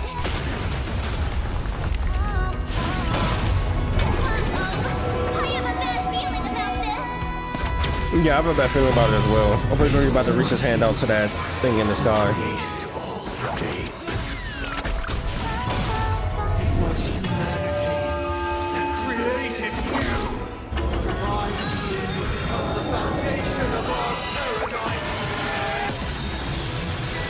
Oh my god.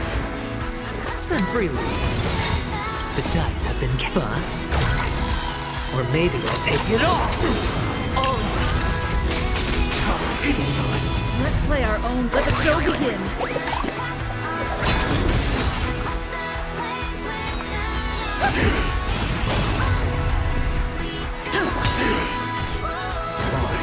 Solemn desire for order.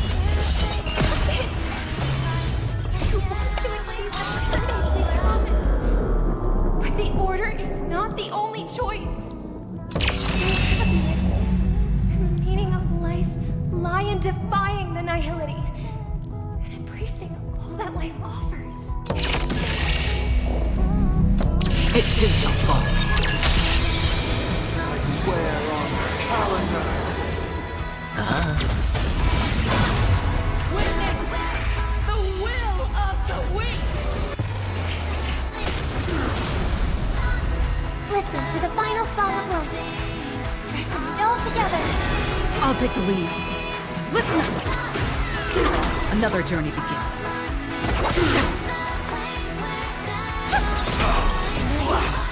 Doors echo. Hedge your bets. It's on me. Free will, or was it fate? Still waters of the past. Keep up with me. Wake up. The weakness Bro, this song is fire. seen by others. Oh, it's not even killed it. I didn't think it would kill him.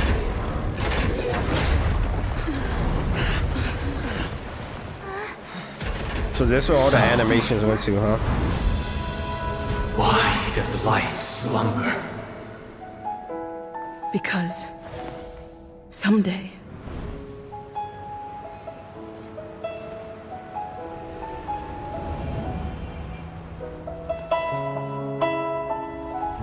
we will wake up from our dreams.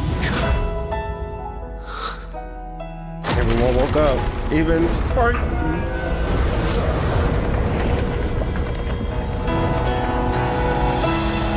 The night is still too short.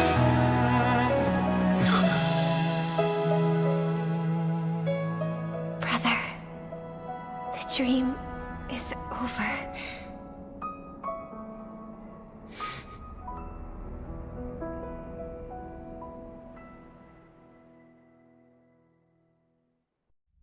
In the first year of the AE 2158, That was worth the 8 hours, bro. conspiracy God. erupted in the land of the dreams, but soon faded in chaos and destruction. Whispers carried the tale of those fateful 48 system hours, when a sun teetered on the precipice of collapse. A paradise stood on the brink of destruction, and a world was poised to surrender to its new master. Amidst it all, a body decayed, a pack of vultures gathered, and a brother and sister were doomed for eternal separation. And so, an eon succumbed to slumber once more. Some celebrated this fall, while others mourned. Among the insignificant witnesses, mere specks in the vast tapestry of the universe. It was said that this time, the Eon met their demise with dignity. As the cosmos bathed in the radiance of a pure dawn, a tempestuous storm brewed on the horizon. The chant of everything for the Amber Lord grew ever louder. Amber Lord? No matter how one contemplates it, time inexorably swings Klapot's colossal hammer in eternal cycles. The tale of the Astral Express reaches both its conclusion and a new beginning. Time marches forward, heralding the arrival of a new chapter in the history of trailblazing expeditions. Brother, do you think the stars will fade away? Where did that come all of a sudden? Because the constellation that looks like a bird, the Torrent Eagles, looks a bit dim lately. It's the Torment Eagles. Don't worry, it's still there. It's just it's located in the inner ring of Penacony and can only be seen when spring and summer overlap. As for the question you asked, I think stars do die, just like people. But do you know, sister? No star actually belongs to the present. The light we see from them is from a long time ago. Even after the stars perish, their light will travel millions of light years, spanning countless years, to illuminate the night sky of another world. In our paradise, I believe there will be a star like that, shining with the same light.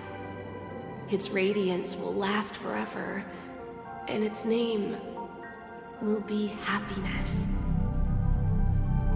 No, not just one star. We should have 2 stars, or maybe even more. Yeah, you're right. It's a deal. It's a deal then. This is our promise, and nothing will sway our ideals. Yeah, you bet.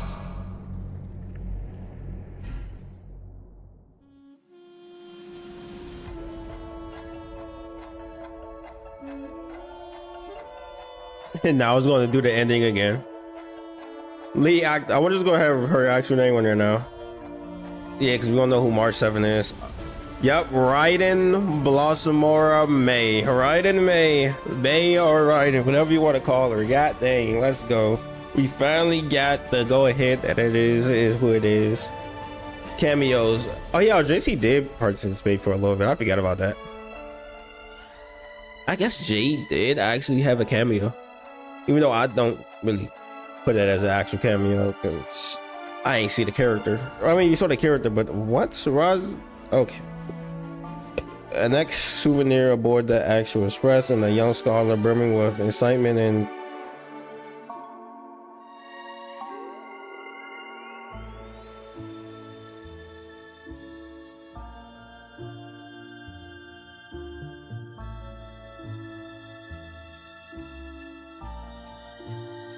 okay, so this is like how we're like about them and they pass.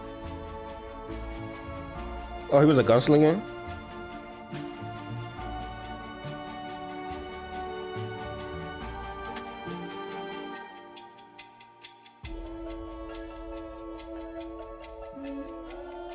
Oh, so he found his relic. Oh, that's why he had the relic on him for Boot Hill.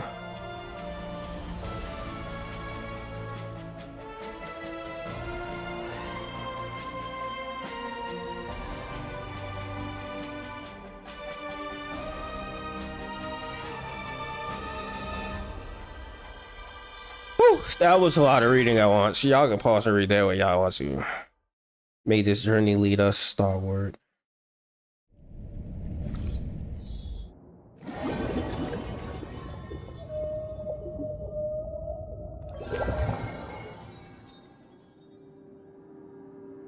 pleasure to hear your voice again. Congratulations. You've become the biggest winner of this festival. Are you calling just to poke fun at me? No. I'm just impressed. Not only did you venture alone into Penacony and discover the truth of Dreamflux Reef, but you also managed to escape with the help of that Knight of Beauty. Remember the recording you received from your Trailblaze friend? It's now the most valuable chip in this game. However, this came at a high cost. Losing a cornerstone is a hefty price to pay. Diamond just called a meeting to discuss what to do with you. Just as I expected. So is Diamond planning to demote me or kick me out of the 10 Stonehearts? There's 10 of them? Why don't you take a wild guess?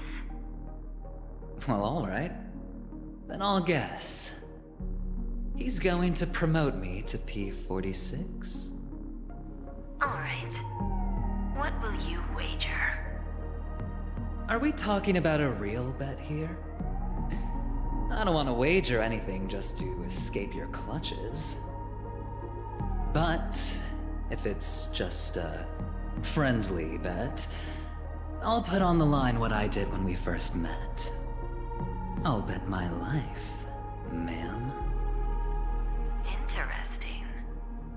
But since it's Diamond's call, no one can predict the outcome. I'm on my way to Penacony. Yep, she Once is. everyone is settled, we'll return to Pier Point for the final showdown. Sounds like I'll be out of the action for a while. Finally, a chance to kick back and relax. Yeah. Leave everything to me and Topaz, child. Thanks to you, as soon as the Jade Stone was delivered to the family's compound, we finished up our preparations. The seeds we planted have taken root. Soon, it'll be time to reap the rewards. Huh?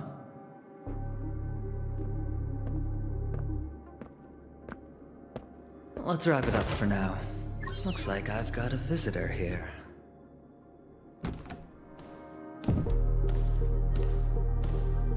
Oh, so many surprises today. Didn't expect a Galaxy Ranger and wanted criminal to show up here.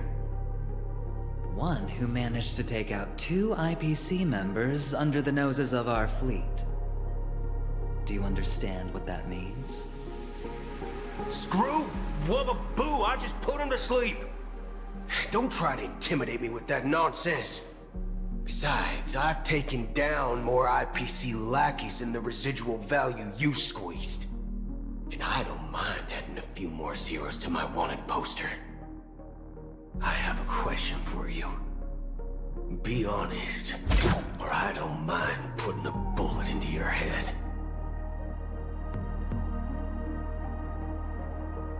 Tell me, where is Oswaldo Snyder? Here we continue. Let's go. Head of marketing department. So it looks like we about to. Well, first time she looked like they probably about to go to war. That's probably what that's all about. Yay, we got the one. And then other than that, we head of marketing department is a thing, I guess, and also yeah, that's tough. That's tough. Looks like a lot of more things is going to be kicking off. We finally woke up from the dream of a dream, and we woke up into reality. And now, unknown to each other, yet united in purpose, we make the same choices. but now it's like even now we got to deal with Aventurine and the IPC. Now we're going to have to deal with Topaz as well. Also, may I dare say, God dang is kind of fire that, like, hopefully we get to see how, obviously Jay coming, obviously all that is coming next month. Jade is coming, and where I do hope when we see Jade that we actually like when they do whatever they're about to do, that we can see Topaz ultimate, like basically Topaz in her state where she have her Will she have her thing? Like her and Jade in the ultimate state that Aventurine was in. Hopefully we can see that. We probably not though, but hopefully. I mean, we're gonna need hope, right? Over that, I mean, the story was good. It was long as heck, bro. 8 hours, almost 9 hours long, but it was good. I say it was like an 8 out of 10, if anything. I wouldn't give it a full like 100, like 10 out of 10, because it had some slow moments, and those slow moments is what killed it a lot. But anyway, I'm streaming for 8 goddamn hours. Okay, I'm about to go to sleep and do something else. I'll see you guys in the next one. Peace out. Bye. I am too tired. Yeah, I'm gone. Bye.